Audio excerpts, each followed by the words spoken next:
wari watai sarba matungda marup singdu tumba sangnakre. Nongaladuna mahi haunare. Magi mathau hotnare. Alex na. Roger di. Prem na. Khangde. Washroom changhodro. Eric na. Lehongde.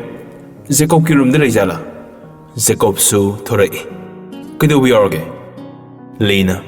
Roger leandre. Jacob na. Ai khoi de selamani. Ngarang haina kibadu ningsingnarai. Rocky na.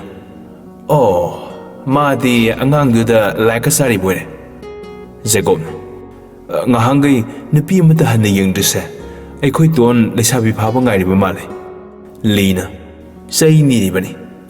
Angang duda kai ko no ma tai dubo. Eric na. Kai no heno so love is blind haidudi. Prem na. Oini nang suba class 10 ka bi angang makoi begi misang sangi bagai dro. Eric na. Natida noisune min hek pamjabado adubu he yengjele. Mayamdu breakfast aminnaringaida Roger gi gari thausilakpagi makhol tarami. Gomti su thorai. Haima isu sana Abbas tu Gomti ubada harauna. Aigabo aile. Gomti masu atombada uraga harauze. Isu sana la edana lo. Roger na. Ton aina haibado no yambung hoida aigabuk hoida amta haidokpu yadeko.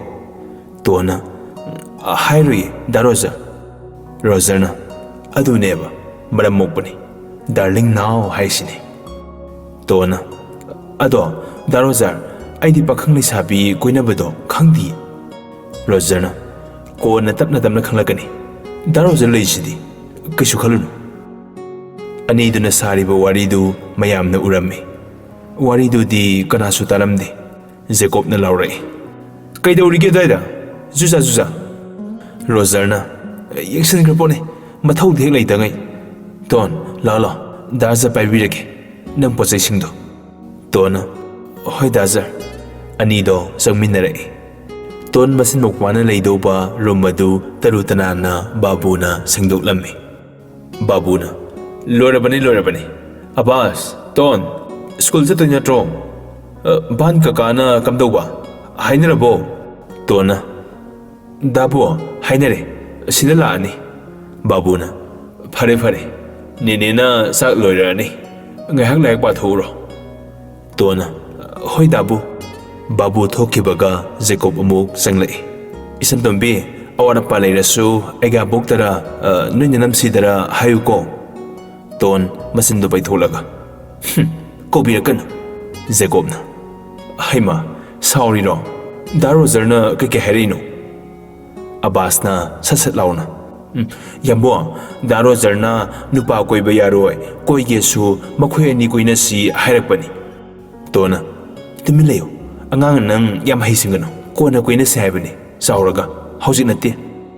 Jacob na ngakna masanda yengzai. Masindasu murum. Kaya da na yung masinupase. Hat lugeda. Adu hairaga kadudagi prap thorai. Roger. Bye Roger. Roger thorai. Bye. Kaidore. Jacob makhwang melaga.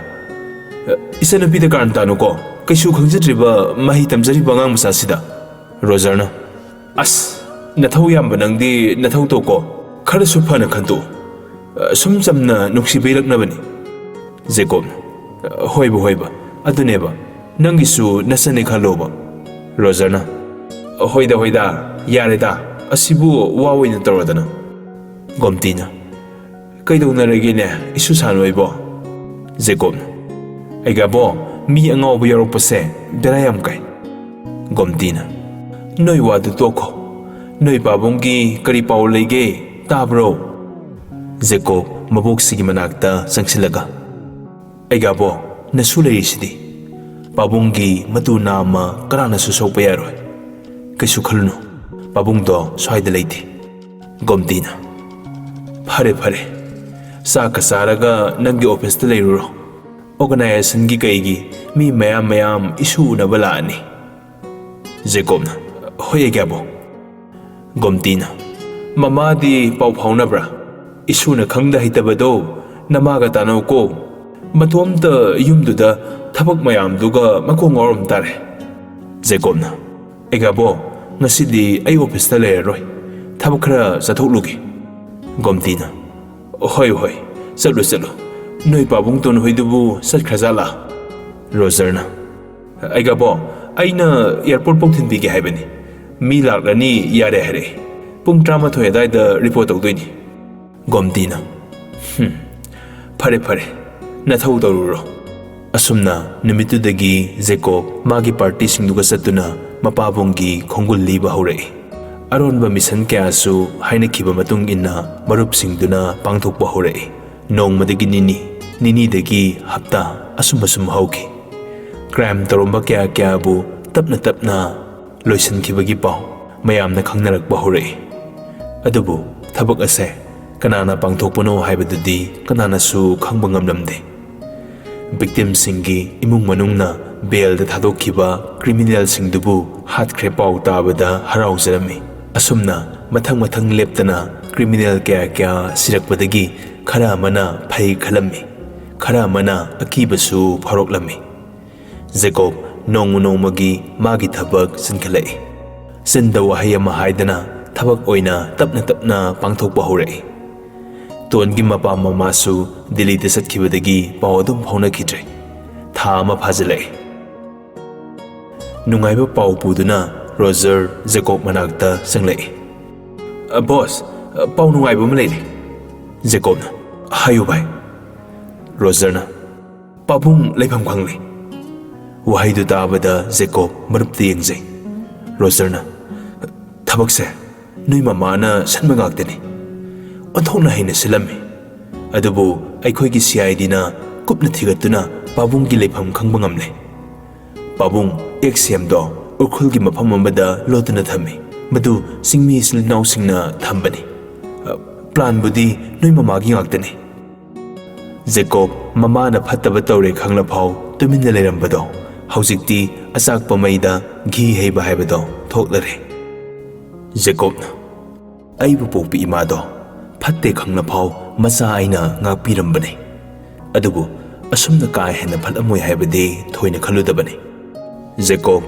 ꯃꯊ꯭ꯋꯥꯏ ꯅꯨꯡꯉꯥꯏꯇꯅ ꯇꯨꯃꯤꯟꯅ ꯎꯪꯗꯨꯅ ꯂꯩ ꯔꯣꯖꯔꯁꯨ ꯃꯇꯧꯗꯨ ꯎꯔꯒ ꯅꯨꯡꯉꯥꯏꯇ꯭ꯔꯗꯨꯅ ꯇꯞꯅ ꯃꯅꯥꯛꯇ ꯐꯝꯊꯔꯛꯏ ꯚꯥꯏ ꯊꯥꯖꯕ ꯌꯥꯕ ꯃꯤ ꯑꯃꯠꯇ ꯂꯩꯇ꯭ꯔꯦ ꯄꯨꯂꯤꯁꯇꯒꯤ ꯑꯆꯧ ꯑꯁꯥꯡꯗꯒꯤ ꯌꯥꯝ ꯂꯨꯗꯧꯔꯤ ꯇꯧꯔꯤꯁꯦ ꯑꯗꯨꯕꯨ ꯀꯥ ꯍꯦꯟꯅ ꯈꯟꯖꯔꯨꯅꯨ ꯑꯗꯣ ꯅꯣꯏ ꯄꯥꯕꯨꯡ ꯂꯧ ꯆꯠꯄꯁꯦ ꯈꯔꯗꯤ ꯈꯨꯗꯣꯡꯊꯤꯗꯧꯔꯤ ꯍꯥꯏꯕꯗꯤ ꯆꯤꯡꯒꯤ ꯄꯥꯔꯇꯤꯅ ꯐꯥꯔꯒ ꯊꯝꯃꯤ ꯍꯥꯏ ꯄꯨꯂꯤꯁꯁꯤꯡꯅꯁꯨ ꯈꯪꯅ ꯀꯩꯁꯨ ꯇꯧꯕ ꯉꯝꯗ꯭ꯔꯦ ꯅꯣꯡꯃꯇ ꯀꯞꯆꯗꯕ ꯖꯦꯀꯣꯕꯇꯨ ꯃꯇꯥꯎꯗ ꯀꯣꯜꯂꯒ ꯀꯞꯄꯤ ꯑꯩ ꯆꯠꯀꯅꯤ ꯚꯥꯏ ꯑꯩ ꯄꯥꯕꯨꯡ ꯂꯧꯕ ꯆꯠꯀꯅꯤ ꯑꯩ CM ꯑꯣꯏꯕ ꯄꯥꯝꯗꯤꯌꯦ ꯄꯥꯕꯨꯡꯒꯤ ꯃꯇꯦꯡ ꯄꯥꯡꯕꯗꯤ ꯉꯝꯗꯦ ꯑꯗꯨꯕꯨ ꯑꯩ CM ꯑꯣꯏꯕꯗꯤ ꯄꯥꯝꯗꯦ ꯔꯣꯖꯔꯅ ꯚꯥꯏ ꯑꯩ ꯈꯪꯉꯦ ꯄꯥꯝꯗꯦꯅ ꯍꯦꯛꯇ ꯇꯣꯛꯎꯕ ꯌꯥꯕ ꯅꯠꯇꯦ ꯀꯩꯅ ꯐꯒꯗꯒꯦ ꯇꯥꯟꯅꯁꯤ ꯑꯗꯨꯒ ꯄꯥꯕꯨꯡ ꯃꯅꯥꯛꯇ ꯆꯠꯇꯨꯅ ꯂꯥꯟꯊꯦꯡꯅꯅꯕ ꯁꯦꯝ ꯁꯥꯁꯤ ꯖꯦꯀꯣꯕ ꯑꯁꯥꯎꯕ ꯑꯃꯒ ꯂꯣꯏꯅꯅ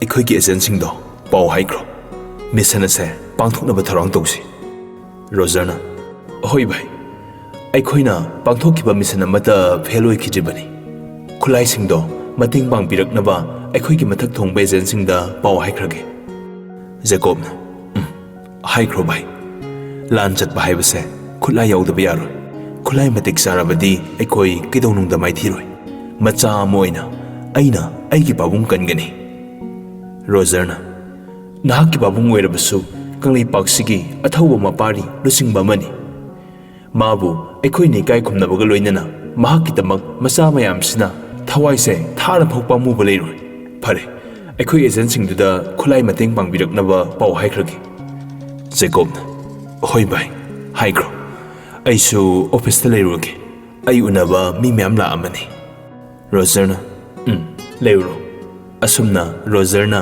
ꯃꯈꯣꯏꯒꯤ ꯑꯦꯖꯦꯟꯁꯤ ꯑꯗꯨꯒ ꯃꯊꯛ ꯊꯣꯡꯕ ꯑꯦꯖꯦꯟ ꯈꯔꯗ ꯊꯧꯗꯣꯛꯇꯨꯒꯤ ꯃꯇꯥꯡꯗ ꯋꯥꯔꯤ ꯁꯥꯟꯅꯔꯝꯃꯤ ꯃꯔꯝ ꯈꯪꯗ꯭ꯔꯒꯗꯤ ꯈꯨꯠꯂꯥꯏ ꯄꯤꯔꯛꯑꯣꯏꯗꯧꯕꯅꯤꯅ ꯃꯔꯝꯁꯤꯡꯗꯨ ꯇꯥꯛꯂꯝꯃꯤ ꯄꯥꯎ ꯑꯗꯨ ꯇꯥꯕꯗ ꯃꯊꯛ ꯊꯣꯡꯕꯁꯤꯡꯗꯨ ꯑꯉꯛꯄ ꯐꯥꯎꯔꯝꯃꯤ ꯅꯨꯡꯉꯥꯏꯇꯕꯁꯨ ꯐꯥꯎꯔꯝꯃꯤ ꯃꯈꯣꯏꯅ ꯍꯔꯥꯎ ꯃꯇꯤꯛ ꯆꯥꯔꯕ ꯈꯨꯠꯂꯥꯏꯁꯤꯡ ꯑꯗꯣ ꯑꯊꯨꯕꯗ ꯄꯤꯔꯛꯅꯕ ꯁꯦꯝ ꯁꯥꯔꯒꯦ ꯍꯥꯏꯔꯛꯂꯝꯃꯤ꯫ ꯔꯣꯖꯔ ꯌꯥꯝꯅ ꯍꯔꯥꯎꯔꯝꯃꯤ꯫ ꯀꯪꯂꯩꯄꯥꯛꯁꯤꯗꯗꯤ ꯂꯥꯏꯔꯗꯅ ꯏꯟꯗꯤꯌꯥꯗ ꯐꯥꯎ ꯂꯩꯇ꯭ꯔꯤꯕ ꯈꯨꯠꯂꯥꯏꯁꯤꯡꯗꯣ ꯃꯇꯦꯡ ꯄꯥꯡꯕꯤꯔꯛꯀꯅꯤ ꯈꯜꯂꯨꯕꯗ ꯃꯈꯣꯏꯅ ꯆꯠꯀꯗꯧꯔꯤꯕ ꯃꯤꯁꯟ ꯑꯗꯨ ꯃꯥꯏ ꯄꯥꯛꯀꯅꯤ ꯈꯟꯖꯔꯝꯃꯤ꯫ ꯊꯣꯏꯗꯣꯛ ꯍꯦꯟꯗꯣꯛꯅ ꯈꯨꯠꯂꯣꯏꯔꯕ ꯍꯩꯁꯤꯡꯂꯕ ꯃꯔꯨꯞꯁꯤꯡ ꯑꯗꯨꯒ ꯂꯣꯏꯅꯅ ꯃꯈꯣꯏ ꯑꯦꯛꯁꯤꯌꯝ ꯔꯥꯖ ꯀꯟꯅꯅꯕ ꯁꯦꯝ ꯁꯥꯔꯝꯃꯤ꯫ ꯅꯨꯃꯤꯠ ꯍꯨꯝꯅꯤꯒꯤ ꯃꯇꯨꯡꯗ ꯈꯨꯠꯂꯥꯏꯁꯤꯡ ꯑꯗꯨ ꯌꯥꯝ ꯍꯩꯁꯤꯡꯂꯕ ꯑꯦꯖꯦꯟꯠ ꯈꯔꯅ ꯄꯨꯔꯛꯂꯝꯃꯤ꯫ ꯖꯦꯀꯣꯕꯀꯤ ꯀꯥꯡꯕꯨ ꯃꯔꯨꯞꯁꯤꯡꯗꯨꯒ ꯂꯣꯏꯅꯅ ꯃꯈꯣꯏ ꯃꯤꯁꯟ ꯑꯗꯨ ꯄꯥꯡꯊꯣꯛꯅꯕ ꯑꯀꯟꯕ ꯇ꯭ꯔꯦꯅꯤꯡ ꯇꯧꯔꯝꯃꯤ꯫ ꯆꯠꯀꯗꯧꯔꯤꯕ ꯑꯦꯔꯤꯌꯥ ꯑꯗꯨꯒꯤ ꯂꯝꯕꯤ ꯂꯝꯂꯣꯡ ꯌꯥꯠꯇꯨꯅ ꯀꯨꯞꯅ ꯈꯟꯅꯔꯝꯃꯤ꯫ ꯖꯦꯀꯣꯕꯅ, ꯊꯕꯛꯁꯦ ꯅꯣꯡꯃꯈꯛꯅꯗꯤ ꯌꯥꯔꯣꯏ, ꯌꯥꯝꯗ꯭ꯔꯕꯗ 3 days ꯆꯪꯒꯅꯤ꯫ ꯑꯩꯒꯤ ꯊꯕꯛ ꯑꯇꯩꯁꯤꯡꯁꯦ ꯅꯤꯡꯊꯤꯁꯅꯥꯗ ꯂꯣꯏꯅ ꯁꯤꯟꯅꯔꯝꯃꯒꯦ꯫ ꯔꯣꯖꯔꯅ ꯇꯞꯅ, ꯚꯥꯏ, ꯈ꯭ꯋꯥꯏꯗꯒꯤ ꯊꯥꯖꯕ ꯃꯤꯅ ꯈ꯭ꯋꯥꯏꯗꯒꯤ ꯊꯥꯖꯗꯕ ꯑꯣꯏꯔꯝꯕꯁꯨ ꯌꯥꯎꯗꯕ ꯅꯠꯇꯦ꯫ ꯑꯩꯕꯨ ꯍꯥꯏꯖꯧ ꯍꯥꯏꯔꯕꯗꯤ ꯆꯠꯀꯗꯧꯔꯤꯕ ꯃꯤꯁꯟ ꯑꯁꯤꯒꯤ ꯃꯇꯥꯡꯗ ꯅꯨꯄꯤ ꯅꯍꯥꯗ ꯄꯥꯎ ꯍꯥꯏꯔꯣꯏꯁꯦ꯫ ꯖꯦꯀꯣꯕꯅ, ꯑꯩ ꯈꯪꯏ ꯚꯥꯏ꯫ ꯅꯤꯡꯊꯤꯁꯅꯥꯅ ꯑꯩꯒꯤ ꯏꯅꯥꯛꯇ ꯂꯩꯕꯒꯤ ꯃꯔꯝꯁꯨ ꯑꯩ ꯈꯪꯏ꯫ ꯃꯥꯅ ꯀꯩꯗꯧꯔꯤ, ꯀꯔꯤ ꯈꯜꯂꯤ, ꯑꯩ ꯂꯣꯏꯅ ꯈꯪꯏ꯫ ꯃꯍꯥꯛꯁꯤ ꯐꯠꯇꯕꯗꯤ ꯅꯠꯇꯦ, ꯀꯅꯥꯒꯨꯝꯕꯅ ꯁꯤꯖꯤꯟꯅꯔꯤꯕꯅꯤ꯫ ꯀꯥꯏꯗꯦ, ꯁꯤꯖꯤꯟꯅꯁꯅꯨ, ꯅꯣꯡꯃꯗꯤ ꯍꯥꯏꯖꯔꯛꯈꯤꯅꯤ꯫ ꯑꯩꯅ ꯂꯥꯟꯗꯕꯃꯛ ꯑꯣꯏꯔꯕꯗꯤ ꯍꯥꯏꯗꯣꯛꯆꯔꯛꯀꯅꯤ꯫ ꯃꯗꯨ ꯉꯥꯏꯁꯤ, ꯍꯧꯖꯤꯛꯇꯤ ꯁꯦꯀ꯭ꯔꯦꯇꯔꯤꯒꯤ ꯐꯝ ꯄꯥꯏꯔꯤꯕꯅꯤꯅ ꯅꯨꯃꯤꯠ ꯍꯨꯝꯅꯤꯒꯤ ꯊꯕꯛꯁꯤꯡꯁꯦ ꯃꯉꯣꯟꯗ ꯁꯤꯟꯅꯔꯝꯗꯕ ꯌꯥꯔꯣꯏ꯫ ꯔꯣꯖꯔꯅ, ꯑꯗꯨꯕꯨꯗꯤ ꯁꯤꯟꯅꯔꯝꯃꯣ꯫ ꯔꯣꯀꯤꯅ, ꯃꯔꯝꯗꯤ ꯍꯪꯒꯅꯤ꯫ ꯖꯦꯀꯣꯕꯅ, ꯑꯗꯨꯒꯤꯁꯨ ꯀꯩꯁꯨ ꯈꯜꯂꯨꯅꯨ, ꯑꯩꯅ ꯐꯅꯕ ꯍꯥꯏꯒꯦ꯫ ꯖꯦꯀꯣꯕ ꯑꯗꯨ ꯍꯥꯏꯔꯝꯂꯒ ꯅꯤꯡꯊꯤꯁꯅꯥꯒꯤ ꯀꯥꯗ ꯊꯣꯡꯗꯨ ꯊꯤꯜꯂꯛꯏ꯫ ꯅꯤꯡꯊꯤꯁꯅꯥ ꯏꯄꯥ ꯄꯥꯈꯠꯅ ꯊꯣꯡꯗꯣ ꯍꯥꯡꯗꯣꯔꯛꯏ꯫ ꯖꯦꯀꯣꯕ ꯅꯤꯡꯊꯤꯁꯅꯥꯒꯤ ꯃꯥꯏꯊꯣꯡꯗꯨ ꯌꯦꯡꯕꯗ ꯈꯪꯂꯦ ꯀꯔꯤꯒꯨꯝꯕ ꯑꯃ ꯇꯧꯔꯦ ꯍꯥꯏꯕ, ꯑꯗꯨꯕꯨ ꯀꯩꯁꯨ ꯍꯪꯂꯝꯗꯦ꯫ ꯖꯦꯀꯣꯕꯅ ꯇꯞꯅ, ꯋꯥꯔꯤ ꯈꯔ ꯁꯥꯁꯤ, ꯌꯥꯒꯗ꯭ꯔꯣ? ꯅꯤꯡꯊꯤꯁꯅꯥꯅ ꯄꯥꯈꯠꯅ, ꯀꯩ ꯋꯥꯔꯤ? ꯌꯥꯅꯤꯌꯦ ꯌꯥꯝꯕꯨꯡ꯫ ꯖꯦꯀꯣꯕ ꯅꯣꯛꯐꯦꯠ, ꯀꯩꯗꯧꯔꯒꯦ ꯏꯄꯥ ꯄꯥꯈꯠꯂꯤꯗꯨꯕꯣ? ꯅꯤꯡꯊꯤꯁꯅꯥꯅ, ꯀꯩꯁꯨ ꯇꯧꯗꯦ ꯌꯥꯝꯕꯨꯡ꯫ ꯖꯦꯀꯣꯕꯅ, ꯂꯥꯛꯑꯣ, ꯋꯥꯀꯤꯡ ꯆꯠꯅ ꯆꯠꯅ ꯋꯥꯔꯤ ꯈꯔ ꯁꯥꯟꯅꯁꯤ꯫ ꯅꯤꯡꯊꯤꯁꯅꯥꯅ, ꯍꯣꯏ, ꯌꯥꯝꯕꯨꯡ ꯂꯩꯕꯤꯔꯝꯃꯣ꯫ ꯅꯤꯡꯊꯤꯁꯅꯥ ꯑꯗꯨ ꯃꯥꯏ ꯀꯥꯗꯨꯗ ꯑꯃꯨꯛ ꯆꯪꯈꯤ꯫ ꯃꯤꯅꯤꯠ 4 ꯂꯩꯔꯒ ꯊꯣꯔꯛꯏ꯫ ꯖꯦꯀꯣꯕꯁꯨ ꯀꯩꯝꯇ ꯍꯥꯏꯗꯦ꯫ ꯑꯅꯤꯗꯣ ꯆꯥꯎꯔꯕ ꯕꯪꯒ꯭ꯂꯣ ꯑꯗꯨꯒꯤ ꯄꯤꯛꯇꯛ ꯇꯧꯕ ꯒꯥꯔꯗꯦꯟ ꯑꯗꯣꯝꯗ ꯈꯣꯡꯅ ꯇꯞꯅ ꯇꯞꯅ ꯂꯥꯛꯏ꯫ ꯖꯦꯀꯣꯕ ꯋꯥ ꯉꯥꯡꯕ ꯍꯧꯔꯛꯏ꯫ ꯌꯥꯝꯈ꯭ꯔꯕ ꯊꯕꯛ ꯃꯌꯥꯝꯁꯤꯅ ꯑꯩꯁꯦ ꯌꯨꯝꯁꯤꯒꯤ ꯀꯩꯝꯇ ꯍꯣꯠꯅꯕ ꯉꯝꯗ꯭ꯔꯦ꯫ ꯑꯩꯈꯣꯏ ꯇꯣꯟ, ꯑꯕꯥꯁ, ꯃꯈꯣꯏ ꯑꯅꯤꯒꯤ ꯈꯜꯂꯒ ꯑꯩ ꯌꯥꯝ ꯅꯨꯡꯉꯥꯏꯇ꯭ꯔꯦ꯫ ꯑꯕꯥꯁꯇꯤ ꯑꯉꯥꯡꯅꯤꯅ ꯐꯔꯦ, ꯒ꯭ꯌꯥꯟ ꯈꯔ ꯇꯥꯔꯛꯂꯕ ꯏꯆꯟꯇꯣꯟꯒꯤ ꯃꯇꯧꯁꯦ ꯌꯦꯡꯕ ꯉꯝꯗ꯭ꯔꯦ꯫ ꯃꯁꯤ ꯈꯨꯗꯤꯡꯗ ꯃꯪꯗꯨꯅꯇ ꯑꯗꯨꯝ ꯂꯩꯔꯤꯕꯁꯦ ꯑꯩ ꯌꯥꯝ ꯅꯨꯡꯉꯥꯏꯇ꯭ꯔꯦ꯫ ꯅꯤꯡꯊꯤꯁꯅꯥꯅ, ꯑꯩꯁꯨ ꯅꯨꯡꯉꯥꯏꯇꯦ ꯌꯥꯝꯕꯨꯡ꯫ ꯀꯗꯥꯏꯗ ꯂꯩꯔꯤꯕꯅꯣ ꯄꯥꯎꯁꯨ ꯀꯔꯤꯝꯇ ꯈꯪꯕ ꯉꯝꯗ꯭ꯔꯦ, ꯅꯠꯇ꯭ꯔꯒ ꯈꯨꯗꯣꯡꯊꯤꯕ ꯅꯪꯂꯖꯥꯠꯂ ꯈꯪꯗ꯭ꯔꯦ꯫ ꯖꯦꯀꯣꯕꯅ, ꯑꯗꯨꯅꯤ ꯑꯩꯅ ꯍꯥꯏꯅꯤꯡꯉꯤꯁꯤ꯫ ꯐꯅ ꯐꯠꯇ꯭ꯔꯁꯨ ꯏꯃꯥ ꯏꯄꯥꯗꯩ ꯍꯦꯟꯕ ꯂꯩꯇꯕꯅꯤ꯫ ꯑꯩꯁꯦ ꯍꯌꯦꯡ ꯗꯤꯜꯂꯤꯗ ꯆꯠꯇ ꯌꯥꯔꯣꯏꯗꯧꯔꯤ꯫ ꯅꯪꯁꯨ ꯆꯠꯄ ꯌꯥꯕꯅꯤ꯫ ꯑꯗ ꯊꯕꯛ ꯃꯌꯥꯝꯁꯦ ꯅꯪꯅ ꯌꯦꯡꯁꯤꯜꯂꯝꯗ꯭ꯔꯗꯤ ꯐꯔꯛ ꯇꯥꯔꯅꯤ, ꯑꯩꯈꯣꯏ ꯑꯅꯤꯃꯛ ꯆꯠꯊꯣꯛꯄꯗꯣ꯫ ꯅꯤꯡꯊꯤꯁꯅꯥꯅ, ꯌꯥꯏ ꯌꯥꯝꯕꯨꯡ, ꯑꯩꯁꯨ ꯑꯉꯝꯕꯉꯩꯗꯤ ꯌꯦꯡꯁꯤꯟꯖꯔꯝꯒꯦ꯫ ꯖꯦꯀꯣꯕꯅ, ꯈꯪꯗ ꯍꯩꯇꯕꯗꯣ ꯃꯃꯥꯒ ꯇꯥꯟꯅꯔꯝꯃꯣ꯫ ꯅꯤꯡꯊꯤꯁꯅꯥꯅ, ꯑꯗꯣ ꯀꯌꯥꯝ ꯀꯨꯏꯅ ꯆꯠꯇꯣꯏꯅꯣ? ꯖꯦꯀꯣꯕꯅ, 3 days ꯈꯛꯇꯅꯤ꯫ ꯅꯤꯡꯊꯤꯁꯅꯥꯅ, ꯑꯣ꯫ ꯖꯦꯀꯣꯕ ꯃꯔꯧ ꯂꯩꯕ ꯋꯥꯍꯩ ꯈꯔꯗꯤ ꯐꯣꯡꯗꯣꯛꯀꯦ ꯈꯜꯂꯛꯏ, ꯑꯗꯨꯕꯨ ꯄꯨꯛꯅꯤꯡꯗꯣ ꯐꯥꯊꯖꯩ, ꯋꯥꯈꯜꯗꯗꯤ ꯈꯟꯖꯩ꯫ ꯅꯪꯒꯤ ꯅꯔꯥ ꯂꯩꯇꯦ ꯍꯥꯏꯕ ꯈꯪꯏ, ꯅꯪꯕꯨ ꯁꯤꯖꯤꯟꯅꯔꯤꯕ ꯃꯤꯁꯛꯇꯨꯅꯤ ꯃꯔꯥꯜꯗꯤ꯫ ꯑꯗꯨꯕꯨ ꯅꯤꯡꯊꯤ, ꯅꯪꯅ ꯑꯩꯒꯤ ꯃꯥꯏꯀꯩꯗ ꯂꯦꯞꯄꯛꯄ ꯃꯇꯝꯗꯨꯅꯤ ꯑꯩꯅ ꯈꯧꯔꯥꯡꯅ ꯉꯥꯏꯔꯤꯕꯁꯦ꯫ ꯅꯪꯕꯨꯗꯤ ꯈꯪꯖꯔꯝꯂꯣꯏ, ꯑꯆꯨꯝꯕꯅ ꯀꯅꯥꯅꯣ, ꯑꯔꯥꯟꯕꯅ ꯀꯅꯥꯅꯣ꯫ ꯅꯣꯡꯃꯗꯤ ꯈꯪꯂꯛꯀꯅꯤ ꯌꯥꯝꯕꯨꯡ ꯂꯥꯟꯗꯦ ꯍꯥꯏꯕ꯫ ꯑꯩꯁꯨ ꯆꯠꯈꯤꯕ ꯃꯤꯁꯟꯁꯤꯡꯗꯨ ꯏꯊꯧꯅꯤ ꯈꯟꯗꯨꯅ ꯄꯥꯡꯊꯣꯛꯈꯤꯕ ꯉꯥꯛꯇꯅꯤ꯫ ꯃꯗꯨ ꯃꯊꯛ ꯊꯣꯡꯕꯒꯤ ꯌꯥꯊꯪꯅꯤ꯫ ꯑꯔꯥꯟꯕ ꯌꯥꯎꯔꯝꯂꯁꯨ ꯃꯗꯨ ꯃꯈꯣꯏꯅ ꯄꯥꯞ ꯄꯨꯖꯒꯗꯕꯅꯤ꯫ ꯅꯪꯁꯨꯅꯤ, ꯆꯞ ꯃꯥꯟꯅꯩ꯫ ꯅꯤꯡꯊꯤꯁꯅꯥꯅ, ꯌꯥꯝꯕꯨꯡ꯫ ꯖꯦꯀꯣꯕ ꯒ꯭ꯌꯥꯟ ꯂꯥꯛꯏ꯫ ꯇꯥꯏꯌꯦ꯫ ꯅꯤꯡꯊꯤꯁꯅꯥꯅ, ꯀꯩꯗꯧꯔꯒꯦ? ꯖꯦꯀꯣꯕ ꯅꯣꯛꯁꯤꯟꯅꯩ꯫ ꯀꯩꯁꯨ ꯇꯧꯗꯦꯗ, ꯊꯕꯛ ꯆꯤꯟꯃꯟꯗꯅ ꯅꯪꯒꯤ ꯐꯖꯔꯕ ꯃꯥꯏꯊꯣꯡ ꯑꯁꯦ ꯄꯦꯟꯅ ꯌꯦꯡꯖꯕ ꯐꯪꯂꯨꯗ꯭ꯔꯦ ꯉꯁꯤꯗꯤ ꯃꯤꯀꯨꯞ ꯈꯔꯗꯪ ꯌꯦꯡꯕ ꯐꯪꯖꯕꯁꯤꯗ ꯒ꯭ꯌꯥꯟ ꯃꯥꯡꯉꯤꯅꯦ ꯅꯤꯡꯊꯤꯁꯅꯥꯅ ꯏꯀꯥꯏꯔꯝ ꯑꯁ ꯑꯗꯨ ꯍꯥꯏꯔꯒ ꯃꯥꯁꯨ ꯇꯞꯅ ꯅꯣꯛꯆꯩ ꯑꯃꯨꯛꯁꯨ ꯖꯦꯀꯣꯕꯀꯤ ꯋꯥꯈꯜꯗ ꯈꯜꯂꯤ ꯅꯨꯄꯤ ꯅꯈꯣꯏꯁꯨ ꯁꯛꯂꯣꯟ ꯌꯥꯝꯃꯤꯀꯣ ꯐꯖꯔꯕ ꯃꯥꯏꯊꯣꯡ ꯑꯗꯨꯗ ꯅꯨꯡꯁꯤꯔꯕ ꯃꯤꯅꯣꯛ ꯑꯗꯨꯒꯤ ꯃꯔꯨꯝꯗ ꯁꯥꯊꯤꯔꯕ ꯃꯍꯨ ꯆꯦꯜꯂꯕ ꯒꯨꯟ ꯀꯌꯥꯁꯨ ꯆꯦꯜꯂꯤꯕꯅꯤꯀꯣ ꯑꯉꯛꯄꯅꯤ ꯅꯨꯄꯤ ꯅꯈꯣꯏꯒꯤ ꯃꯒꯨꯟ ꯑꯁꯦ ꯁꯣꯝꯗꯅ ꯇꯣꯟ ꯅꯨꯡꯇꯤꯒꯤ ꯕꯦꯜꯀꯣꯅꯤꯗ ꯐꯝꯗꯨꯅ ꯃꯪꯂꯒ ꯍꯦꯛ ꯍꯦꯛ ꯂꯩꯕꯗꯣ ꯉꯁꯤꯁꯨ ꯑꯗꯨꯝ ꯂꯩꯖꯔꯤ ꯃꯄꯤ ꯏꯔꯥ ꯆꯦꯜꯂꯗꯨꯅ ꯀꯨꯏꯅ ꯎꯔꯛꯇ꯭ꯔꯕ ꯃꯃꯥ ꯑꯃꯗꯤ ꯃꯄꯥꯕꯨꯡꯒꯤ ꯃꯥꯏꯀꯩꯕꯨ ꯌꯦꯡꯖꯔꯤ ꯄꯥꯕꯨꯡ ꯃꯃꯥ ꯅꯈꯣꯏ ꯑꯅꯤ ꯀꯥꯏꯗ ꯂꯩꯒꯦ ꯌꯨꯝꯗ ꯍꯜꯂꯛꯑꯣ ꯑꯩꯈꯣꯏ ꯑꯕꯥꯁꯅ ꯑꯃꯨꯛ ꯁꯦꯝꯁꯤ ꯄꯥꯕꯨꯡꯒ ꯃꯃꯥꯒ ꯀꯔꯝ ꯀꯥꯟꯗ ꯂꯥꯛꯀꯅꯤ ꯍꯪꯉꯤ ꯑꯩ ꯈꯨꯝꯐꯝ ꯈꯪꯗ꯭ꯔꯦ ꯑꯩꯒꯤ ꯑꯕꯣꯛꯅꯁꯨ ꯅꯈꯣꯏ ꯑꯅꯤꯕꯨ ꯂꯥꯛꯄ ꯉꯥꯏꯔꯤꯌꯦ ꯄꯥꯕꯨꯡꯆꯧ ꯐꯪꯉꯦ ꯎꯗ ꯀꯨꯏꯔꯦ ꯑꯩꯒꯤ ꯑꯕꯣꯛꯁꯦ ꯌꯥꯝ ꯀꯞꯄꯦ ꯌꯦꯡꯕ ꯅꯨꯡꯉꯥꯏꯇꯦ ꯑꯍꯜ ꯑꯣꯏꯔꯕꯤ ꯑꯩꯒꯤ ꯑꯕꯣꯛꯁꯦ ꯋꯥꯈꯜ ꯅꯨꯡꯉꯥꯏꯅ ꯂꯩꯖꯗꯧ ꯃꯇꯝꯁꯤꯗ ꯀꯞꯇꯨꯅ ꯑꯅꯝꯕ ꯃꯇꯝꯗ ꯂꯩꯔꯦ ꯔꯣꯖꯔꯁꯨ ꯄꯨꯝꯅꯃꯛꯇꯣ ꯈꯪꯂꯤꯕꯅꯤ ꯅꯨꯡꯇꯤꯒꯤ ꯇꯣꯟꯗꯨ ꯊꯦꯝꯖꯤꯟꯕꯤꯔꯤꯕꯅꯤ ꯉꯁꯤꯗꯤ ꯉꯥꯏꯍꯥꯛꯇꯪ ꯑꯣꯏꯔꯕꯁꯨ ꯅꯣꯛꯅꯕ ꯍꯥꯏꯗꯨꯅ ꯇꯣꯟꯒꯤ ꯇꯨꯡꯂꯣꯝꯗꯒꯤ ꯀꯣꯜꯂꯛꯏ ꯏꯌꯥ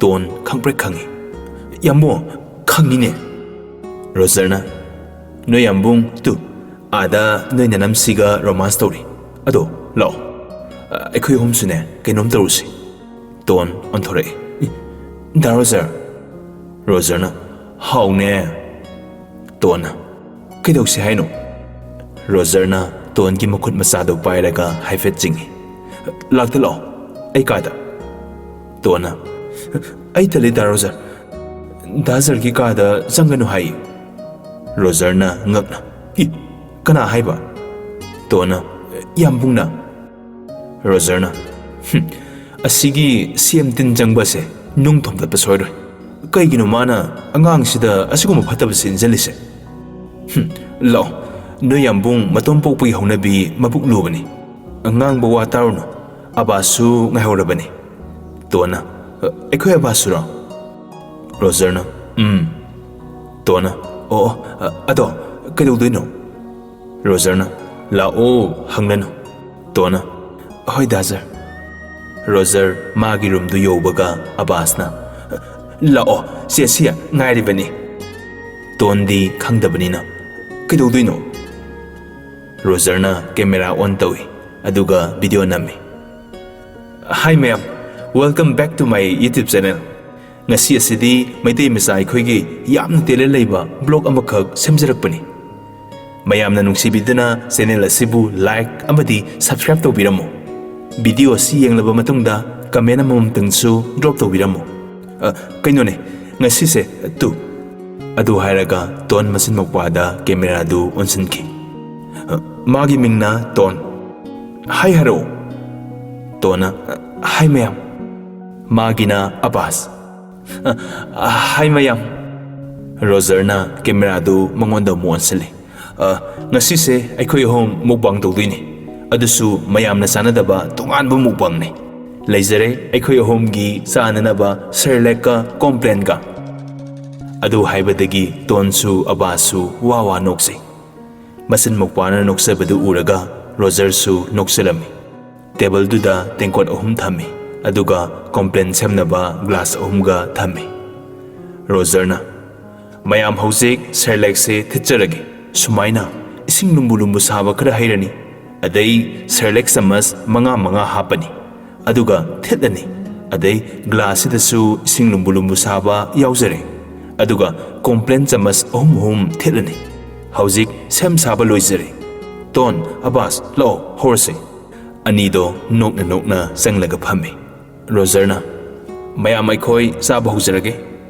ꯄꯤꯛꯈ꯭ꯔꯕ ꯑꯕꯥꯁꯅ ꯏꯊꯥ ꯊꯥꯖꯗꯅ ꯑꯁꯨꯝꯅ ꯍꯥꯏꯔꯛꯏ ꯑꯍꯥꯟꯕꯒꯤ ꯆꯥꯛꯈꯨꯝꯁꯤꯗꯤ ꯃꯌꯥꯝꯗ ꯏꯟꯖꯔꯛꯀꯦ ꯇꯣꯟ ꯔꯣꯖꯔꯗꯨ ꯍꯧꯅ ꯅꯣꯛꯊꯣꯔꯛꯏ ꯑꯕꯥꯁꯁꯨ ꯅꯣꯛꯆꯔꯤ ꯑꯩꯈꯣꯏ ꯆꯥꯔꯒꯦ ꯅꯣꯏ ꯃꯌꯥꯝ ꯇꯤꯟ ꯌꯣꯠꯂꯨꯀꯣ ꯑꯕꯥꯁ ꯅꯣꯛꯃꯤ ꯅꯣꯛꯃꯤ ꯆꯥꯕ ꯍꯧꯈ꯭ꯔꯦ ꯔꯣꯖꯔꯁꯨ ꯆꯥꯕ ꯍꯧꯔꯦ ꯕꯥ ꯈꯨꯍꯥꯎꯁꯤꯗꯤ ꯇꯣꯟꯗꯤ ꯅꯣꯛꯆꯔꯤ ꯆꯥꯖꯗ꯭ꯔꯤ ꯔꯣꯖꯔꯅ ꯆꯥꯔꯣ ꯇꯣꯟꯅ ꯆꯥꯔꯒꯦ ꯑꯗꯨ ꯍꯥꯏꯔꯒ ꯃꯥꯁꯨ ꯆꯥꯕ ꯍꯧꯔꯝꯃꯤ ꯔꯣꯖꯔꯅ ꯑꯕꯥꯁ ꯍꯥꯎꯇ꯭ꯔꯣ ꯑꯕꯥꯁꯅ ꯌꯥꯝ ꯍꯥꯎꯋꯦ ꯗꯥ ꯔꯣꯖꯥ ꯑꯍꯨꯝꯗꯨ ꯀꯦꯃꯦꯔꯥ ꯃꯃꯥꯡꯗꯨꯗ ꯆꯥꯔꯤꯉꯩꯗ ꯔꯣꯀꯤꯒ ꯂꯤꯒ ꯆꯪꯂꯛꯏ ꯑꯅꯤꯃꯛ ꯉꯛꯅ ꯀꯩꯅꯣ ꯇꯧꯔꯤꯗꯨꯅ ꯔꯣꯖꯔꯅ ꯀꯦꯃꯦꯔꯥꯗꯨ ꯂꯥꯝꯃꯒ ꯁꯠ ꯃꯨꯊꯠꯂꯤ ꯑꯝꯇ ꯆꯠꯂꯣ ꯃꯨꯛꯕꯥꯡ ꯇꯧꯔꯤꯅꯤ ꯀꯩꯅꯣ ꯎꯗ꯭ꯔꯣ ꯔꯣꯀꯤꯅ ꯆꯥꯅꯕꯗꯨꯗ ꯃꯨꯟꯅ ꯌꯦꯡꯂꯒ ꯀꯩꯅꯣ ꯁꯤꯕꯣ ꯑꯋꯣꯕꯔꯣ ꯔꯣꯖꯔꯅ ꯆꯤꯟ ꯊꯤꯔꯛꯑꯅꯤ ꯑꯗꯩꯗꯤ ꯇꯣꯟ ꯅꯣꯛꯊꯣꯔꯛꯏ ꯑꯕꯥꯁꯁꯨ ꯅꯣꯛꯃꯤ ꯁꯦꯂꯦꯛꯀ ꯀꯣꯝꯄ꯭ꯂꯦꯟꯒ ꯂꯤꯅ ꯑꯅꯧꯕ ꯁ꯭ꯇꯥꯏꯜꯅꯤꯅꯦ ꯂꯥꯏꯛ ꯀꯃꯦꯟ ꯁꯕꯁꯀ꯭ꯔꯥꯏꯕ ꯌꯥꯝꯅꯕ ꯊꯣꯛꯇꯣ ꯔꯣꯖꯔꯅ ꯆꯠꯂꯣ ꯅꯊꯧꯔꯣ ꯅꯣꯏ ꯑꯅꯤ ꯂꯩꯔꯗꯤ ꯔꯦꯀꯣꯔꯗ ꯇꯧꯕ ꯌꯥꯗ꯭ꯔꯦ ꯔꯣꯀꯤꯅ ꯑꯩ ꯅꯝꯕꯤꯔꯛꯀꯦ ꯔꯣꯖꯔꯅ ꯌꯥꯔꯦ ꯂꯦꯡꯕꯤꯔꯣ ꯂꯤꯅ ꯍꯣꯏ ꯆꯠꯆꯔꯦ ꯑꯩꯈꯣꯏ ꯅꯤꯡꯊꯧꯗꯨꯕꯨ ꯀꯗꯣꯝ ꯆꯠꯈ꯭ꯔꯖꯥꯠꯅꯣ ꯁꯨꯝ ꯊꯤꯕ ꯂꯥꯛꯄꯅꯤ ꯔꯣꯖꯔꯅ ꯒꯥꯔꯗꯦꯟꯗ ꯅꯥꯄꯤ ꯐꯣꯏꯍꯧꯕꯅꯤ ꯅꯤꯡꯊꯤꯁꯅꯥꯒ ꯂꯤꯅ ꯏꯁ ꯕꯥ ꯔꯣꯀꯤꯒ ꯂꯤꯒ ꯆꯠꯈ꯭ꯔꯦ ꯃꯈꯣꯏ ꯑꯅꯤ ꯆꯠꯈꯤꯕꯒ ꯑꯍꯨꯝꯗꯨ ꯑꯃꯨꯛ ꯔꯦꯀꯣꯔꯗ ꯇꯧꯔꯗꯨꯅ ꯆꯥꯕ ꯍꯧꯈ꯭ꯔꯦ ꯑꯁꯨꯝꯅ ꯉꯥꯏꯍꯥꯛꯇ ꯑꯣꯏꯔꯕꯁꯨ ꯔꯣꯖꯔꯅ ꯃꯆꯤꯟ ꯃꯧꯄꯥꯕꯨ ꯅꯨꯡꯉꯥꯏꯍꯜꯂꯝꯃꯤ ꯃꯄꯥ ꯃꯃꯥꯒꯤ ꯋꯥꯈꯜ ꯉꯥꯏꯍꯥꯛꯇꯪ ꯑꯣꯏꯔꯕꯁꯨ ꯀꯥꯎꯍꯜꯂꯝꯃꯤ ꯖꯦꯀꯣꯕꯁꯨ ꯅꯤꯡꯊꯤꯁꯅꯥꯒ ꯋꯥꯔꯤ ꯁꯥꯟꯅꯅ ꯄꯣꯊꯥꯕ ꯆꯪꯂꯛꯏ ꯖꯦꯀꯣꯕꯅ ꯐꯔꯦ ꯑꯗꯨꯗꯤ ꯄꯣꯊꯥꯔꯨꯔꯣ ꯒꯨꯗ ꯅꯥꯏꯠ ꯅꯤꯡꯊꯤꯁꯅꯥꯅ ꯇꯞꯅ ꯒꯨꯗ ꯅꯥꯏꯠ ꯌꯥꯝꯕꯨꯡ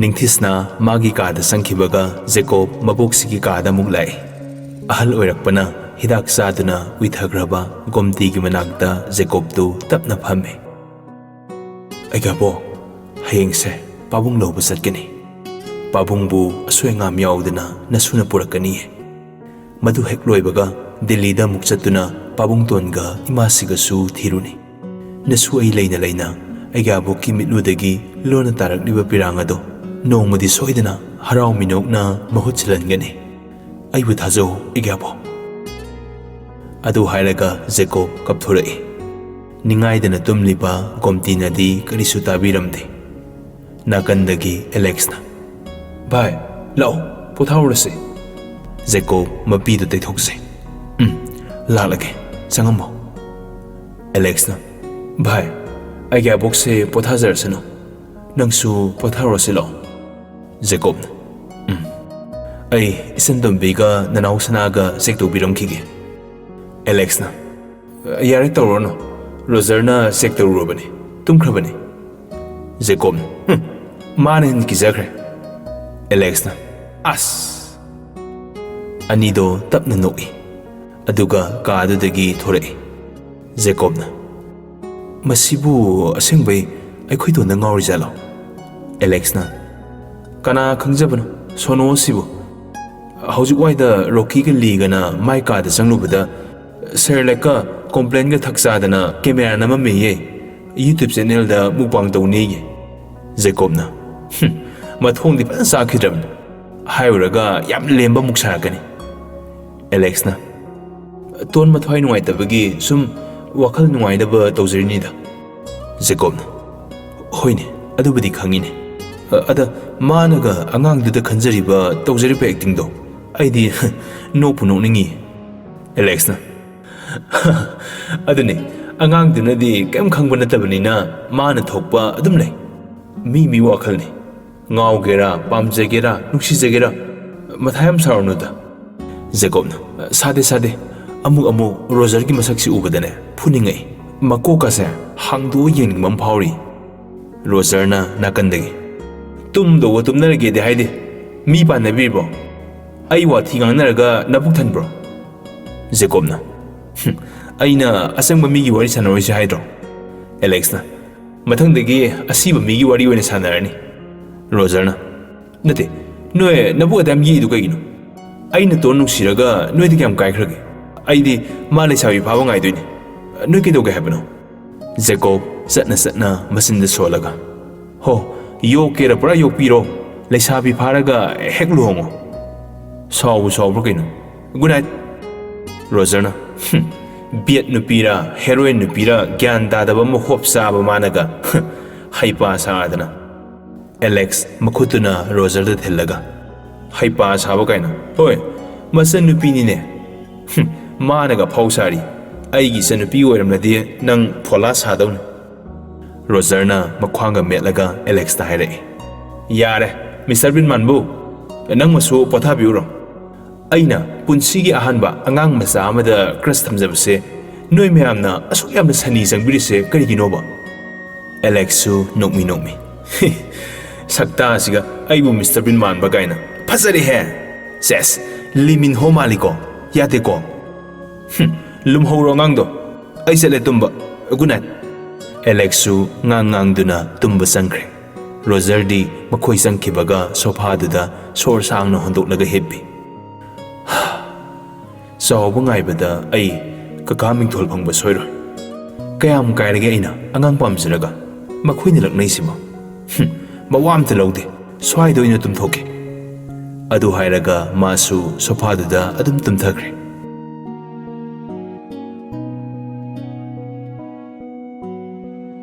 ꯑꯍꯤꯡꯗꯨ ꯍꯧꯈ꯭ꯔꯦ.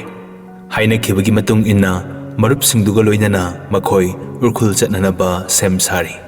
ꯋꯥꯐꯝꯁꯤ ꯀꯅꯥꯗꯁꯨ ꯈꯪꯍꯜꯂꯝꯗꯦ. ꯃꯍꯩ ꯆꯠꯅꯕ ꯊꯣꯛꯅꯔꯛꯏ. ꯀꯅꯥꯁꯨ ꯇꯨꯝꯕ ꯍꯧꯒꯠꯅꯗ꯭ꯔꯤ. ꯖꯦꯀꯣꯕꯅ ꯃꯌꯥꯝꯕꯅꯤ ꯈꯟꯖꯔꯤꯕ ꯕꯥꯕꯨꯗ, ꯗꯥꯕꯨ, ꯑꯩꯈꯣꯏ ꯆꯠꯂꯨꯈꯤꯒꯦ. ꯕꯥꯕꯨꯅ, ꯆꯠꯂꯨꯔꯣ. ꯊꯣꯏꯕ, ꯃꯥꯏ ꯄꯥꯛꯄ ꯑꯣꯏꯔꯣ. ꯗꯥꯕꯨ ꯀꯨꯏꯔꯦ ꯁꯥꯔꯨꯔꯛꯇꯕ. ꯖꯦꯀꯣꯕꯅ, ꯍꯣꯏ ꯗꯥꯕꯨ. ꯑꯁꯨꯝꯅ ꯕꯥꯕꯨ ꯈꯛꯇꯗ ꯇꯥꯛꯂꯝꯗꯨꯅ ꯃꯈꯣꯏ ꯃꯔꯨꯞꯁꯤꯡꯗꯨ ꯂꯣꯏꯅ ꯊꯣꯔꯛꯏ.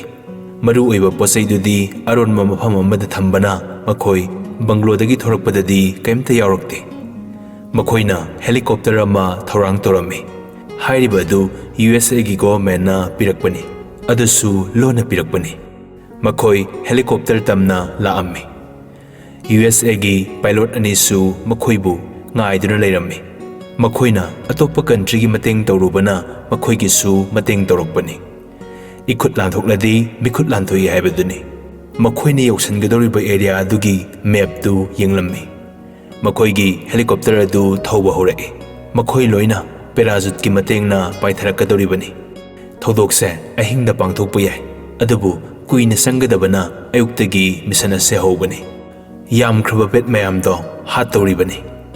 ꯉꯥꯏꯍꯥꯛꯀꯤ ꯃꯇꯨꯡ ꯃꯈꯣꯏ ꯃꯊꯪ ꯄꯦꯔꯥꯖꯨꯠꯇꯒꯤ ꯄꯥꯏꯊꯔꯛꯏ. ꯃꯐꯝꯗꯤ ꯈꯔ ꯋꯥꯠꯂꯤꯕꯅꯤ.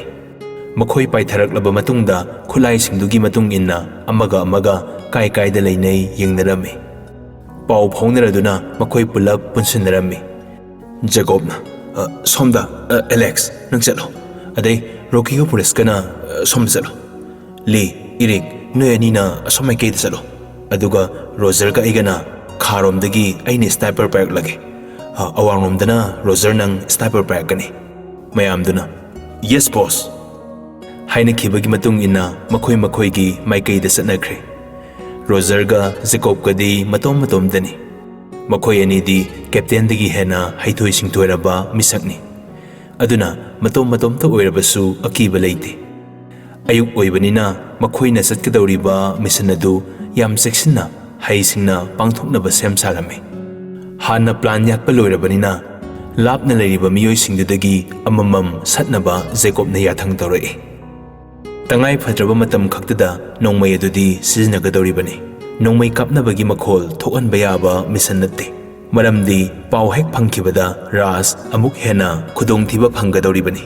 ꯔꯥꯖꯄꯨ ꯁꯦꯟꯅꯔꯤꯕ ꯃꯤꯑꯣꯏꯁꯤꯡꯗꯨꯁꯨ ꯑꯗꯨꯛꯀꯤ ꯃꯇꯤꯛ ꯌꯥꯝꯃꯤ. ꯉꯁꯤꯃꯛ ꯂꯣꯏꯅ ꯇꯨꯝꯅ ꯍꯥꯠꯄ ꯍꯥꯏꯕꯗꯨꯗꯤ ꯑꯣꯏꯊꯣꯛꯂꯣꯏ. ꯃꯗꯨ ꯍꯥꯟꯅ ꯈꯪꯕꯅ ꯃꯈꯣꯏ ꯌꯥꯝ ꯍꯩꯁꯤꯡꯅ ꯇꯞꯅ ꯂꯥꯟꯗꯥꯕ ꯍꯧꯔꯛꯏ. ꯁꯣꯝꯗꯅ ꯒꯣꯝꯇꯤꯅ ꯆꯥꯛ ꯆꯥꯗ꯭ꯔꯤꯉꯩꯗ, ꯃꯤꯠ ꯅꯥ ꯌꯥꯝ ꯆꯣꯡꯉꯤꯗ. ꯊꯣꯏꯕ ꯍꯣꯏꯗꯨꯕꯨ ꯄꯨꯡ ꯀꯌꯥꯒꯤ ꯐ꯭ꯂꯥꯏꯠꯅꯤ ꯍꯥꯏꯒꯦ? ꯅꯤꯡꯊꯤꯁꯅꯥꯅ, ꯑꯩꯒꯥꯕꯣ, ꯑꯗꯨꯗꯤ ꯑꯩꯁꯨ ꯍꯪꯍꯧꯗꯤꯌꯦ. ꯒꯣꯝꯇꯤꯅ ꯑꯩꯉꯣꯟꯗꯁꯨ ꯍꯥꯏꯔꯝꯗ꯭ꯔꯦ ꯑꯩꯅ ꯇꯨꯝꯕꯗꯨꯗ ꯍꯧꯗꯣꯛꯄꯤꯔꯝꯗ꯭ꯔꯦ ꯕꯥꯕꯨꯅ ꯆꯤꯡꯅꯗꯅꯕ ꯏꯃꯥꯁꯦ ꯀꯩꯁꯨ ꯈꯜꯂꯨꯅꯨꯗ ꯌꯧꯔꯝꯃꯅꯤ ꯑꯉꯟꯕꯒꯤ ꯐ꯭ꯂꯥꯏꯠꯅꯤ ꯒꯣꯝꯇꯤꯅ ꯐꯔꯦ ꯐꯔꯦ ꯃꯈꯣꯏ ꯆꯥꯕ ꯊꯛꯄ ꯂꯣꯏꯔꯒ ꯅꯤꯡꯊꯤꯁꯅꯥ ꯑꯗꯨ ꯃꯥꯒꯤ ꯀꯥꯗ ꯂꯥꯛꯏ ꯐꯣꯟꯗꯨ ꯌꯦꯡꯂꯨꯕꯗ ꯃꯤꯁ ꯀꯣꯜ ꯂꯩꯔꯝꯕꯗꯨ ꯊꯦꯡꯅꯩ ꯀꯣꯜ ꯕꯦꯛ ꯇꯧꯔꯝꯃꯤ ꯔꯥꯅꯤꯅ ꯀꯩꯗꯧꯔꯦ ꯐꯣꯟ ꯄꯥꯏꯗ꯭ꯔꯗꯤ ꯅꯤꯡꯊꯤꯅ ꯃꯦꯗꯥꯝ ꯑꯩ ꯆꯥꯛ ꯆꯥꯖꯔꯨꯕꯅꯤ ꯇꯥꯍꯧꯗ꯭ꯔꯦ ꯔꯥꯅꯤꯅ ꯃꯈꯣꯏ ꯆꯠꯅꯤ ꯍꯥꯏꯗꯣ ꯆꯠꯈ꯭ꯔꯕꯣ ꯅꯤꯡꯊꯤꯅ ꯆꯠ ꯂꯩꯔꯝꯃꯦ ꯑꯩ ꯊꯦꯡꯅꯍꯧꯗ꯭ꯔꯦ ꯔꯥꯅꯤꯅ ꯀꯩꯅꯣ ꯍꯥꯏꯁꯤꯕꯣ ꯅꯪꯗꯤ ꯀꯩꯗꯧ ꯂꯩꯔꯤꯕ ꯅꯤꯡꯊꯤꯅ ꯃꯦꯗꯥꯝ ꯃꯈꯣꯏꯗꯤ ꯌꯥꯝꯅ ꯉꯟꯅ ꯆꯠꯂꯝꯃꯦ ꯔꯥꯅꯤꯅ ꯐꯔꯦ ꯐꯔꯦ ꯉꯥꯏꯍꯥꯛ ꯂꯩꯔꯒ ꯄꯥꯎ ꯐꯥꯎꯅꯧꯀꯣ ꯑꯗꯨꯒ ꯑꯩꯉꯣꯟꯗ ꯑꯃꯨꯛ ꯄꯥꯎ ꯄꯤꯔꯛꯀꯗꯕꯅꯤ ꯅꯤꯡꯊꯤꯅ ꯐꯅꯤ ꯃꯦꯗꯥꯝ ꯑꯩ ꯄꯤꯖꯔꯛꯀꯦ ꯔꯥꯅꯤꯅ ꯌꯥꯝ ꯆꯦꯛꯁꯤꯟꯅ ꯁꯦꯟꯅꯧ ꯍꯥꯟꯅꯁꯨ ꯍꯥꯏꯈ꯭ꯔꯤꯗꯨꯅꯤ ꯊꯣꯏꯕꯅ ꯑꯩꯈꯣꯏ ꯑꯅꯤ ꯄꯥꯎ ꯐꯥꯎꯅꯩ ꯍꯥꯏꯕꯁꯦ ꯈꯪꯍꯟꯕ ꯁꯨꯡꯌꯥ ꯌꯥꯗꯦ ꯍꯦꯛ ꯈꯪꯂꯛꯄ ꯃꯤꯀꯨꯞꯇꯅꯦ ꯅꯄꯥꯕꯨꯡꯗꯣ ꯍꯤꯡꯅꯤ ꯈꯜꯂꯨꯅꯨ ꯅꯤꯡꯊꯤꯁꯅ ꯅꯨꯡꯉꯥꯏꯇꯅ ꯇꯞꯅ ꯃꯦꯗꯥꯝ ꯕꯕꯥꯒꯤ ꯊꯋꯥꯏꯗꯗꯤ ꯀꯟꯕꯤꯌꯨ ꯑꯩ ꯃꯦꯗꯥꯝꯅ ꯍꯥꯏꯕ ꯂꯣꯏ ꯏꯟꯖꯒꯦ ꯔꯥꯅꯤꯅ ꯐꯔꯦ ꯐꯔꯦ ꯊꯣꯏꯕꯅ ꯁꯤꯟꯅꯔꯝꯕ ꯊꯕꯛꯁꯤꯡꯗꯣ ꯁꯣꯏꯗꯅꯕ ꯍꯣꯠꯅꯧ ꯃꯤ ꯃꯌꯥꯝ ꯎꯅꯕ ꯂꯥꯛꯂꯅꯤ ꯑꯣꯐꯤꯁꯇ ꯂꯩꯔꯨꯔꯣ ꯅꯤꯡꯊꯤꯁꯅꯥꯅ ꯐꯅꯤ ꯃꯦꯗꯥꯝ ꯐꯣꯟ ꯊꯝꯅꯈ꯭ꯔꯦ ꯅꯤꯡꯊꯤꯁꯅꯥ ꯃꯤ ꯎꯅꯔꯨꯅꯕ ꯁꯦꯝ ꯁꯥꯔꯝꯃꯤ ꯅꯨꯃꯤꯠ ꯍꯨꯝꯅꯤꯒꯤ ꯑꯣꯏꯅ ꯍꯥꯟꯅ ꯖꯦꯀꯣꯕꯅ ꯕꯪꯒ꯭ꯂꯣ ꯑꯗꯨꯕꯨ ꯁꯦꯟꯅꯅꯕ ꯁ꯭ꯀꯣꯠ ꯀꯌꯥ ꯊꯅꯝꯂꯕꯅꯤ ꯁꯣꯝꯗꯅ ꯑꯃꯨꯛ ꯃꯈꯣꯏꯅ ꯇꯞꯅ ꯇꯞꯅ ꯃꯤ ꯍꯥꯠꯄ ꯍꯧꯔꯛꯏ ꯍꯥꯠꯂꯕ ꯃꯤꯁꯤꯡꯗꯨ ꯃꯐꯝ ꯑꯃꯗ ꯄꯨꯟꯅ ꯊꯝꯂꯝꯃꯤ ꯆꯠꯊꯒꯗꯧꯔꯤꯕ ꯃꯤꯁꯟ ꯑꯁꯦ ꯑꯍꯨꯝꯅꯤ ꯏꯔꯣꯏ ꯂꯣꯏꯕꯗꯅꯤ ꯔꯥꯖꯄꯨ ꯀꯟꯗꯧꯔꯤꯕꯁꯤ ꯅꯤꯡꯊꯤꯅ ꯈꯨꯠꯂꯣꯏꯔꯕ ꯍꯩꯁꯤꯡꯂꯕ ꯃꯈꯣꯏ ꯅꯤꯄꯥꯟ ꯑꯗꯨꯅ ꯇꯞꯅ ꯇꯞꯅ ꯃꯤ ꯍꯥꯠꯄꯗꯒꯤ ꯑꯍꯥꯟꯕ ꯃꯤꯁꯟꯗꯨ ꯂꯣꯏꯁꯤꯟꯈ꯭ꯔꯦ ꯃꯇꯝꯗꯤ ꯈꯪꯍꯧꯗꯦ ꯖꯔ ꯖꯔ ꯆꯠꯈꯤ ꯅꯤꯡꯊꯤꯁꯅꯥꯁꯨ ꯔꯥꯅꯤ ꯑꯔꯥꯏꯕ ꯅꯨꯄꯤ ꯅꯠꯇꯦ ꯍꯥꯏꯕ ꯃꯌꯦꯛ ꯁꯦꯡꯅ ꯈꯪꯂꯕꯅꯤ ꯑꯗꯨꯕꯨ ꯃꯥꯅ ꯇꯧꯒꯗꯧꯔꯤꯕ ꯊꯕꯛ ꯑꯗꯨꯒ ꯃꯄꯥꯕꯨꯡꯒꯤ ꯄꯨꯟꯁꯤꯒ ꯑꯣꯟꯅꯒꯗꯧꯔꯤꯕꯅꯤ ꯐꯠꯇꯕ ꯊꯕꯛ ꯑꯣꯏꯔꯕꯁꯨ ꯃꯍꯥꯛ ꯔꯥꯅꯤꯒꯤ ꯃꯇꯦꯡ ꯄꯥꯡꯂꯝꯃꯤ ꯖꯦꯀꯣꯕꯅ ꯈꯪꯂꯔꯣꯏ ꯃꯇꯥꯒꯨꯝ ꯍꯥꯟꯅꯒꯤ ꯑꯃꯣꯠꯄ ꯐꯥꯏꯜꯁꯤꯡꯗꯨꯁꯨ ꯁꯣꯏꯔꯦ ꯈꯪꯅ ꯈꯪꯅ ꯇꯨꯃꯤꯟꯅ ꯑꯗꯨꯝ ꯂꯩꯁꯤꯟꯈꯤꯕꯁꯨ ꯌꯥꯎꯔꯤꯕꯅꯤ ꯍꯥꯏꯗꯕ ꯌꯥꯗꯕ ꯈꯔ ꯎꯠꯂꯕꯁꯨ ꯑꯅꯝꯕꯅ ꯃꯥꯁꯨ ꯍꯥꯏꯗꯣꯛꯇꯕ ꯌꯥꯎꯔꯤꯕꯅꯤ ꯅꯨꯃꯤꯠ ꯑꯗꯣ ꯍꯧꯈꯤ ꯇꯨꯝꯕ ꯆꯥꯕ ꯈꯪꯗꯉꯩ ꯆꯠꯊꯔꯛꯂꯤꯕ ꯃꯤꯁꯟ ꯑꯗꯣ ꯃꯥꯏ ꯄꯥꯛꯄ ꯂꯝꯕꯤꯗ ꯂꯥꯛꯄ ꯍꯧꯔꯛꯏ ꯑꯍꯤꯡꯒ ꯇꯨꯝꯗꯉꯩ ꯊꯕꯛꯇꯨ ꯊꯨꯖꯤꯟꯅꯕ ꯍꯥꯏꯗꯨꯅ ꯑꯅꯤꯁꯨꯕ ꯃꯤꯁꯟ ꯑꯗꯨ ꯑꯃꯨꯛ ꯆꯠꯊꯔꯛꯏ ꯑꯅꯤꯁꯨꯕ ꯃꯤꯁꯟ ꯑꯗꯨꯕꯨ ꯂꯣꯏꯔꯕꯗꯤ ꯃꯈꯣꯏ ꯂꯣꯏꯅ ꯆꯥꯎꯔꯕ ꯃꯐꯝ ꯑꯗꯨꯒꯤ ꯃꯅꯨꯡꯗ ꯆꯪꯂꯛꯀꯗꯧꯔꯤꯕꯅꯤ ꯋꯥꯅ ꯍꯣꯠꯅꯖꯕꯒꯤ ꯃꯍꯩ ꯌꯥꯟꯕ ꯈꯔ ꯈꯔ ꯍꯧꯔꯛꯏ ꯖꯦꯀꯣꯕꯅ ꯕꯥꯏꯅꯣꯀꯨꯂꯔꯗꯨ ꯌꯦꯡꯗꯨꯅ ꯃꯤ ꯀꯌꯥꯝ ꯂꯩꯔꯤ ꯈꯪꯗꯣꯛꯂꯝꯃꯤ ꯃꯔꯨꯞꯁꯤꯡꯗꯨꯁꯨ ꯂꯣꯏꯅ ꯃꯈꯣꯏ ꯃꯈꯣꯏꯒꯤ ꯄꯣꯖꯤꯁꯟꯗꯨ ꯌꯦꯡꯂꯝꯃꯤ ꯖꯦꯀꯣꯕꯅ ꯑꯦꯂꯦꯛꯁ ꯀꯩ ꯐꯤꯕꯝꯗ ꯂꯩꯔꯤ ꯑꯦꯂꯦꯛꯁꯅ ꯈꯤꯇꯪ ꯑꯔꯨꯕꯗꯤ ꯑꯣꯏꯔꯤ ꯃꯔꯝꯗꯤ ꯄꯥꯎ ꯄꯤꯈꯤꯅꯕ ꯃꯤꯑꯣꯏꯁꯤꯡꯗꯨꯅ CCTV ꯐꯨꯇꯦꯖꯇꯒꯤ ꯌꯦꯡꯂꯤꯕꯅꯤ ꯑꯩꯈꯣꯏ ꯀꯔꯝꯅ ꯆꯪꯅꯕ ꯍꯣꯠꯅꯁꯤꯒꯦ ꯈꯟꯅꯈꯤꯒꯦ ꯂꯤ ꯏꯔꯤꯛꯁꯨ ꯌꯧꯔꯛꯏ ꯖꯦꯀꯣꯕꯅ ꯐꯔꯦ ꯃꯈꯣꯏꯒꯤ CCTV ꯐꯨꯇꯦꯖ ꯈꯨꯗꯤꯡꯃꯛꯇ ꯑꯩꯈꯣꯏꯒꯤ ꯃꯩ ꯑꯃꯠꯇ ꯇꯥꯍꯟꯕ ꯌꯥꯔꯣꯏ ꯍꯦꯛ ꯈꯪꯈꯤꯕꯗ ꯄꯥꯕꯨꯡꯗ ꯅꯠꯇꯦ ꯀꯀꯥ ꯇꯣꯝꯕꯒꯤ ꯐꯤꯕꯝꯁꯨ ꯑꯔꯨꯕ ꯑꯣꯏꯒꯗꯧꯔꯤꯕꯅꯤ ꯑꯍꯤꯡꯗꯣ ꯃꯈꯣꯏ ꯄꯣꯊꯥꯗꯉꯩ ꯊꯕꯛꯇꯨ ꯃꯈꯥ ꯆꯠꯊꯅꯕ ꯍꯣꯠꯅꯔꯤ ꯑꯆꯤꯛꯄꯒꯤ ꯇꯟꯖꯥ ꯑꯗꯨ ꯂꯧꯔꯗꯨꯅ ꯃꯈꯣꯏꯅ CCTV ꯐꯨꯇꯦꯖ ꯑꯗꯨꯕꯨ ꯄꯣꯁꯇ ꯊꯅꯝꯃꯤ ꯃꯗꯨꯒꯤ ꯃꯇꯨꯡꯗꯒꯤ ꯃꯈꯣꯏꯅ ꯃꯤ ꯃꯊꯪ ꯃꯊꯪ ꯍꯥꯠꯄ ꯍꯧꯔꯛꯏ ꯑꯍꯤꯡꯗꯨꯁꯨ ꯍꯧꯈꯤ ꯈꯪꯍꯧꯗꯦ ꯑꯁꯨꯝꯅ ꯅꯣꯡꯉꯥꯟꯈꯤꯕꯒ ꯅꯤꯡꯊꯤꯁꯅꯥ ꯑꯗꯨ ꯃꯊꯥ ꯁꯥꯔꯝꯃꯤ ꯀꯩꯅꯣ ꯑꯩꯅ ꯍꯧꯖꯤꯛ ꯇꯧꯗꯣꯔꯤꯕꯁꯦ ꯇꯥꯏꯕꯪ ꯑꯁꯤꯕꯨ ꯁꯦꯝꯕꯤꯔꯤꯕ ꯃꯄꯨ ꯅꯁꯨꯒꯤ ꯃꯇꯧ ꯑꯁꯤꯕꯨ ꯌꯦꯡꯕ ꯉꯝꯂꯤꯕ꯭ꯔꯥ ꯑꯩ ꯌꯥꯝ ꯋꯥꯔꯦ ꯑꯆꯨꯝꯕ ꯐꯅ ꯄꯥꯝꯂꯕꯁꯨ ꯑꯔꯥꯟꯕ ꯂꯝꯕꯤꯗ ꯑꯩꯕꯨ ꯃꯈꯣꯏꯅ ꯁꯤꯖꯤꯟꯅꯗꯨꯅ ꯂꯩꯔꯦ ꯑꯩ ꯍꯧꯖꯤꯛ ꯀꯩꯗꯧꯒꯅꯤ ꯈꯟꯐꯝ ꯈꯪꯗ꯭ꯔꯦ ꯇꯟꯖꯥꯗꯨꯗ ꯔꯥꯅꯤꯒꯤ ꯐꯣꯟ ꯂꯥꯛꯏ ꯃꯗꯨ ꯎꯕꯗ ꯅꯤꯡꯊꯤꯁꯅꯥ ꯃꯁꯥꯗꯨ ꯊꯥꯀꯠꯄ ꯍꯧꯔꯛꯏ ꯇꯞꯅ ꯃꯦꯗꯥꯝ ꯔꯥꯅꯤꯅ ꯁꯥꯎꯅ ꯀꯩꯅꯣ ꯅꯪ ꯇꯧꯏꯁꯦ ꯃꯇꯨꯡ ꯏꯟꯅꯕ ꯉꯝꯍꯧꯕꯁꯨ ꯅꯠꯇꯦ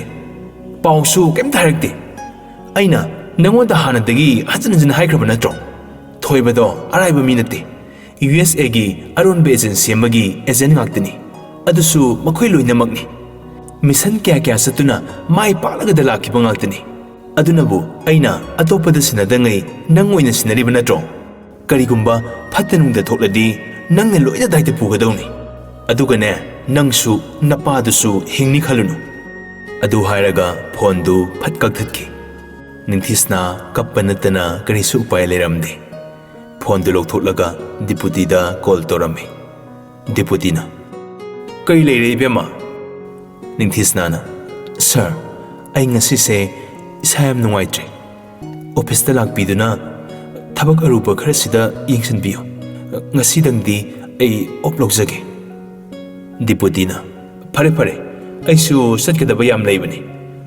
ꯇꯉꯥꯏ ꯐꯗ꯭ꯔꯗꯤ ꯀꯦꯟꯁꯦꯜ ꯇꯧꯕ ꯍꯥꯏꯗꯨꯅꯤ ꯂꯥꯛꯂꯒꯦ ꯑꯩꯈꯣꯏ ꯁꯦꯝꯒꯤꯗꯤ ꯀꯩ ꯄꯥꯎ ꯂꯩꯕꯤꯒꯦ ꯅꯤꯡꯊꯤꯁꯅꯥꯅ ꯌꯥꯝꯕꯨꯡꯗꯣ ꯍꯧꯖꯤꯛ ꯐꯥꯎꯕꯒꯤ ꯑꯣꯏꯅꯗꯤ ꯄꯥꯎ ꯐꯥꯎꯅꯖꯗ꯭ꯔꯤ ꯗꯤꯄꯨꯇꯤꯅ ꯑꯣ ꯐꯔꯦ ꯐꯣꯟ ꯊꯝꯅꯈ꯭ꯔꯦ ꯅꯤꯡꯊꯤꯁꯅꯥꯅ ꯒꯣꯝꯇꯤꯒꯤ ꯃꯅꯥꯛꯇ ꯂꯥꯛꯏ ꯑꯩꯒꯥꯕꯣ ꯒꯣꯝꯇꯤꯅ ꯍꯩꯃꯥ ꯅꯤꯡꯊꯤꯁꯅꯥ ꯅꯪꯕꯨ ꯑꯣꯐꯤꯁꯇ ꯂꯩꯔꯨꯔꯒꯦ ꯍꯥꯏꯕ꯭ꯔꯣ ꯅꯤꯡꯊꯤꯁꯅꯥ ꯑꯗꯨ ꯇꯞꯅ ꯒꯣꯝꯇꯤꯒꯤ ꯃꯅꯥꯛꯇ ꯐꯝꯊꯔꯛꯏ ꯑꯩꯒꯥꯕꯣ ꯑꯩ ꯉꯁꯤꯗꯤ ꯄꯣꯊꯥꯔꯒꯦ ꯗꯤꯄꯨꯇꯤ ꯌꯧꯔꯛꯂꯅꯤ ꯃꯥꯅ ꯐꯅꯕ ꯁꯤꯜꯂꯅꯤ ꯒꯣꯝꯇꯤꯅ ꯑꯣ ꯐꯔꯦ ꯏꯁꯨꯕꯨ ꯅꯁꯥꯒ ꯅꯨꯡꯉꯥꯏꯇ꯭ꯔꯕ꯭ꯔꯣ ꯅꯤꯡꯊꯤꯁꯅꯥꯅ ꯑꯩꯒꯥꯕꯣ ꯀꯩꯁꯨ ꯇꯧꯗꯦ ꯉꯁꯤꯗꯤ ꯑꯩꯒꯥꯕꯨꯀ ꯋꯥꯔꯤ ꯈꯔ ꯁꯥꯅꯤꯡꯕꯒꯤ ꯄꯣꯊꯥꯔꯕꯅꯤ ꯒꯣꯝꯇꯤꯅ ꯍꯣꯏꯗ ꯊꯕꯛ ꯆꯤꯟꯅꯕꯅꯤꯅ ꯉꯥꯏꯍꯥꯛꯇ ꯏꯁꯨꯒ ꯋꯥꯔꯤ ꯋꯥꯇꯥꯏ ꯁꯥꯟꯅꯕꯒꯤ ꯃꯇꯝꯒ ꯀꯌꯥ ꯐꯪꯗ꯭ꯔꯦ ꯍꯥꯏꯌꯣ ꯑꯩꯒꯥꯕꯣꯛꯀ ꯀꯔꯤ ꯇꯥꯟꯅꯁꯤꯒꯦ ꯑꯩꯒꯥꯕꯣ ꯉꯁꯤꯗꯤ ꯑꯩꯒꯥꯕꯣꯛ ꯍꯣꯏꯒꯤ ꯍꯧꯈ꯭ꯔꯕ ꯋꯥꯔꯤ ꯀꯌꯥꯗꯣ ꯅꯁꯨꯅ ꯈꯪꯕ ꯄꯥꯝꯃꯦ ꯃꯗꯨꯅ ꯃꯔꯝ ꯑꯣꯏꯔꯒ ꯑꯩꯒꯤ ꯕꯕꯥꯒꯤ ꯄꯨꯟꯁꯤꯕꯨꯁꯨ ꯀꯟꯕ ꯉꯝꯗꯧꯔꯤꯕꯅꯤ ꯋꯥꯍꯩꯗꯨ ꯇꯥꯕꯗ ꯒꯣꯝꯇꯤ ꯑꯉꯛꯄ ꯑꯣꯏꯔꯝꯃꯤ ꯀꯔꯤ ꯇꯣꯝꯕꯒꯤ ꯄꯨꯟꯁꯤ ꯀꯟꯕ ꯉꯝꯒꯗꯧꯔꯤꯕ ꯅꯤꯡꯊꯤꯁꯅꯥ ꯃꯄꯤ ꯇꯥꯔꯛꯏ ꯃꯥꯅꯦ ꯑꯩꯒꯥꯕꯣ ꯑꯩ ꯑꯁꯨꯝꯕꯔꯥꯜ ꯊꯤꯗꯣꯛꯄ ꯄꯥꯝꯃꯦ ꯌꯥꯝꯕꯨꯡꯅ ꯊꯕꯛ ꯌꯥꯝꯅ ꯆꯤꯟꯕꯅ ꯋꯥꯐꯝꯁꯦ ꯊꯤꯕ ꯁꯪꯗ꯭ꯔꯕꯁꯨ ꯃꯍꯥꯛꯀꯤ ꯁꯦꯀ꯭ꯔꯦꯇꯔꯤ ꯑꯃ ꯑꯣꯏꯅ ꯑꯩꯅ ꯊꯤꯗꯣꯛꯄ ꯄꯥꯝꯃꯤ ꯒꯣꯝꯇꯤ ꯅꯨꯡꯉꯥꯏꯇꯅ ꯍꯥꯏꯌꯣ ꯏꯁꯨꯅ ꯍꯥꯏꯅꯤꯡꯕꯗꯣ ꯍꯦꯛꯇ ꯍꯥꯏꯌꯣ ꯑꯩꯒꯥꯕꯣꯛꯅ ꯈꯪꯕ ꯑꯣꯏꯔꯗꯤ ꯂꯣꯏꯅ ꯍꯥꯏꯒꯅꯤ ꯅꯤꯡꯊꯤꯁꯅꯥꯅ ꯑꯩꯒꯥꯕꯣꯛꯅ ꯂꯣꯏꯅ ꯈꯪꯕ ꯑꯣꯏꯔꯝꯒꯅꯤ ꯊꯥꯖꯩ ꯒꯣꯝꯇꯤꯅ ꯍꯣꯏꯅꯦ ꯍꯥꯏꯌꯨꯅꯦ ꯅꯤꯡꯊꯤꯁꯅꯥ ꯋꯥꯍꯪ ꯍꯪꯕ ꯍꯧꯔꯛꯏ ꯑꯩꯒꯥꯕꯣ ꯃꯦꯗꯥꯝ ꯔꯥꯅꯤ ꯍꯣꯏꯒꯤ ꯏꯃꯨꯡꯒ ꯑꯩꯒꯥꯕꯣꯛ ꯍꯣꯏꯒ ꯊꯥꯏꯅꯗꯒꯤ ꯀꯃꯥꯏ ꯂꯣꯏꯅꯔꯛꯏ ꯍꯥꯏꯕꯗꯤ ꯏꯙꯧꯅ ꯂꯩꯔꯤꯉꯩꯗ ꯅꯨꯡꯉꯥꯏꯅꯗꯕ ꯌꯥꯅꯗꯕ ꯂꯩꯈꯤꯕ꯭ꯔꯥ ꯒꯣꯝꯇꯤ ꯁꯣꯔ ꯁꯥꯡꯅ ꯍꯣꯟꯗꯣꯛꯆꯩ ꯂꯩꯈꯤꯗ꯭ꯔꯕ ꯃꯄꯨꯔꯣꯏꯕꯕꯨ ꯅꯤꯡꯁꯤꯡꯂꯛꯏ ꯑꯗꯨꯒ ꯇꯞꯅ ꯍꯥꯏꯔꯛꯏ ꯅꯣꯏꯒꯤ ꯏꯙꯧꯗꯣ ꯃꯇꯝꯗꯨꯒꯤ ꯑꯦꯒ꯭ꯔꯤꯀꯜꯆꯔ ꯗꯤꯄꯥꯔꯠꯃꯦꯟꯠꯒꯤ ꯗꯤꯄꯨꯇꯤ ꯗꯥꯏꯔꯦꯛꯇꯔꯅꯤ ꯃꯥꯒꯤ ꯒꯥꯔꯤ ꯗ꯭ꯔꯥꯏꯚꯔ ꯂꯨꯈꯣꯏꯒꯤ ꯃꯆꯥꯅꯨꯄꯤꯅꯤ ꯅꯣꯏ ꯃꯦꯗꯥꯝ ꯔꯥꯅꯤꯁꯦ ꯑꯩꯈꯣꯏꯅꯗꯤ ꯃꯈꯣꯏꯕꯨ ꯍꯟꯊꯅ ꯀꯩꯁꯨ ꯈꯜꯂꯛꯇꯦꯗ ꯌꯥꯝ ꯅꯨꯡꯁꯤꯅ ꯏꯃꯨꯡ ꯑꯃꯒꯤ ꯃꯤꯑꯣꯏꯒꯨꯝ ꯂꯣꯏꯅꯔꯛꯄꯅꯦ ꯂꯨꯈꯣꯏꯅ ꯃꯆꯥ ꯂꯩꯁꯥꯕꯤ ꯔꯥꯅꯤꯕꯨ ꯄꯨꯔꯒ ꯑꯩꯈꯣꯏꯗ ꯍꯦꯛ ꯂꯥꯛꯑꯦ ꯃꯈꯣꯏꯒꯤ ꯑꯋꯥ ꯑꯅꯥ ꯀꯌꯥꯗꯁꯨ ꯃꯇꯦꯡ ꯄꯥꯡꯗꯨꯅꯇ ꯂꯥꯛꯄꯅꯤ ꯏꯆꯥ ꯅꯨꯄꯥꯅ ꯄꯥꯝꯃꯤꯔꯥ ꯄꯥꯝꯗ꯭ꯔꯤꯔꯥ ꯅꯍꯥꯒꯤ ꯑꯣꯏꯕ ꯋꯥꯔꯤꯅꯤꯅ ꯃꯗꯨꯗꯤ ꯈꯪꯂꯨꯗ꯭ꯔꯦ ꯏꯆꯥꯅ ꯍꯥꯏ ꯃꯥꯅ ꯑꯩꯉꯣꯟꯗ ꯅꯨꯡꯁꯤ ꯂꯥꯡ ꯊꯥꯛꯄꯅꯤ ꯏꯃꯧꯅ ꯍꯥꯏ ꯉꯥꯏꯍꯥꯛꯀꯤ ꯑꯄꯥꯝꯕꯅ ꯃꯥꯒꯤ ꯏꯖꯠꯄꯨ ꯃꯥꯡꯍꯜꯂꯤ ꯀꯔꯝꯕꯅ ꯆꯨꯝꯃꯤꯕ ꯂꯥꯜꯂꯤꯕ ꯑꯩꯈꯣꯏꯅ ꯃꯗꯨ ꯊꯤꯗꯣꯛꯇꯉꯩ ꯑꯃꯁꯨ ꯐꯅꯕ ꯍꯥꯏꯗꯨꯅ ꯂꯨꯍꯣꯡꯕꯤꯔꯦ ꯂꯨꯍꯣꯡꯂꯕ ꯃꯇꯨꯡ ꯆꯍꯤ 3-4 ꯍꯦꯜꯂ ꯐꯥꯎ ꯑꯉꯥꯡ ꯌꯥꯎꯗꯦ ꯑꯗꯩ ꯑꯩꯅ ꯍꯥꯏꯕꯗꯒꯤ ꯀꯣꯟꯅ ꯏꯁꯨ ꯊꯣꯏꯕꯁꯦ ꯐꯪꯖꯕꯅꯤ ꯅꯣꯏ ꯁꯤꯑꯦꯝ ꯁꯥꯔꯅꯗꯤ ꯃꯥꯕꯨ ꯑꯔꯣꯜ ꯑꯊꯨꯞ ꯌꯥꯝꯅ ꯇꯧꯏ ꯍꯥꯏꯗꯅ ꯉꯥꯏꯍꯥꯛ ꯂꯩꯇꯅ ꯁꯥꯎꯅꯩ ꯈꯠꯅꯩ ꯑꯩꯅꯁꯨ ꯌꯥꯌꯥ ꯂꯥꯎꯕꯗꯣ ꯄꯥꯝꯗꯕꯒꯤ ꯊꯦꯝꯖꯤꯟꯕꯤꯕ ꯉꯥꯛꯇꯅꯤ ꯅꯤꯡꯊꯤꯁꯅꯥ ꯃꯔꯛ ꯊꯠꯂꯒ ꯑꯩꯒꯥꯕꯣ ꯃꯦꯗꯥꯝꯁꯦ ꯍꯥꯟꯅ ꯑꯇꯣꯞꯄ ꯑꯃꯒ ꯈꯪꯅꯔꯝꯃꯤ ꯍꯥꯏ ꯆꯨꯝꯕ꯭ꯔꯣ ꯒꯣꯝꯇꯤꯅ ꯑꯗꯨꯃꯥꯏꯅ ꯍꯥꯏ ꯑꯗꯨꯕꯨ ꯃꯗꯨꯗ ꯀꯩꯁꯨ ꯑꯩꯈꯣꯏ ꯐꯠꯇꯕ ꯈꯜꯂꯨꯗꯦꯗ ꯄꯥꯈꯪ ꯂꯩꯁꯥꯔꯤꯉꯩ ꯃꯇꯝ ꯍꯥꯏꯕꯁꯤꯗꯤ ꯑꯄꯥꯝ ꯅꯨꯡꯁꯤ ꯐꯥꯎꯅꯔꯤꯕ ꯉꯥꯛꯇꯅꯤ Ningthisnana Yum palapau yambung panglapau nupaduga adum pau phaunaba male mina sum haibata tabani Gomti loina khanglibani upai leitraduna loina haidorai ha khangnei haujiksu khangnaribani solaba iga bokna makhoi lamba paruba yadabana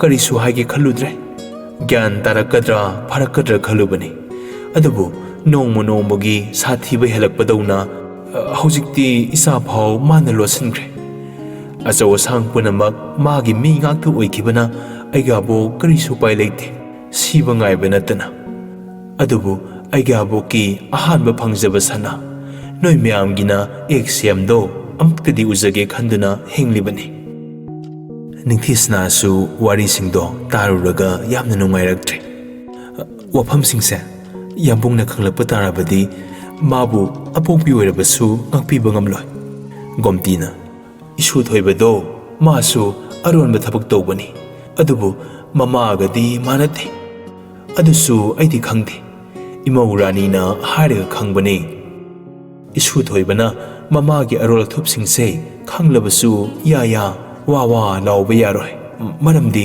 magisu aronba thabak tawribanina Ningthisnana sumegabo adusu aina yambungi secretary oibasisu madam no ohenbani Gomtina khangida isu thoibana thainadagi isubu yamna ngaujarakpani adugi thawoina mana hai humduna panba yanaba sanabali langaktane isubu CM oelibase magi khuzin thorangактani noi madam na khangnadaba leite kanagi governor DGP deputy home minister dagi kai loina magi mi ngaktani sidani asumba tawruba noi pabung CM phau makhoi myam manaraga losan khrise Ningthisnana aigabo hana khangbra Gomtina karigi khangdani man satpili satpo aina them duna hairibase ategi nate isadugi thawayado mangdanabani asuk thina sathiramni aigabokna khalude nupigi saklon yami haiduna kabi kya na saitharibado asumbani noi madam masak matau karisu wattabani manungdadi kayada sathiramliba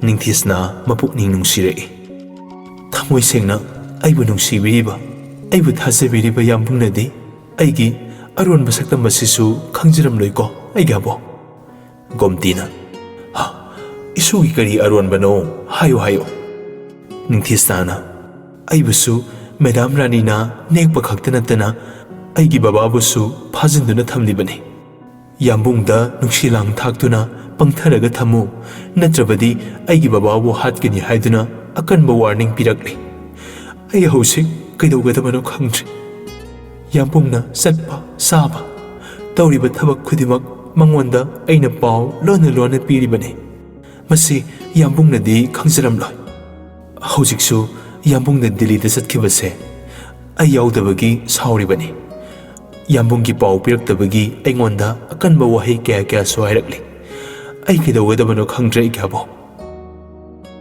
adu hairaga Ningthisna adu pena kapthorai Gomtisu nungaitratuna isu thoibi kapano aigi isu thoibado araiba natte adumakna noi CM sarna mabu foreign country da mahi tamhalibani singdau singlaba haidau hairabani yumda samput sajarabasu mapandadi masu kanglei nongsa thobane noigi CM sarna hairamba malai isa manga tara poklaga gadha ngakto oidau saru asangba amakhak leibana magun hena lei hairami nongmadi mapabung aigi mahut silangani aingondagi hena athaubo oirakkini hairamlibani Gomtina makhatare soidangamdaba landangamdaba mibu kana leige kaisu khalunada isusidi asumba sengbado thoiba laklaga loina haidu madu haihoudrabadi isu thoibana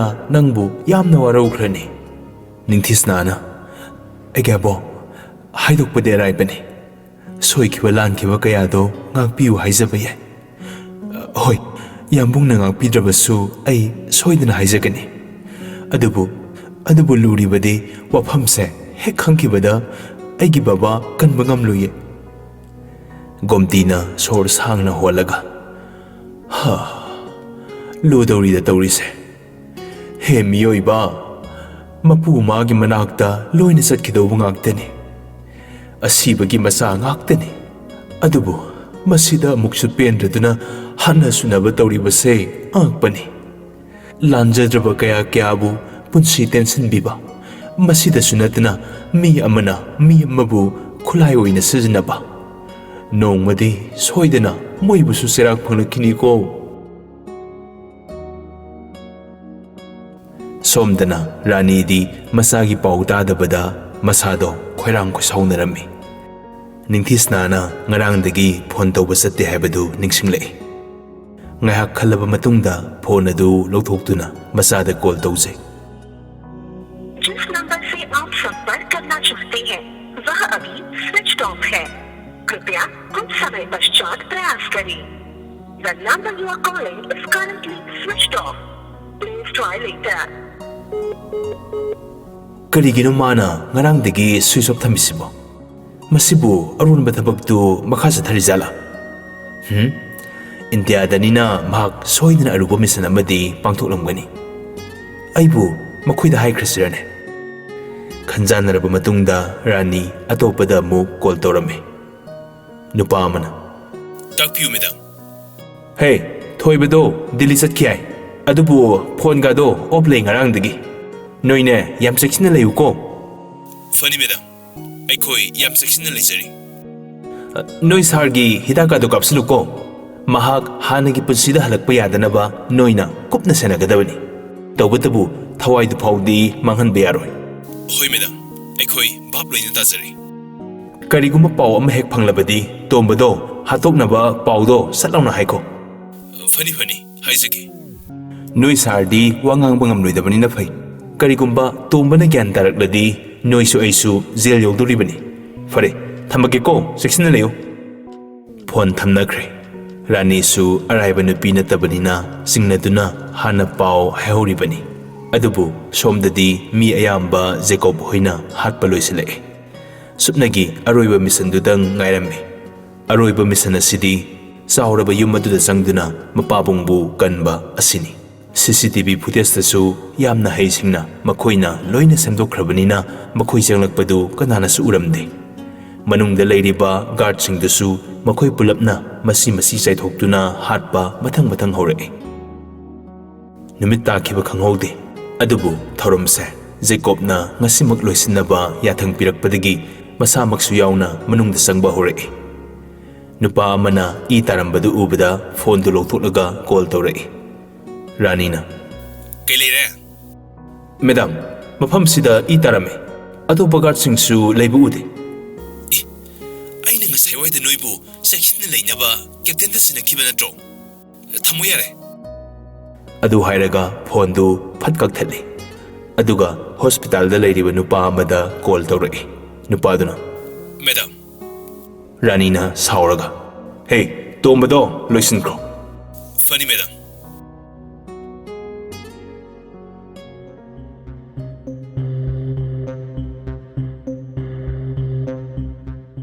Jacobna ahanbay nupadu pharaga hey nang hojik wari sanai duganano ha hojik wari sai duganano.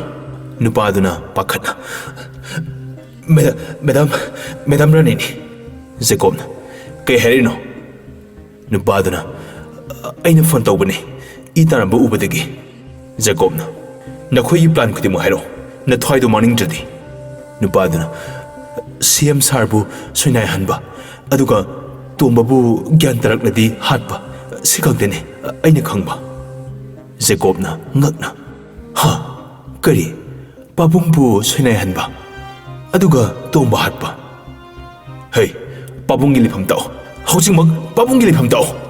Nupaduna room number 37ꯗ ꯂꯩꯕꯅꯦ ꯃꯈꯥꯗ ꯑꯗꯨꯒ ꯄꯥꯁꯋꯥꯔꯗꯅ 678901 ꯑꯣꯏꯕꯅꯤ ꯖꯦꯀꯣꯕꯅ 678901 ꯖꯦꯀꯣꯕꯅ ꯁꯥꯎꯅ ꯐꯠꯇꯕ ꯃꯤꯗꯤ warning ꯄꯤꯕ ꯅꯨꯄꯥ ꯅꯠꯇꯦ ꯑꯗꯨ ꯍꯥꯏꯔꯒ ꯅꯨꯄꯥꯗꯨ ꯂꯣꯏꯁꯤꯟꯈꯤ ꯖꯦꯀꯣꯕꯅ ꯃꯔꯨꯞꯁꯤꯡꯗ ꯄꯥꯎꯗꯨ ꯍꯥꯏꯔꯝꯃꯤ ꯃꯈꯣꯏ ꯂꯣꯏꯅꯃꯛ ꯔꯨꯝ ꯅꯝꯕꯔ 37ꯗ ꯊꯤꯔꯝꯃꯤ ꯖꯦꯀꯣꯕ ꯃꯥꯒꯤ ꯐꯣꯟꯗꯨ ꯂꯧꯊꯣꯛꯂꯒ ꯁ꯭ꯋꯤꯆ ꯑꯣꯟ ꯇꯧꯏ ꯃꯤꯅꯤꯠ 2ꯒꯤ ꯃꯇꯨꯡ ꯅꯤꯡꯊꯤꯁꯅꯥꯗ ꯀꯣꯜ ꯇꯧꯔꯛꯏ ꯅꯤꯡꯊꯤꯁꯅꯥ ꯐꯣꯟꯗꯨ ꯂꯥꯛꯄꯗ ꯍꯔꯥꯎꯅ ꯌꯥꯝꯕꯣ ꯅꯪ ꯃꯐꯝꯗꯨꯗꯒꯤ ꯂꯣꯠꯈ꯭ꯔꯣ ꯑꯩ ꯂꯥꯛꯇ꯭ꯔꯤ ꯐꯥꯎ ꯅꯪ ꯆꯦꯛꯁꯤꯟꯅ ꯂꯩꯔꯝꯃꯣ ꯅꯤꯡꯊꯤꯁꯅꯥ ꯋꯥꯍꯩꯗꯨ ꯇꯥꯕꯗ ꯉꯛꯄꯅ ꯂꯣꯏꯔꯦ ꯀꯩꯒꯤꯅꯣ ꯌꯥꯝꯕꯣ ꯍꯧꯖꯤꯛ ꯋꯥꯍꯪꯗꯨꯒꯤ ꯄꯥꯎꯈꯨꯝ ꯄꯤꯕ ꯃꯇꯝ ꯅꯠꯇꯦ ꯆꯠꯂꯣ ꯅꯪ ꯂꯣꯠꯈ꯭ꯔꯣ ꯑꯩꯅ ꯅꯪꯕꯨ ꯁꯣꯏꯗꯅ ꯊꯤꯔꯛꯀꯅꯤ ꯑꯩ ꯂꯥꯛꯇ꯭ꯔꯤ ꯐꯥꯎꯕ ꯅꯪ ꯂꯣꯠꯈ꯭ꯔꯣ ꯑꯗꯨꯒ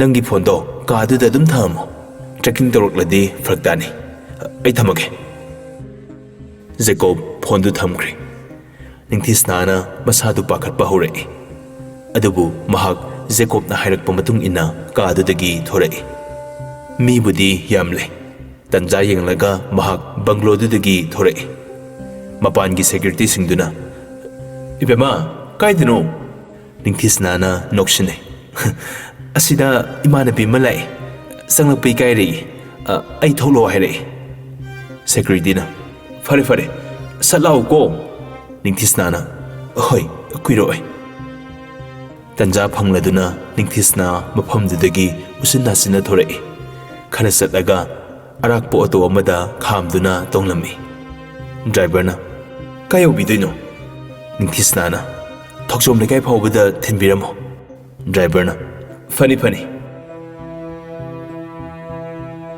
ꯅꯤꯡꯊꯤꯁꯅꯥ ꯍꯦꯛ ꯆꯠꯈꯤꯕꯒ ꯕꯪꯒ꯭ꯂꯣꯗꯨꯗ ꯔꯥꯅꯤ ꯃꯥꯒꯤ ꯒꯥꯔꯗꯁꯤꯡꯒ ꯂꯣꯏꯅꯅ ꯂꯥꯛꯑꯝꯃꯤ ꯔꯥꯅꯤ ꯃꯅꯨꯡꯗ ꯆꯪꯂꯛꯏ ꯍꯩ ꯕꯥꯕꯨ ꯃꯦꯝꯆꯥ ꯕꯥꯕꯨ ꯇꯥꯗꯨꯅ ꯊꯣꯛꯂꯛꯏ ꯃꯦꯗꯥꯝ ꯔꯥꯅꯤꯅ ꯅꯤꯡꯊꯤꯁꯅꯥ ꯀꯧꯔꯛꯎ ꯕꯥꯕꯨꯅ ꯐꯅꯤ ꯃꯦꯗꯥꯝ ꯕꯥꯕꯨꯅ ꯅꯤꯡꯊꯤꯁꯅꯥꯒꯤ ꯔꯨꯝꯗ ꯆꯪꯂꯛꯄꯗ ꯂꯩꯔꯝꯗ꯭ꯔꯦ ꯑꯗꯨꯕꯨ ꯀꯥ ꯆꯠꯇꯨꯅ ꯊꯤꯔꯝꯃꯤ ꯕꯥꯕꯨꯅ ꯃꯦꯗꯥꯝ ꯂꯩꯍꯧꯗꯦ ꯑꯣꯐꯤꯁ ꯔꯣꯝꯗꯒ ꯆꯠꯈꯤꯕ꯭ꯔꯥ ꯑꯩ ꯌꯦꯡꯖꯧꯒꯦ ꯑꯗꯨ ꯍꯥꯏꯔꯝꯂꯒ ꯕꯥꯕꯨꯗꯨ ꯑꯣꯐꯤꯁ ꯔꯣꯝꯗ ꯑꯃꯨꯛ ꯂꯥꯛꯏ ꯕꯥꯕꯨꯅ ꯁꯔ ꯅꯤꯡꯊꯤꯁꯅꯥꯒ ꯂꯥꯛꯄꯤꯕ꯭ꯔꯣ ꯗꯤꯄꯨꯇꯤꯅ ꯃꯥꯗꯤ ꯃꯁꯥ ꯉꯝꯗꯦ ꯍꯥꯏꯗꯥꯏꯅꯦ ꯁꯤꯗꯗꯤ ꯂꯥꯛꯇꯦ ꯕꯥꯕꯨꯅ ꯌꯥꯝ ꯅꯨꯡꯉꯥꯏꯖꯔꯦ ꯁꯔ ꯕꯥꯕꯨ ꯑꯃꯨꯛ ꯊꯣꯔꯛꯏ ꯂꯩꯔꯤꯕ ꯁꯦꯀ꯭ꯌꯨꯔꯤꯇꯤꯁꯤꯡ ꯑꯗꯨꯗ ꯑꯣꯟꯁꯤꯜꯂꯒ ꯅꯤꯡꯊꯤꯁꯅꯥꯒ ꯎꯕ꯭ꯔꯣ ꯅꯣꯏꯕꯣ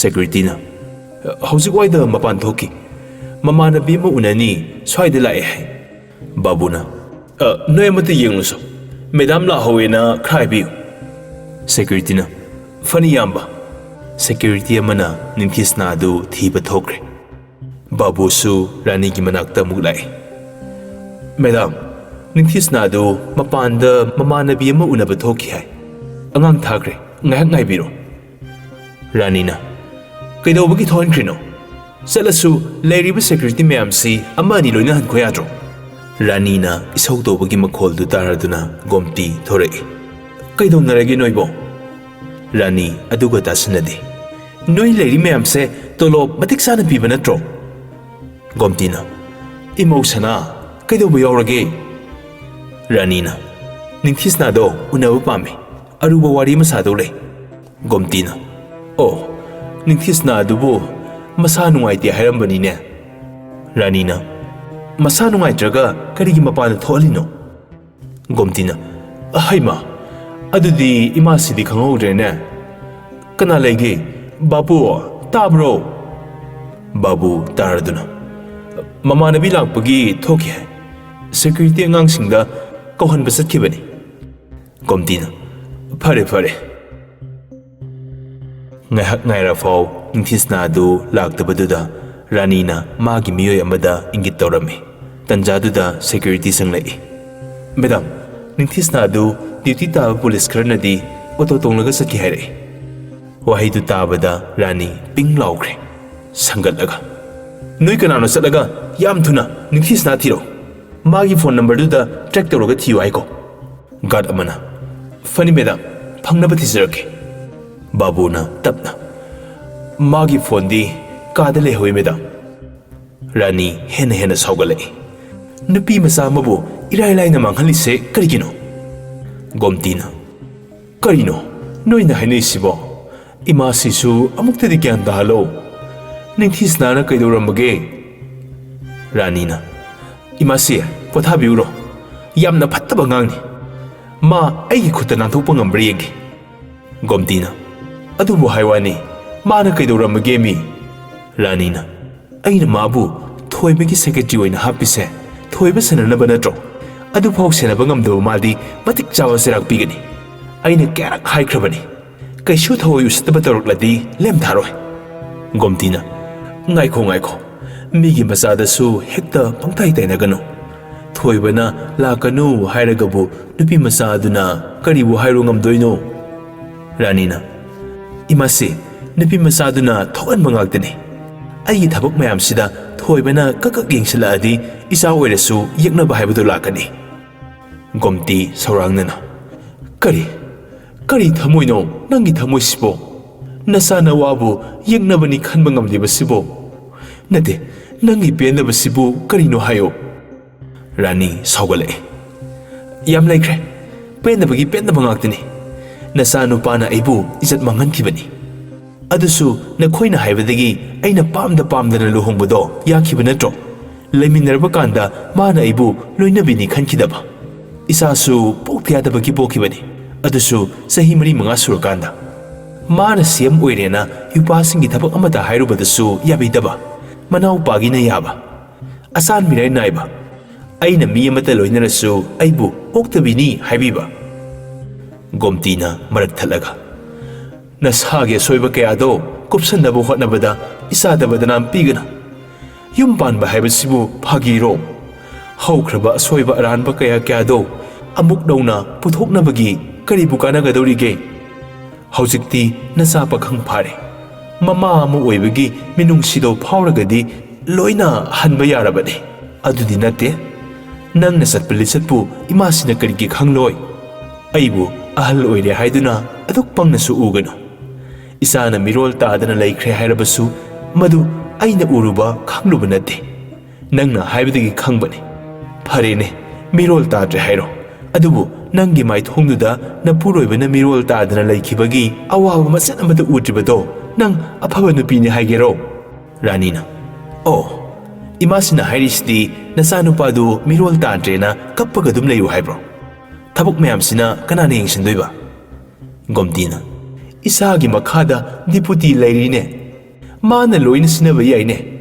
Nang nakarigi isubu siyemu ehelibano haibado imasi loy kangi. Manungda na nang nasanari balila mayam se ay mitang dabani na loy na kangi ne. Rani na. Miya magipunsibu kay sulay na kanba imong se noy imong sini. Gomtina. Masa pa kang para pao apaba mata kanba ngamdaba. Yare, sachko. Nang napamzari ba misaktuga luhong luro. Rani na. Imasiya, kari wangang sangano.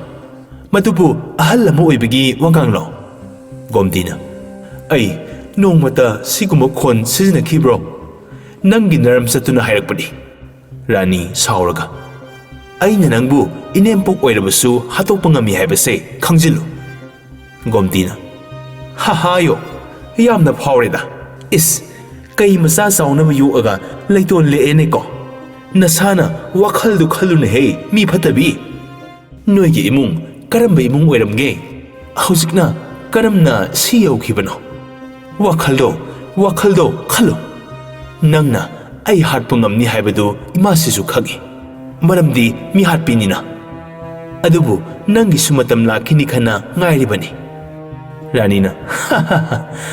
Aybu kanana hatoy ba? Gomtina. Napunsido omor oidana layroine sanaybe mo.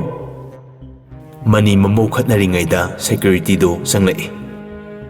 Madam, police officer khar lai. Secretary tomba laikhidre hai. Rani na. Yare, konu nurse hayo. Makoy na thokpa siloyo. Gomtina ngakna. Ha, kari. Tomba laikhidre hai ba? Rani na. Madusu ay nahatpani hai doira. Gomti makhada tapna phamdaki. ꯇꯟꯖꯥꯗꯨꯗ ꯔꯥꯅꯤ ꯆꯠꯄ ꯍꯧꯔꯒꯦ ꯃꯇꯥꯒꯨꯝ ꯐꯠ ꯍꯥꯏꯗꯣꯛꯂꯒ ꯊꯣꯛꯈ꯭ꯔꯦ꯫ ꯕꯥꯕꯨꯁꯨ ꯅꯨꯡꯉꯥꯏꯇꯅ ꯇꯞꯅ, "ꯏꯃꯥꯁꯤ, ꯂꯥꯛꯑꯣ ꯄꯣꯊꯥꯕꯤꯎꯔꯣ, ꯀꯥ ꯍꯦꯟꯅ ꯈꯟꯖꯤꯜꯂꯨꯔꯅꯨ." ꯒꯣꯝꯇꯤ ꯃꯄꯤꯗꯨ ꯇꯩꯊꯣꯛꯏ꯫ "ꯑꯣ, ꯏꯃꯥꯁꯤꯒꯤ ꯇꯣꯝꯕ, ꯀꯔꯤ ꯄꯥꯎꯅꯣ ꯇꯥꯔꯤꯁꯤꯕꯣ? ꯅꯆꯥꯅꯨꯄꯤꯅ ꯄꯥꯎꯁꯦ ꯊꯥꯔꯒ ꯀꯔꯤ ꯑꯣꯏꯒꯅꯤ? ꯑꯣꯟꯊꯣꯛꯅ ꯅꯨꯡꯉꯥꯏꯈꯤꯔꯦꯗꯀꯣ꯫ ꯏꯃꯥꯁꯤꯅ ꯅꯪꯁꯨ ꯅꯣꯏ ꯁꯥꯔꯁꯨ ꯍꯜꯂꯛꯈꯤꯅꯤ ꯈꯟꯗꯨꯅ ꯉꯥꯏꯔꯤꯕꯅꯦ."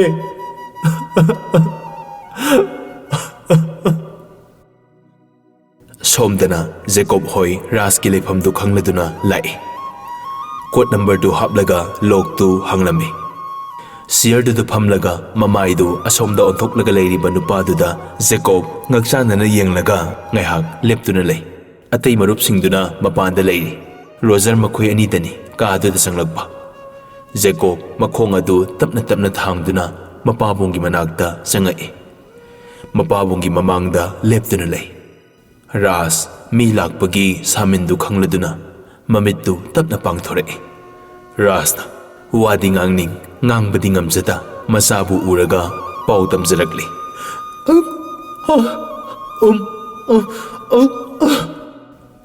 ꯖꯦꯀꯣꯕ ꯈꯨꯔꯨ ꯈꯨꯗꯛ ꯀꯨꯜꯂꯒ ꯇꯞꯅ ꯐꯝꯊꯔꯛꯏ꯫ ꯑꯣꯏꯔꯝꯂꯤꯕ ꯃꯄꯥꯕꯨꯡꯒꯤ ꯃꯇꯧ ꯑꯗꯨ ꯎꯔꯨꯕꯗ ꯖꯦꯀꯣꯕ ꯃꯁꯥꯁꯨ ꯇꯨ ꯆꯨꯡꯈꯤ꯫ ꯍꯥꯏꯐꯝ ꯈꯪꯗꯕ ꯆꯩꯅꯥ ꯑꯗꯨꯅ ꯃꯄꯤ ꯑꯗꯣ ꯃꯅꯤꯡ ꯇꯝꯅ ꯁꯤꯟꯊꯔꯛꯏ꯫ "ꯄꯥꯕꯨꯡ," ꯑꯗꯨ ꯍꯥꯏꯔꯒ ꯃꯄꯥꯕꯨꯡꯗ ꯀꯣꯟꯁꯤꯟꯖꯩ꯫ "ꯄꯥꯕꯨꯡ, ꯅꯆꯥꯕꯨ ꯋꯥꯔꯧꯒꯅꯨ. ꯅꯆꯥ ꯂꯥꯛꯄ ꯈꯔ ꯊꯦꯡꯈ꯭ꯔꯦ. ꯀꯩꯅꯣ ꯄꯥꯕꯨꯡꯅ ꯇꯧꯔꯝꯃꯤꯁꯤꯕꯣ? ꯑꯩꯒ ꯑꯕꯣꯛꯅ ꯎꯔꯒ ꯀꯔꯤꯅꯣ ꯑꯣꯏꯗꯧꯔꯤꯕꯁꯦ?" ꯑꯗꯨ ꯍꯥꯏꯔꯒ ꯖꯦꯀꯣꯕ ꯊꯃꯣꯏ ꯁꯣꯛꯅ ꯀꯞꯊꯣꯔꯛꯏ꯫ ꯔꯣꯖꯔꯁꯨ ꯃꯄꯤ ꯔꯥꯁꯤꯜꯂꯛꯏ꯫ ꯇꯧꯔꯝꯂꯤꯕ ꯃꯇꯧ ꯑꯗꯨ ꯎꯕꯗ ꯇꯥꯏꯕꯪ ꯄꯥꯟꯕ ꯀꯅꯥꯕꯨ ꯊꯃꯣꯏ ꯀꯥꯏꯔꯣꯏ꯫ ꯔꯣꯖꯔꯅ ꯊꯦꯝꯖꯤꯟꯕꯤꯔꯛꯏ꯫ "ꯚꯥꯏ, ꯃꯐꯝꯁꯤꯗꯒꯤ ꯆꯠꯅꯕ ꯇꯧꯁꯤ. ꯑꯇꯩ ꯑꯇꯩ ꯄꯨꯂꯤꯁ ꯀꯩꯀꯥ ꯂꯥꯛꯂꯗꯤ ꯐꯔꯛ ꯇꯥꯔꯛꯂꯅꯤ." ꯖꯦꯀꯣꯕ ꯒ꯭ꯌꯥꯟ ꯂꯥꯛꯏ꯫ ꯃꯄꯤꯗꯣ ꯁꯠ ꯁꯠ ꯇꯩꯊꯣꯛꯆꯩ꯫ "ꯍꯣꯏ ꯚꯥꯏ." ꯔꯥꯖ ꯃꯆꯥꯅ ꯀꯞꯄꯗꯨ ꯎꯔꯒ ꯃꯈꯨꯠꯇꯨꯅ ꯃꯆꯥꯒꯤ ꯇꯥꯔꯛꯂꯤꯕ ꯃꯄꯤ ꯑꯗꯨ ꯇꯩꯊꯣꯛꯆꯅꯤꯡꯉꯤ꯫ ꯑꯗꯨꯕꯨ ꯈꯨꯠ ꯈꯣꯡ ꯃꯆꯤꯟ ꯃꯔꯩ ꯂꯣꯏꯅ ꯁꯣꯏꯅꯔꯕꯅꯤꯅ ꯀꯔꯤꯁꯨ ꯇꯧꯕ ꯉꯝꯖꯗ ꯃꯍꯥꯛꯁꯨ ꯃꯄꯤ ꯇꯥꯖꯔꯛꯏ꯫ ꯖꯦꯀꯣꯕꯅ ꯃꯄꯥꯕꯨꯡꯒꯤ ꯃꯄꯤ ꯑꯗꯨ ꯇꯩꯊꯣꯛꯄꯤꯔꯝꯃꯤ꯫ ꯑꯗꯨꯒ, "ꯂꯥꯎ ꯄꯥꯕꯨꯡ, ꯊꯦꯡꯂꯕꯁꯨ ꯊꯦꯡꯅ ꯄꯥꯕꯨꯡ ꯂꯧꯕ ꯂꯥꯛꯄꯅꯤ." ꯑꯗꯨ ꯍꯥꯏꯔꯒ ꯃꯔꯨꯞꯁꯤꯡꯗꯨꯒ ꯂꯣꯏꯅꯅ ꯃꯄꯥꯕꯨꯡꯕꯨ ꯄꯝꯈꯠꯂꯒ ꯊꯣꯔꯛꯏ꯫ ꯑꯗꯨꯕꯨ ꯆꯤꯡꯖꯥꯎ ꯀꯌꯥ, ꯎꯃꯪ ꯀꯌꯥ ꯂꯥꯜꯂꯒ ꯂꯥꯛꯄꯅꯤꯅ ꯃꯈꯣꯏ ꯎꯃꯪ ꯑꯃꯗ ꯉꯥꯏꯍꯥꯛ ꯄꯣꯊꯥꯔꯝꯃꯤ꯫ ꯖꯦꯀꯣꯕꯅ ꯌꯥꯎꯖꯔꯛꯄ ꯏꯁꯤꯡ ꯕꯣꯇꯜ ꯑꯗꯨ ꯃꯍꯥꯛ ꯊꯛꯇꯕ ꯃꯈꯩ ꯃꯄꯥꯕꯨꯡꯗ ꯇꯞꯅ ꯇꯞꯅ ꯄꯤꯊꯛꯂꯝꯃꯤ꯫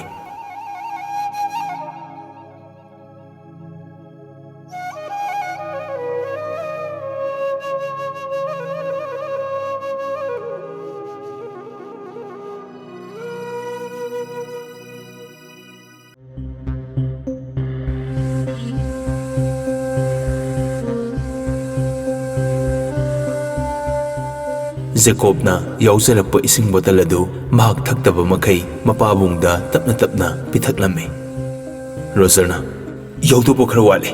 ꯚꯥꯏ, ꯅꯪ ꯋꯥꯔꯅꯤ. ꯄꯥꯕꯨꯡꯁꯦ ꯑꯩ ꯑꯃꯨꯛ ꯊꯥꯡꯂꯛꯀꯦ." ꯖꯦꯀꯣꯕꯅ, "ꯌꯥꯏꯌꯦ ꯚꯥꯏ."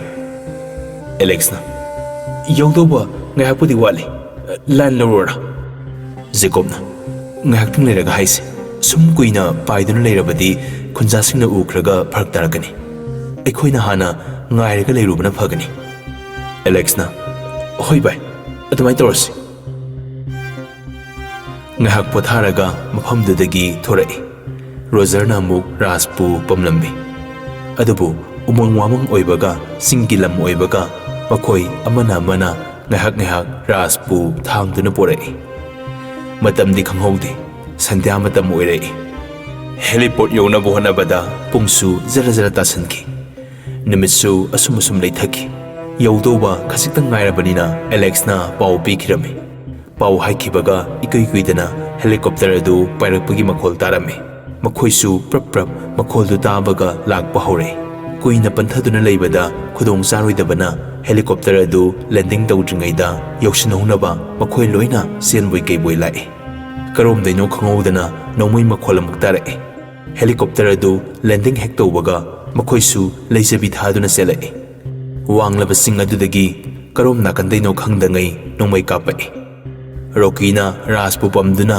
Yamna Thuna helicopter duda tongki Makhoi kharana nomai kaplakpa maika yengduna amuk makhoi sukhat halami mit khuzerabasu mit yamna singba yamna thauba lina nupa amana sniper kapnaba aim toribadu urami mahakna kap toribadu Jacob tani li prap sinduna Jacob ki mamang thali kapak liba maru adu li gi oi thangba khubom da panki adudagi Rogerna nupadu uraduna makhada kumtharaga magi sniper duna kapaga khudakta hatki Jacobna kanna bhai adu hairaga Jacobna libu pamkhatlaga helicopter aduda kakhalai Jacobna kan laure bhai lao makhuttu marup singduda khalammi tasengbadi maringjal khaba ngaktani yeknabaga lanthengnabada mai onduna sinkhidaba miyoi ngaktani adubu Tanzana yarduduna Jacob na laurokpadagi makhoi loina helicopter aduda tonglai adubu helicopter adudagi Roger Jacob na nakan onthoklaga sniper kap haurai atai marup sing adusu AK-47 adudagi kaptharak haurai pilot na Jacob ki ayaba ngaiduna ngahak matakta paikhatlaga leirami Jacob na makhut khatpadagi helicopter adu paiduna makhoi satkirami Ngai hakki matung makhoi Jacob ki banglo da oina direct landing taunaba pilot da Jacob na hairame helicopter gi makhol hauna tarakpaduda adwaidu leiriba duty tariba police tagi security dagi loin yenglai memcha su babu su thorai mayamna sungtha thajadaba haibadu makni makhoi tarukna ras amadi asok palibu Jacob Roger na thanglaga mi marina nakandagi ani lepaga lakminai Setlipa uniform matik sarbu khulai kya su yauri wang sauraga body su phaba ngaktanina yengbada atukki matik fajrami miyamna udrabasu uriba kharadu phau maya kaga yengnari babuna ras ubada ngakna aikhoi siam yambung la e mahi sanglatuna asokpa anidu pusinnaba lai Jacobna yarni noi kanano ambulance ko police na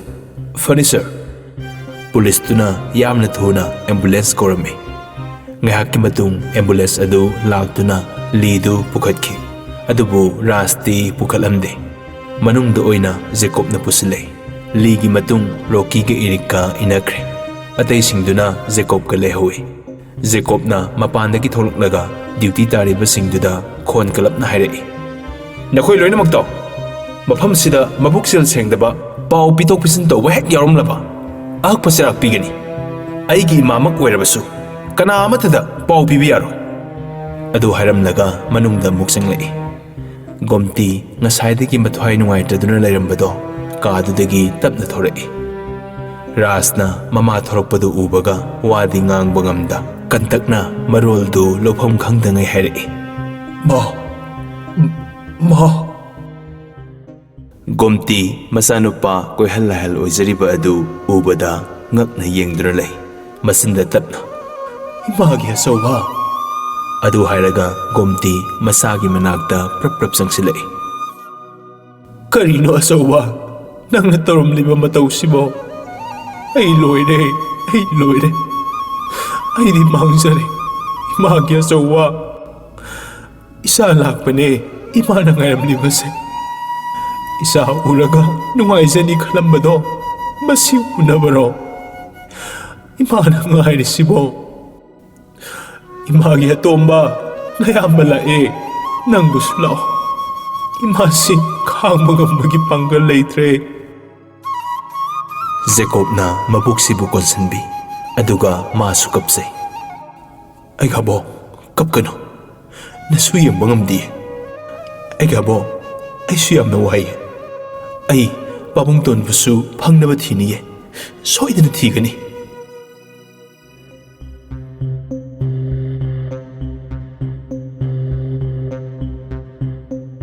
Office famliba deputy adusu laklami. Ras ubada angakpa phawrami. Jacob mamitu khana deputy di yenglai. Deputy Saheb, angakpa phawbra. Mafam sida kaidormino. Deputy do ipapakana. Secretary Nahana, Mr. Jacob Laktrip Howbody, Mosin Bina Haidana, Kobagi Laksabani. Jacob CM Uibaina, Deputy the Karim to Sinadangai, Secretary Nikis Nado in the Sinarambado, Madam Labini. Yare, Lengo, Kona Kanasi. Deputy do Masai Papa Katna, Satri. Jacob Noi, Babung Sa, Kupna, Section Sino. Aswangam Yarodi, I will put the Hagano.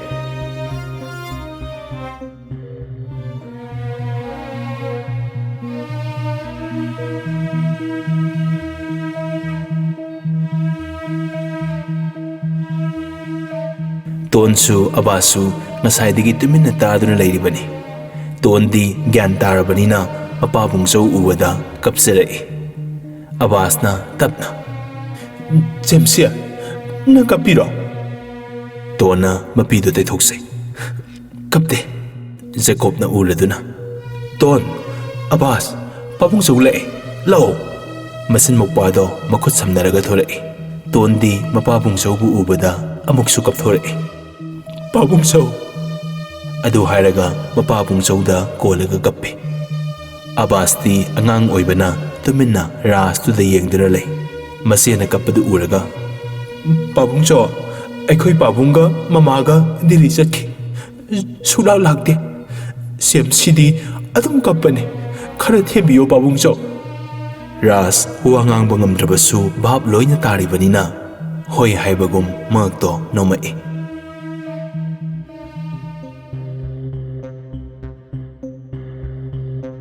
Jacob na control room da lady nupado da phone tore.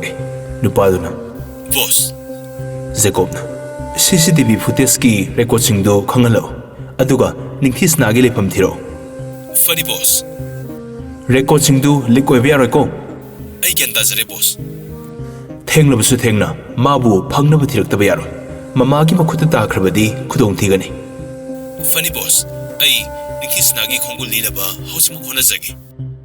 Good. Thame. Jacob phone to thamkibaga. Roger, nang lehoro. Housing Impal Hospital satuna kaga tombagi condition do yengsluge. Babuna tapna. Thoiba khara thengman kre. Kaga tomba kanbana khidre. Wahi tu tabada makhoi loinamak ngaklami. Rasu thawai sakna kanna.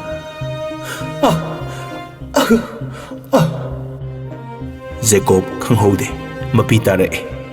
Adubu, Maya Mangduda, Pazadre Kanduna, Pate Toki, Roserna.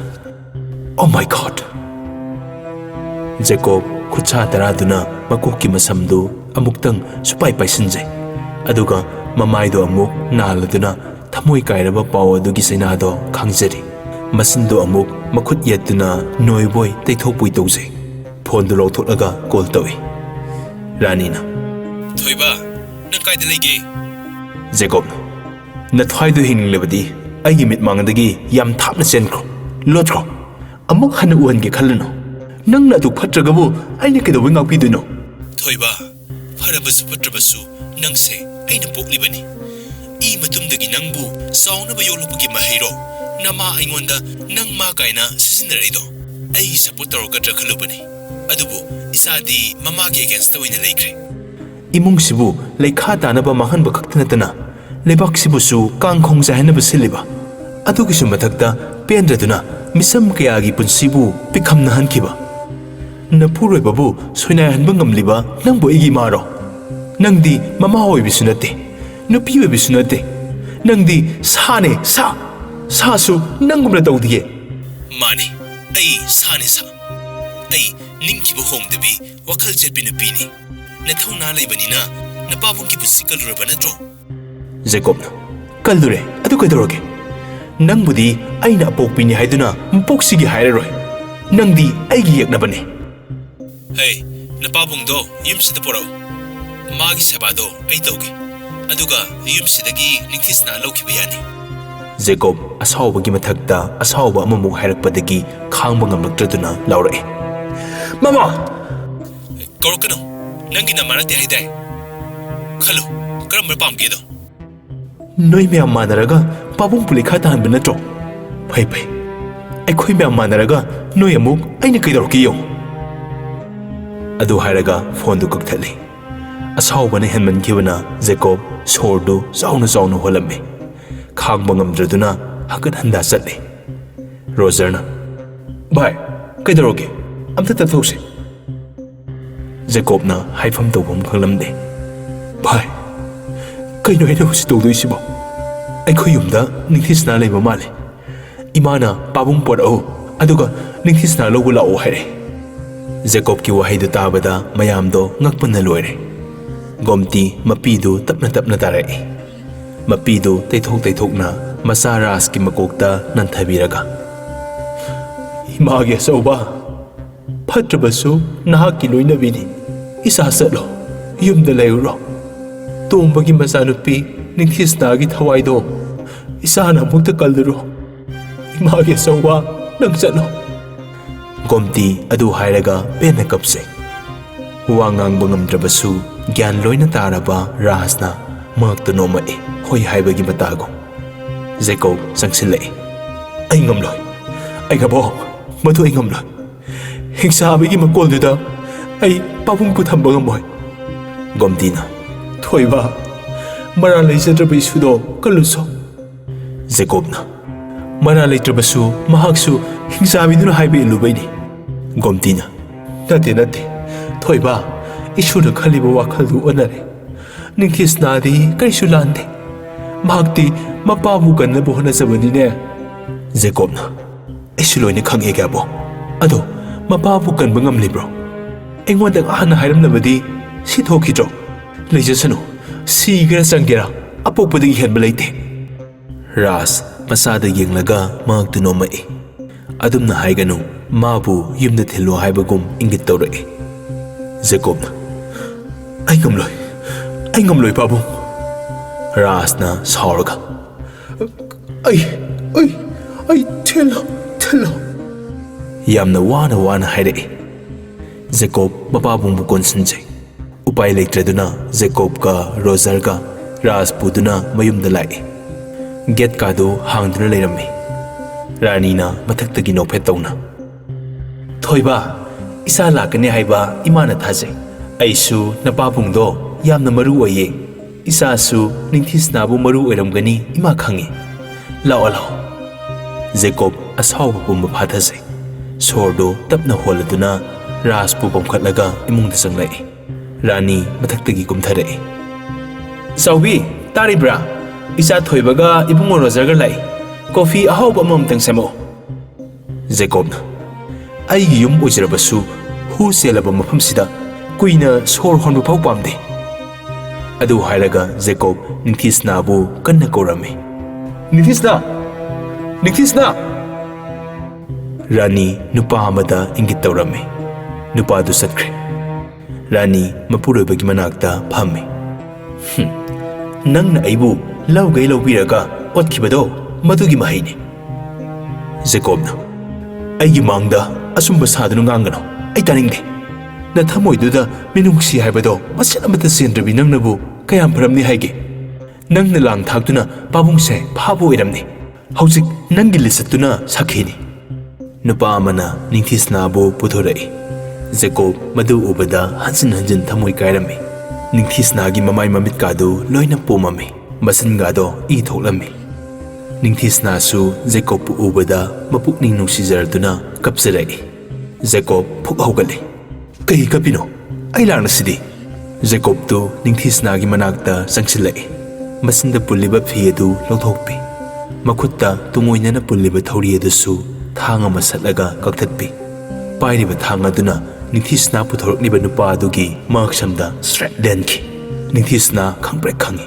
Yam hai singlaba Jacob Rogerna mathangta kaida leiriba guard singdubu mathang khonglei thuna nongmai kapthatpa horai.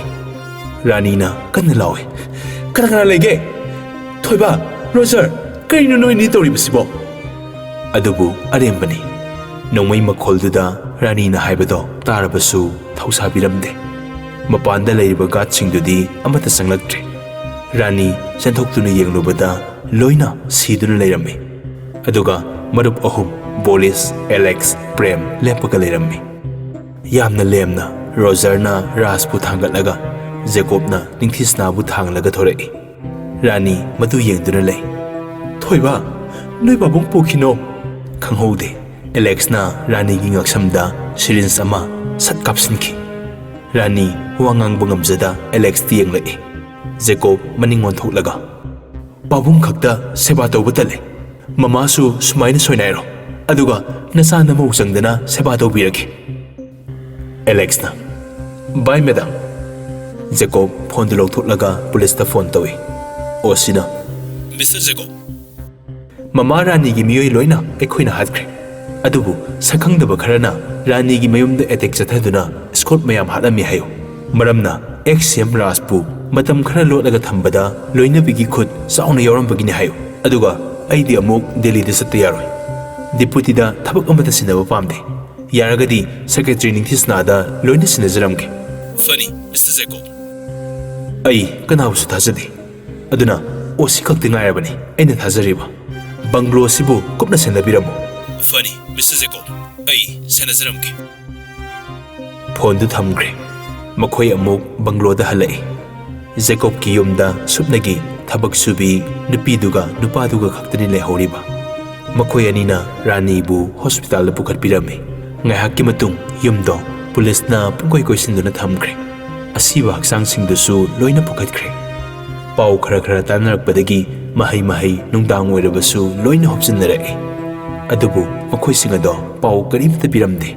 CM gi Bangloda amuk hopsinnarai. Kanagumba oirabadi wafamdo losinkiba yarabani. Adubu Jacob wafamdu asengba hainaba osida sinakre. Osina asengba singdu mayamda tamlammi. Adubu Jacob ki party na thawongodu sathavani haibadudi kanadasu khangalamde. Mayamdo wa khanari.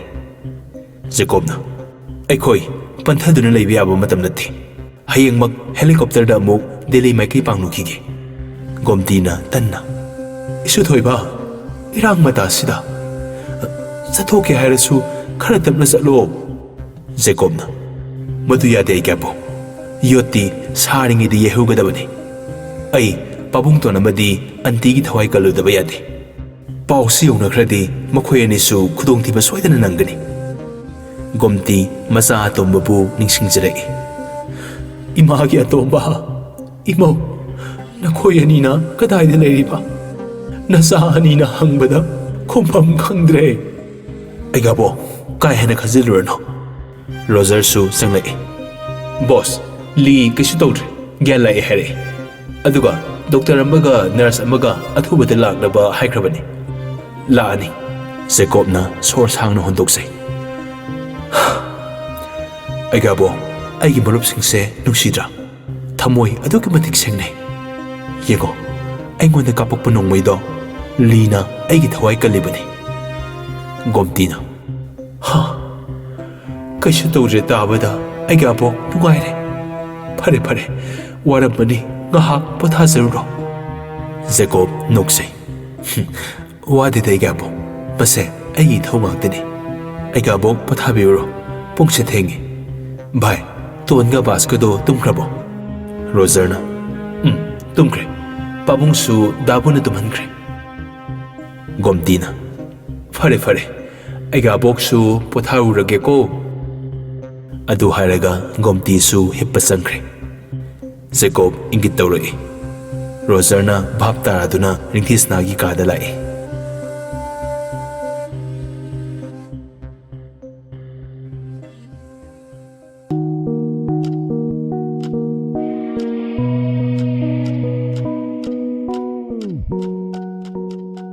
Jacob ingit tawrai.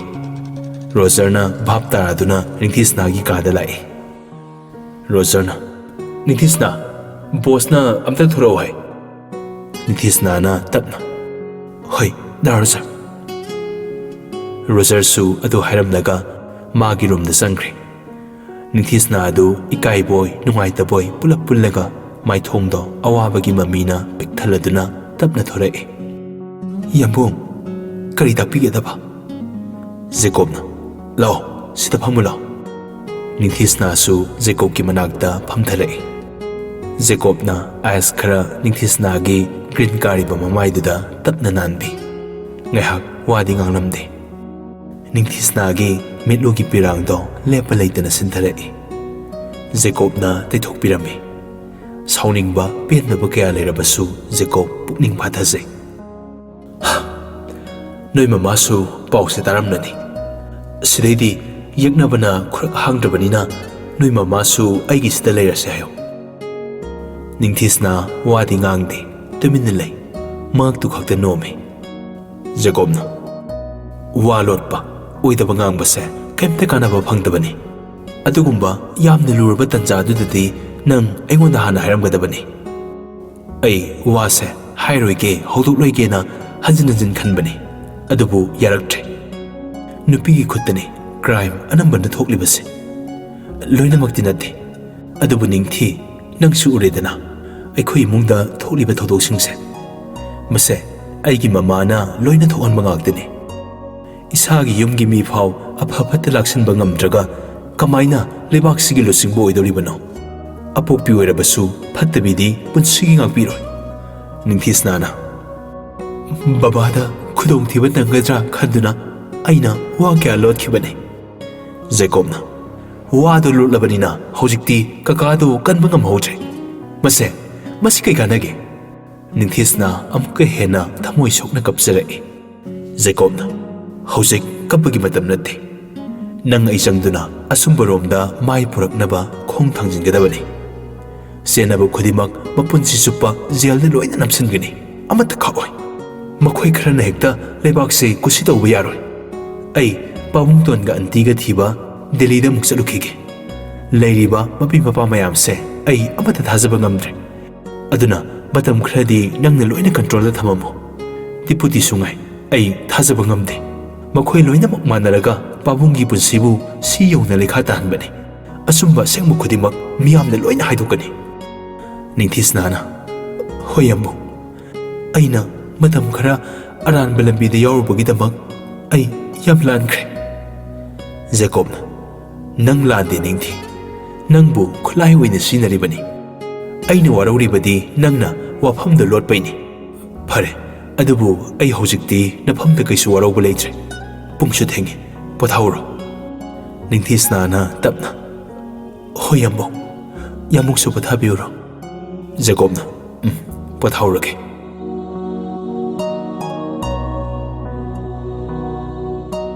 Ahingdu haughre. Nongalaga makhoi amuk satnaba sem sarami. Thabak pumba Ningthisnada sinarami.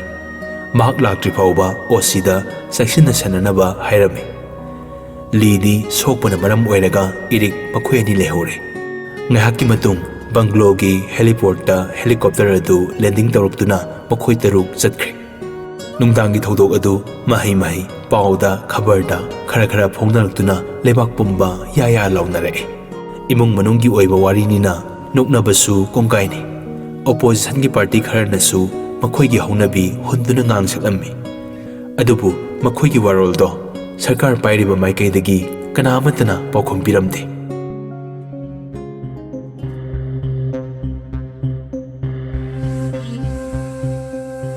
Makhoi taruk Delhi yauraduna CID khara thadoklammi. Makhoi su Rahul gi khongul lirammi. Nongmadagi nini dagi humni hafta phaki. Upai leitraduna lasta makhoi Rahul nu tongkhiba flight adugi passenger singdugi list ta check tawrammi. Adubu Rahul Rajkumar gi ming yauramde. Rita gi ming su yauramde. Jacobna makhoi chatlamaroi. Kaidanoma soidana leiramani.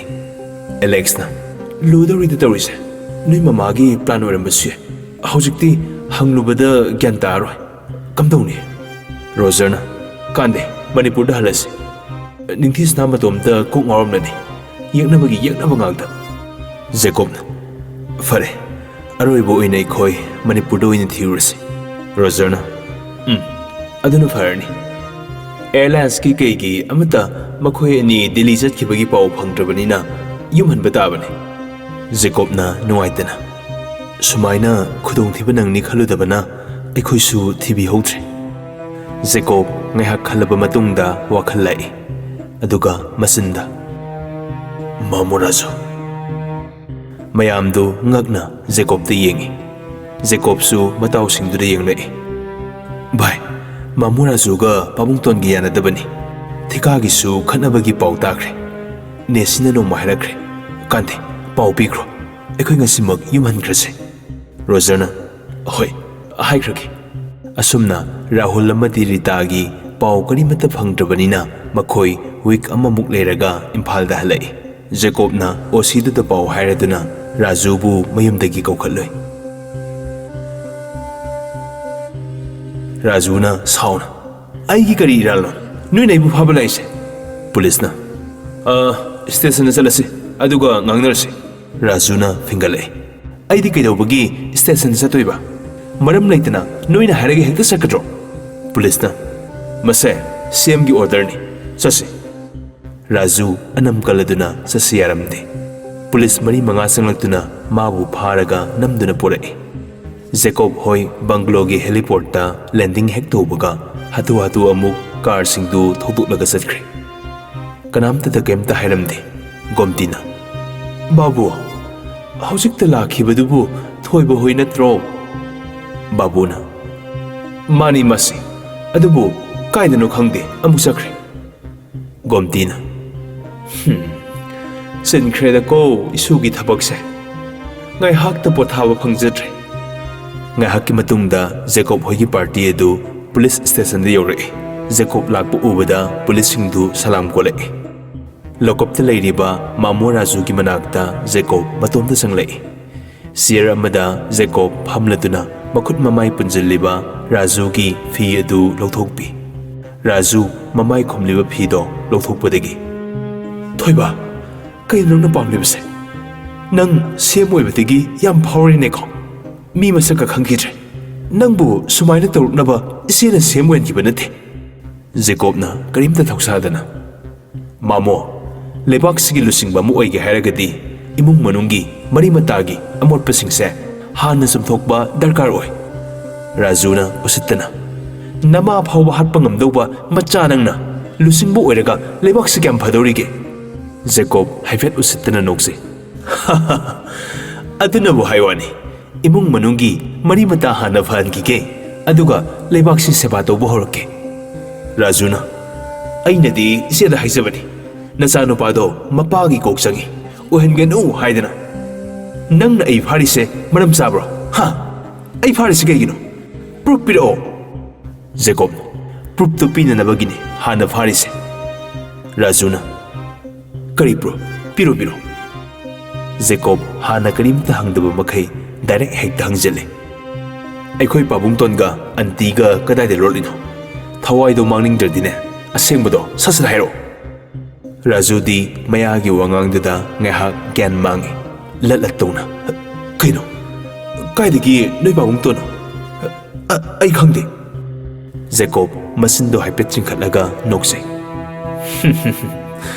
ꯑꯩꯅ ꯃꯐꯝꯗꯨ ꯀꯔꯤꯒꯨꯝꯕ ꯆꯨꯝꯅ ꯍꯥꯏꯔꯛꯂꯕꯗꯤ ꯃꯥꯃꯣ ꯅꯪ ꯐꯥꯁꯤ ꯇꯧꯒꯅꯤ ꯑꯩꯅ ꯍꯥꯏꯗ꯭ꯔꯤꯉꯩꯗ ꯅꯁꯥꯅ ꯍꯥꯏꯔꯛꯑꯣ ꯔꯥꯖꯨ ꯃꯌꯥ ꯑꯣꯏꯖꯔꯕꯁꯨ ꯖꯦꯀꯣꯕꯀꯤ ꯁꯥꯊꯤꯕ ꯃꯇꯧ ꯑꯗꯨ ꯎꯕꯗ ꯈꯧꯇꯛ ꯆꯥꯔꯝꯃꯤ ꯊꯣꯏꯕ ꯀꯩꯅꯣ ꯑꯩ ꯈꯪꯗꯦ ꯍꯥꯏꯕꯅꯦ ꯖꯦꯀꯣꯕꯅ ꯗ꯭ꯔꯒꯀꯤ ꯀꯦꯁ ꯄꯥꯟꯁꯤꯜꯂꯒ ꯄꯨꯟꯁꯤ ꯆꯨꯞꯄ ꯖꯦꯜꯗ ꯂꯩꯕ ꯄꯥꯝꯕ꯭ꯔꯥ ꯅꯠꯇ꯭ꯔꯒ ꯁꯤꯑꯦꯝ ꯀꯤꯗꯅꯦꯞ ꯇꯧꯕꯒꯤ ꯀꯦꯁ ꯄꯥꯟꯁꯤꯜꯂꯒ ꯐꯥꯁꯤ ꯇꯧꯕ ꯄꯥꯝꯕ꯭ꯔꯥ ꯑꯅꯤꯗꯨꯗꯒꯤ ꯈꯟ ꯇꯥꯕ ꯍꯥꯏꯕ ꯌꯥꯗ꯭ꯔꯕꯅꯤꯅ ꯔꯥꯖꯨ ꯎꯄꯥꯏ ꯂꯩꯇ꯭ꯔꯗꯨꯅ ꯑꯁꯦꯡꯕꯁꯤꯡꯗꯣ ꯂꯣꯏ ꯍꯥꯏꯗꯣꯔꯛꯏ ꯏꯆꯦꯅ ꯅꯣꯏ ꯄꯥꯕꯨꯡꯇꯣꯟ ꯍꯣꯏ ꯗꯤꯜꯂꯤ ꯆꯠꯈꯤꯗꯧꯔꯦ ꯊꯠꯂꯒ ꯐꯥꯎ ꯑꯗꯨꯒ ꯃꯐꯝ ꯑꯃꯗ ꯂꯣꯠꯂꯒ ꯊꯝꯃꯨ ꯃꯥꯒꯤꯗꯤ ꯕꯤꯜ ꯀꯥꯏꯈ꯭ꯔꯕꯅꯤꯅ ꯑꯗꯨꯅ ꯄꯩꯁꯥ ꯃꯌꯥꯝꯗꯣ ꯄꯤꯗ꯭ꯔꯤꯐꯥꯎ ꯐꯥꯔꯒ ꯊꯝꯃꯨ ꯍꯥꯏ ꯀꯔꯤꯒꯨꯝꯕ ꯄꯩꯁꯥꯁꯤꯡꯗꯣ ꯐꯪꯂꯕꯗꯤ ꯍꯥꯠꯈ꯭ꯔꯣ ꯍꯥꯏꯔꯛꯏ ꯑꯩꯒꯤ ꯕꯤꯜ ꯀꯥꯏꯒꯗꯧꯕ ꯐꯥꯏꯜ ꯑꯗꯨꯅ ꯅꯪꯅ ꯁꯥꯏꯟ ꯇꯧꯗ꯭ꯔꯕꯅꯤ나 ꯑꯗꯨꯅ ꯌꯥꯅꯔꯁꯦ ꯍꯥꯏꯕꯅꯤ ꯏꯆꯦꯒ ꯖꯦꯀꯣꯕ ꯅꯧꯊꯣꯔꯛꯏ ꯋꯥꯎ ꯃꯥꯃꯣꯔꯥꯖꯨ ꯁꯥꯎꯠ ꯐꯤꯂꯝꯒꯤ ꯕꯦꯠꯇꯒꯤ ꯍꯦꯟꯅ ꯁꯥꯊꯤꯔꯝꯃꯦ ꯅꯣꯏꯁꯦ ꯑꯩꯕꯨ ꯄꯣꯛꯄꯤ ꯑꯃꯗꯤ ꯑꯩꯒꯤ ꯃꯥꯃꯣꯅꯤꯀꯣ Jacob phuk hogalaga mafamdi upai letraba Rajudo Rahul matai manau pharaga thamliba mafamdugi address hairaklammi Jacob na kana lei tabra police na Mr. Jacob mafamdu khanglaba natro chalo noi khara police na fani Mr. Jacob police kharana Rahul ga Rita ga thiba satkre Jacob hoisu amuk banglo da halai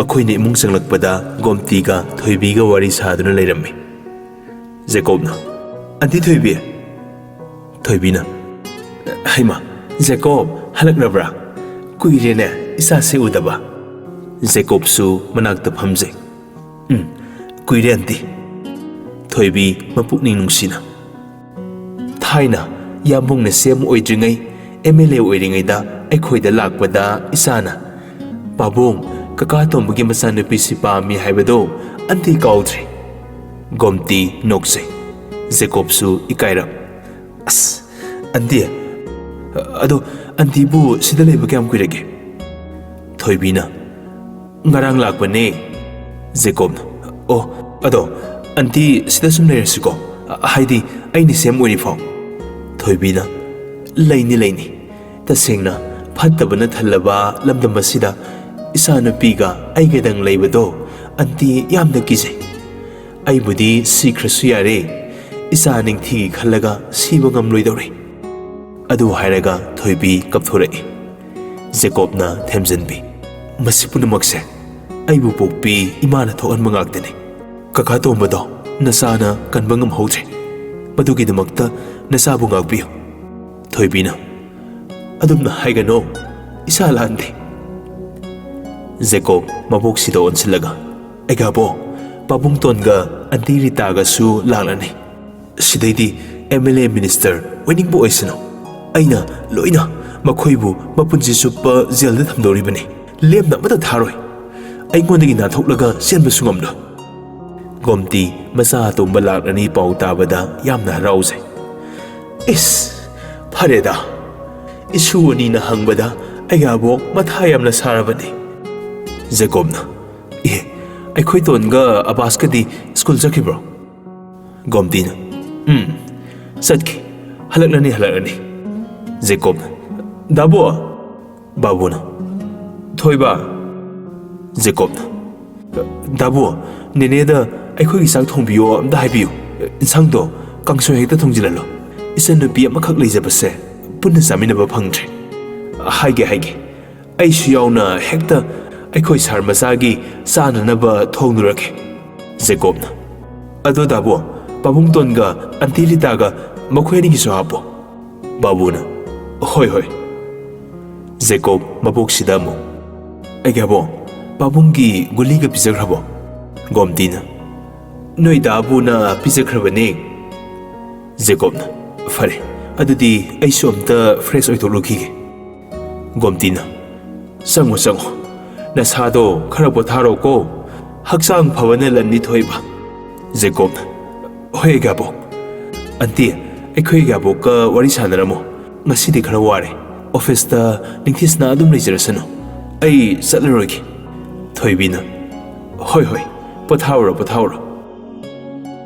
ngahak ki matung police ki team kharana Rahul ga Rita ga banglo du da puraklami Makhoyni lakpagi pau tabada Gomti na mai ga uthok pirami sau langan Rita do mapukning nungsizarduna kapai Gomti na emotional kari kapibano Rita na imasi tasemadi imasi se aikoi ga leiganabani ainasu imasi ga leiminaba pamse adubu isemsigi mi usittaba wahi wata wangang sangangduna ai makhoi ga leiminaba pamkide imasisu anama matamda isemsigi misangda sangki maduna maram oiraga aise maku manemgi seba tawningdabi isau langanbi phattabi tahanbiki Gomti na nungaitana Imausana imasi loina khange imauna sumlabasu nasemsigi misang libado ꯅꯣꯏꯕꯨ ꯅꯨꯡꯁꯤꯗꯕꯒꯤ ꯅꯠꯇꯤꯌꯦ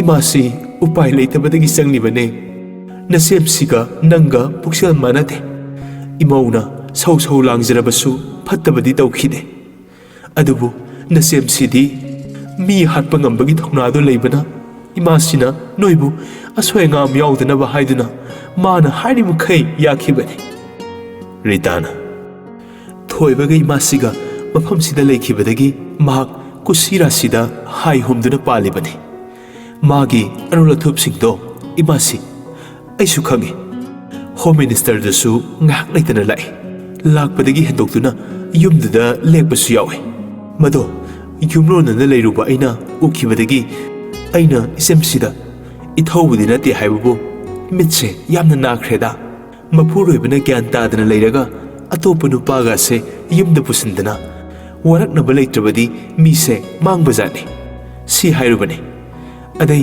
ꯑꯩꯅ ꯌꯥꯕꯨꯡꯗ ꯀꯥꯟꯗꯦ ꯃꯤꯠ ꯌꯥꯝ ꯅꯥꯗꯧꯔꯤ ꯑꯩꯒꯤ ꯑꯣꯄꯔꯦꯁꯟꯗꯣ ꯗꯣꯛꯇꯔꯗ ꯍꯥꯏꯔꯒ ꯗꯦꯜꯂꯤꯗ ꯑꯣꯏꯅ ꯇ꯭ꯔꯥꯟꯁꯐꯔ ꯇꯧꯍꯜꯂꯁꯤ ꯑꯗꯨꯒ ꯃꯇꯝ ꯈꯔ ꯆꯠꯈ꯭ꯔꯁꯤ ꯍꯥꯏꯕꯅꯤ ꯑꯩꯅ ꯃꯈꯥ ꯊꯥꯕ ꯑꯣꯏꯔꯕꯁꯨ ꯍꯥꯏꯔꯤꯕꯗꯣ ꯏꯀꯥꯏꯒꯦ ꯈꯟꯗꯦ ꯄꯥꯈꯠꯄ ꯑꯀꯤꯕꯁꯨ ꯂꯩꯇꯦ ꯃꯥꯅ ꯍꯦꯛꯇ ꯌꯨꯝꯗꯨꯗ ꯀꯨꯁꯤꯗꯅꯤ ꯇꯧꯔꯤꯕꯁꯦ ꯑꯩꯁꯨ ꯌꯨꯝꯗꯨꯒꯤ ꯃꯧ ꯑꯃꯅꯤ ꯃꯕꯨꯛꯇꯨ ꯐꯠꯇꯕꯒꯤ ꯑꯩ ꯇꯣꯉꯥꯟꯅ ꯌꯨꯝ ꯁꯥꯔꯒ ꯂꯩꯖꯕꯒꯤ ꯋꯥꯅꯤ ꯒꯣꯝꯇꯤꯅ ꯃꯥꯅꯤ ꯃꯥꯅꯤ ꯏꯃꯧꯁꯨ ꯌꯨꯝꯗꯨꯒꯤ ꯌꯨꯝꯕꯨꯔꯦꯝꯕꯤꯅꯦ ꯔꯥꯍꯨꯜꯅ ꯑꯁꯨꯛ ꯍꯛꯅ ꯐꯠꯂꯝꯃꯣꯏ ꯍꯥꯏꯕꯗꯤ ꯑꯩꯈꯣꯏꯁꯨ ꯈꯪꯂꯨꯗ꯭ꯔꯦ ꯃꯧꯄ꯭ꯋꯥ ꯔꯥꯖꯨꯗꯣ ꯍꯥꯠꯂꯐꯥꯎ ꯄꯦꯜꯂꯔꯣꯏ ꯒꯣꯝꯇꯤꯅ ꯅꯠꯇꯦ ꯅꯠꯇꯦ ꯑꯇꯣꯝꯕ ꯑꯗꯨꯝꯅ ꯇꯧꯒꯅꯨ ꯂꯣꯒꯤ ꯃꯇꯨꯡ ꯏꯟꯅ ꯆꯩꯔꯥꯛ ꯐꯪꯒꯅꯤ ꯔꯥꯍꯨꯜꯅ ꯑꯩꯒꯤ ꯕꯦꯡꯛꯇ ꯂꯩꯔꯤꯕ ꯄꯩꯁꯥꯁꯤꯡꯗꯨ ꯃꯉꯣꯟꯗ ꯄꯤꯌꯨ ꯍꯥꯠꯄꯤꯔꯣꯏ ꯀꯥꯏꯅ ꯌꯥꯝ ꯊꯤꯅ ꯎꯁꯤꯠꯇꯅ ꯑꯩꯅ ꯈꯜꯂꯤ ꯃꯔꯤ ꯃꯇꯥ ꯑꯣꯏꯔꯤꯕ ꯑꯩꯈꯣꯏꯗꯐꯥꯎ ꯑꯁꯨꯝꯅ ꯇꯧꯔꯁꯤꯅꯗꯤ ꯃꯈꯣꯏ ꯃꯤ ꯀꯌꯥ ꯀꯌꯥ ꯍꯥꯠꯂꯝꯒꯅꯤ ꯈꯜꯂꯛꯏ ꯑꯗꯨ ꯑꯣꯏꯔꯕꯗꯤ ꯃꯃꯥꯒ ꯑꯩꯒ ꯍꯥꯠꯈ꯭ꯔꯁꯅꯨ ꯁꯥꯏꯟꯁꯁꯤꯗꯗꯤ ꯁꯨꯡꯇꯧ ꯇꯧꯔꯔꯣꯏꯅ ꯇꯧꯗꯕꯅꯤ ꯏꯆꯥ ꯑꯅꯤꯒꯤ ꯊꯅꯝꯒꯦꯅ ꯖꯦꯀꯣꯕ ꯉꯁꯥꯏꯗꯒꯤ ꯇꯥꯔꯤꯕꯅꯤ ꯃꯥꯁꯨ ꯊꯣꯔꯛꯏ ꯄꯥꯕꯨꯡꯇꯣꯟ ꯀꯩꯒꯨꯝꯕ ꯄꯥꯕꯨꯡꯇꯣꯟꯅ ꯁꯥꯏꯟ ꯇꯧꯔꯝꯂꯗꯤ ꯁꯣꯏꯗꯅ ꯑꯁꯤ ꯂꯩꯕꯥꯛꯇ ꯆꯠꯂꯝꯒꯅꯤ ꯉꯁꯤ ꯃꯥꯃꯣꯒꯤ ꯃꯆꯤꯟ ꯍꯪꯕꯗ ꯍꯥꯏꯗꯣꯔꯛꯏ ꯔꯥꯍꯨꯜꯅ ꯐꯔꯦ ꯁꯤ ꯋꯥꯁꯦ ꯇꯣꯛꯂꯁꯤ ꯈ꯭ꯋꯥꯏ ꯃꯔꯨ ꯌꯥꯃꯣꯒꯤ ꯐꯤꯕꯝ ꯀꯝꯗꯧꯔꯤ ꯅꯣꯡꯃꯇ ꯍꯪꯕꯤꯗꯦꯅ ꯏꯃꯥꯁꯤꯅ ꯑꯩꯈꯣꯏꯗ ꯁꯣꯏꯗꯅ ꯋꯥꯔꯧꯔꯝꯒꯅꯤ ꯑꯗꯨꯕꯨ ꯑꯩꯈꯣꯏꯅꯗꯤ ꯋꯥꯔꯧꯕ ꯂꯩꯇꯦ ꯃꯔꯝꯗꯣ ꯏꯃꯥꯁꯤꯅ ꯈꯪꯗꯕꯩꯅꯤ ꯒꯣꯝꯇꯤꯅ ꯑꯇꯣꯝꯕ ꯃꯃꯥꯅꯕꯨ ꯃꯆꯥꯗ ꯋꯥꯔꯧꯕ ꯍꯧꯅꯕ꯭ꯔꯣ ꯍꯣꯏ ꯅꯌꯥꯝꯕꯅ ꯒ꯭ꯌꯥꯟ ꯇꯥꯗꯅ ꯂꯩꯈ꯭ꯔꯒ ꯏꯆꯥꯅ ꯆꯪꯂꯛꯇꯦ ꯍꯪꯕ ꯂꯥꯛꯇꯦꯅ ꯏꯃꯥꯁꯤ ꯈꯤꯇꯪꯗꯤ ꯅꯨꯡꯉꯥꯏꯔꯝꯗꯦ ꯑꯗꯨꯕꯨ ꯏꯆꯥ ꯇꯣꯝꯕꯒꯤ ꯃꯒꯨꯟ ꯏꯃꯥꯁꯤꯅ ꯈꯪꯉꯤꯅꯦ ꯔꯥꯍꯨꯜꯅ ꯑꯩ ꯌꯨꯝꯗ ꯆꯠꯇ꯭ꯔꯁꯨ ꯄꯥꯎꯗ ꯍꯦꯛ ꯇꯥꯕꯒ ꯍꯣꯁꯄꯤꯇꯥꯜꯗ ꯆꯠꯆꯕꯅꯤ ꯑꯗꯨꯕꯨ ꯁꯦꯀ꯭ꯔꯦꯇ꯭ꯔꯤ ꯇꯥ ꯇꯣꯝꯕ ꯑꯣꯏꯔꯝꯈꯤ ꯌꯥꯕꯨꯡꯗꯤ ꯀꯗꯥꯏꯗ ꯂꯩꯔꯦꯅ ꯍꯪꯂꯨꯕꯗ ꯏꯇꯩꯃꯅ ꯑꯩꯕꯨ ꯃꯌꯥꯝ ꯃꯥꯡꯗ ꯅꯨꯄꯤꯅ ꯉꯝꯕ ꯅꯪꯒꯤ ꯅꯊꯧ ꯂꯩꯇꯦ ꯑꯃꯨꯛ ꯍꯟꯅ ꯅꯌꯥꯝꯕꯒꯤ ꯃꯔꯝꯗ ꯍꯪꯂꯛꯀꯅꯨ ꯍꯥꯏꯅ ꯇꯊꯤ ꯇꯊꯤ ꯆꯩꯔꯛꯈꯤ ꯑꯩ ꯊꯃꯣꯏ ꯀꯥꯏꯈꯤ ꯆꯥꯛ ꯄꯨꯈꯝ ꯑꯃꯇꯪꯗ ꯏꯆꯟ ꯁꯅꯥꯒ ꯌꯥꯃꯨꯡꯒ ꯑꯩꯒ ꯂꯥꯛꯅ ꯂꯥꯛꯅ ꯆꯥꯖꯔꯛꯄ ꯅꯨꯡꯁꯤ ꯆꯥꯟꯅꯅ ꯂꯩꯖꯔꯛꯄ ꯌꯨꯝ ꯀꯩ ꯄꯥꯟꯅꯕꯗꯒꯤ ꯃꯆꯣꯏ ꯃꯆꯣꯏ ꯇꯥꯟꯅꯈ꯭ꯔꯦ ꯈꯜꯂꯨꯕꯗ ꯑꯩ ꯀꯞꯄꯒ ꯌꯨꯝꯗ ꯍꯜꯂꯛꯈꯤ ꯄꯥꯎꯗꯨ ꯔꯤꯇꯥꯗ ꯇꯝꯂꯨꯕꯗ ꯈꯠꯅꯔꯨꯒꯦꯅ ꯆꯠꯀꯦ ꯇꯧꯏ ꯑꯩꯅ ꯈꯥꯝꯕꯅꯤ ꯔꯤꯇꯥꯅ ꯆꯤꯟ ꯀꯟꯖꯕꯒꯤ ꯋꯥꯅꯤ ꯏꯃꯥꯁꯤ ꯃꯤ ꯊꯣꯏꯅ ꯐꯠꯇꯕꯗꯤ ꯑꯣꯏꯗꯕꯅꯤ ꯒꯣꯝꯇꯤꯅ ꯏꯃꯥꯒꯤ ꯑꯇꯣꯝꯕ ꯑꯩ ꯂꯣꯏꯅ ꯈꯪꯉꯤꯅꯦ ꯑꯩꯕꯨ ꯑꯍꯜ ꯑꯣꯏꯔꯦꯅ ꯄꯪꯅ ꯁꯨꯎꯒꯅꯨꯅꯦ ꯏꯃꯥꯁꯤꯁꯦ ꯌꯨꯅꯤꯚꯔꯁꯤꯇꯤꯒꯤ ꯄ꯭ꯔꯣꯐꯦꯁꯔꯅꯤꯅꯦ ꯅꯣꯏꯅ ꯍꯣꯜꯂꯤꯕ ꯁꯣꯔ ꯑꯗꯨ ꯐꯥꯎꯕ ꯀꯔꯝꯅ ꯍꯣꯜꯂꯤ ꯏꯃꯥꯁꯤ ꯂꯣꯏꯅ ꯈꯪꯉꯤꯅꯦ ꯔꯥꯍꯨꯜꯅ ꯑꯩ ꯌꯥꯝꯕꯨꯡ ꯎꯅꯤꯡꯉꯤ ꯎꯗꯕ ꯀꯨꯏꯔꯦ ꯀꯔꯝꯕ ꯍꯣꯁꯄꯤꯇꯥꯜꯗ ꯂꯩꯔꯤꯒꯦ ꯖꯦꯀꯣꯕꯅ ꯄꯥꯕꯨꯡꯇꯣꯟ ꯄꯥꯕꯨꯡ ꯃꯐꯝꯁꯤꯗ ꯂꯩꯌꯦ ꯃꯤꯅꯨꯡꯁꯤ ꯈꯪꯗ꯭ꯔꯕꯤ ꯃꯃꯥꯅ ꯃꯍꯥꯛꯄꯨ ꯎꯈ꯭ꯔꯨꯜꯗ ꯐꯥꯗꯨꯅ ꯌꯥꯝꯂꯕ ꯆꯤꯡꯃꯤ ꯀꯌꯥꯗ ꯁꯦꯜ ꯄꯤꯔꯒ ꯅꯦꯛꯇꯨꯅ ꯊꯅꯝꯃꯤ ꯑꯗꯨꯕꯨ ꯃꯆꯥ ꯑꯩꯅ ꯀꯜꯂꯨꯔꯦ ꯍꯧꯖꯤꯛꯇꯤ ꯍꯤꯡꯂꯤ ꯍꯥꯏꯕ ꯈꯛꯇ ꯃꯉꯥꯏꯔꯦ ꯄꯦꯔꯥꯂꯥꯏꯁꯤꯁ ꯇꯧꯗꯅ ꯋꯥ ꯉꯥꯡ ꯐꯥꯎ ꯊꯣꯛꯇ꯭ꯔꯦ ꯑꯗꯨ ꯍꯥꯏꯔꯒ ꯖꯦꯀꯣꯕ ꯃꯔꯨ ꯂꯨꯛꯊꯈꯤ ꯔꯥꯍꯨꯜꯁꯨ ꯇꯥꯔꯤꯕ ꯄꯥꯎꯗꯨꯗ ꯑꯉꯛꯄ ꯐꯥꯎꯔꯝꯃꯤ ꯀꯔꯤ ꯌꯥꯝꯕꯨꯡꯕꯨ ꯄꯦꯔꯥꯂꯥꯏꯁꯤꯁ ꯇꯧꯔꯦ ꯍꯥꯏꯕ ꯔꯥꯍꯨꯜ ꯐꯨꯛ ꯍꯧꯒꯠꯂꯛꯏ ꯀꯥꯏꯗ ꯂꯩꯒꯦ ꯑꯩꯒꯤ ꯏꯌꯥꯝꯕ ꯀꯥꯏꯗ ꯂꯩꯒꯦ ꯔꯣꯖꯔꯅ ꯇꯞꯅ ꯄꯥꯕꯨꯡꯇꯣꯟ ꯑꯩ ꯇꯥꯛꯆꯒꯦ ꯂꯥꯛꯑꯣ ꯔꯣꯖꯔꯒꯤ ꯃꯇꯨꯡ ꯏꯟꯅꯗꯨꯅ ꯔꯥꯍꯨꯜ ꯆꯠꯈ꯭ꯔꯦ꯫ ꯌꯥꯝ ꯆꯦꯛꯁꯤꯟꯅ ꯁꯦꯟꯅꯗꯨꯅ ꯊꯝꯂꯤꯕ ꯔꯥꯖꯀꯤ ꯔꯨꯝꯗꯨ ꯌꯧꯔꯛꯏ꯫ ꯔꯣꯖꯔꯅ ꯅꯨꯡꯉꯥꯏꯇꯅ ꯄꯥꯕꯨꯡꯗꯣ ꯂꯥꯛꯑꯦ꯫ ꯔꯥꯍꯨꯜ ꯄ꯭ꯔꯞ ꯆꯦꯟꯁꯤꯟꯈꯤ꯫ ꯃꯌꯥꯝꯕꯒꯤ ꯑꯣꯏꯔꯝꯂꯤꯕ ꯃꯇꯧ ꯑꯗꯨ ꯎꯔꯨꯕꯗ ꯅꯨꯄꯥ ꯑꯣꯏꯖꯔꯕꯁꯨ ꯀꯞꯊꯣꯔꯛꯏ꯫ ꯌꯥꯝꯕꯣ, ꯀꯔꯤꯅꯣ ꯇꯧꯔꯛꯂꯤꯕ ꯃꯇꯧ ꯑꯁꯤꯕꯣ?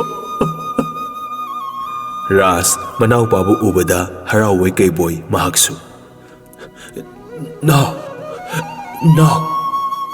ꯔꯥꯍꯨꯜ ꯃꯌꯥꯝꯕꯕꯨ ꯀꯣꯟꯁꯤꯟꯖꯩ꯫ ꯑꯩ ꯂꯥꯛꯑꯦ ꯌꯥꯝꯕꯣ, ꯑꯩ ꯂꯥꯛꯑꯦ꯫ ꯅꯍꯥꯟꯒꯩ ꯆꯪꯂꯛꯇꯦ ꯍꯥꯏꯗꯨꯅ ꯅꯅꯥꯎꯕꯨ ꯋꯥꯔꯧꯒꯅꯨ꯫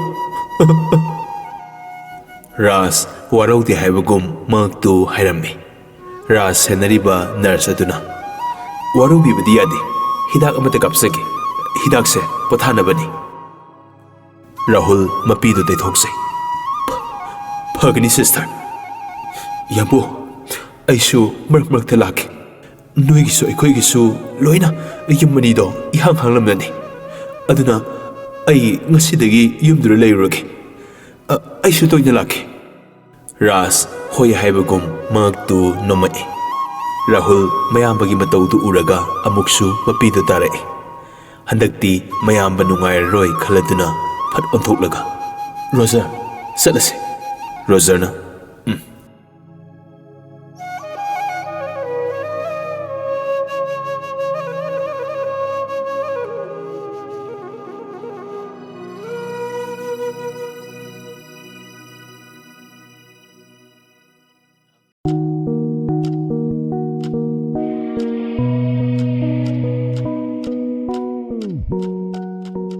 ꯔꯥꯍꯨꯜ ꯃꯌꯥꯝꯕꯒꯤ ꯃꯇꯧꯗꯨ ꯎꯔꯒ ꯑꯃꯨꯛꯁꯨ ꯃꯄꯤꯗꯨ ꯇꯥꯔꯛꯏ꯫ ꯍꯟꯗꯛꯇꯤ ꯃꯌꯥꯝꯕ ꯅꯨꯡꯉꯥꯏꯔꯔꯣꯏ ꯈꯜꯂꯗꯨꯅ ꯐꯠ ꯑꯣꯟꯊꯣꯛꯂꯒ ꯔꯣꯖꯔ, ꯆꯠꯂꯁꯤ꯫ ꯔꯣꯖꯔꯅ ꯃꯈꯣꯏ ꯑꯅꯤ ꯑꯃꯨꯛ ꯃꯐꯝꯗꯨꯗꯒꯤ ꯊꯣꯔꯛꯏ꯫ ꯃꯌꯥꯝ ꯂꯩꯔꯤꯕ ꯀꯥ ꯑꯗꯨꯗ ꯑꯃꯨꯛ ꯂꯥꯛꯏ꯫ ꯃꯆꯥ ꯑꯅꯤꯗꯨꯁꯨ ꯁ꯭ꯀꯨꯜ ꯍꯜꯂꯛꯂꯝꯃꯤ꯫ ꯑꯕꯥꯁ ꯍꯔꯥꯎꯅ ꯆꯦꯟꯁꯤꯜꯂꯛꯏ꯫ ꯄꯥꯕꯨꯡ! ꯔꯥꯍꯨꯜꯅ ꯄꯥꯕꯨꯡꯒꯤ ꯁꯅꯥ! ꯇꯣꯟꯁꯨ ꯆꯦꯟꯁꯤꯟꯖꯩ꯫ ꯃꯄꯥꯕꯨꯡꯒꯤ ꯃꯅꯤꯡꯗ ꯂꯥꯛꯏꯕ ꯔꯣꯖꯔꯅ ꯃꯈꯨꯠ ꯑꯅꯤꯗꯨ ꯇꯤꯡꯊꯣꯛꯏ꯫ ꯑꯗꯨꯕꯨ ꯇꯣꯟꯗꯤ ꯃꯄꯥꯕꯨꯡꯗ ꯑꯣꯏꯅ ꯀꯣꯟꯁꯤꯟꯖꯩ꯫ ꯔꯣꯖꯔ ꯃꯈꯨꯠ ꯑꯅꯤꯗꯨ ꯃꯇꯣꯝꯇ ꯀꯣꯟꯁꯤꯟꯖꯩ꯫ ꯑꯗꯨꯒ ꯃꯥꯁꯨ ꯅꯣꯛꯆꯩ꯫ ꯄ꯭ꯔꯦꯝꯅ ꯇꯞꯅ ꯐꯔꯛ ꯈꯨꯇꯥꯁꯦ꯫ ꯇꯣꯟꯅ ꯅꯨꯡꯁꯤꯅ ꯄꯥꯕꯨꯡ, ꯏꯃꯥꯒ ꯅꯣꯏ ꯑꯅꯤ ꯑꯁꯨꯛ ꯀꯨꯏꯅ ꯀꯩꯝꯇ ꯍꯥꯏꯔꯛꯇ꯭ꯔꯤꯒꯩꯒꯤꯅꯣ?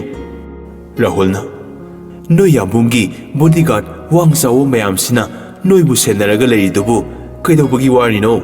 ꯇꯣꯟꯅ ꯑꯩꯈꯣꯏꯕꯨꯗꯤ ꯋꯥꯕꯤꯗꯤꯌꯦ, ꯑꯗꯣ ꯄꯥꯕꯨꯡ ꯍꯣꯏꯗꯤ ꯀꯩꯝꯇꯁꯨ ꯍꯥꯏꯔꯛꯇꯦ꯫ ꯃꯆꯥ ꯑꯅꯤꯗꯨꯗ ꯋꯥꯐꯝ ꯑꯃꯠꯇ ꯇꯥꯛꯊꯣꯛꯂꯝꯗꯦ꯫ ꯋꯥꯗꯨ ꯂꯣꯠꯂꯝꯃꯤ꯫ ꯔꯥꯍꯨꯜꯅ ꯏꯆꯥ ꯑꯅꯤ ꯎꯅꯤꯡꯕꯒꯤ ꯂꯥꯛꯄꯅꯦ꯫ ꯑꯃꯨꯛ ꯅꯣꯡꯃ ꯅꯤꯅꯤ ꯂꯩꯔꯒ ꯆꯦꯛꯑꯞ ꯆꯠꯂꯨꯈꯤꯅꯤ꯫ ꯅꯣꯏ ꯑꯅꯤꯕꯨ ꯁꯤꯗ ꯁꯨꯝ ꯂꯩꯍꯧꯒꯦ ꯍꯥꯏꯕ꯭ꯔꯣ?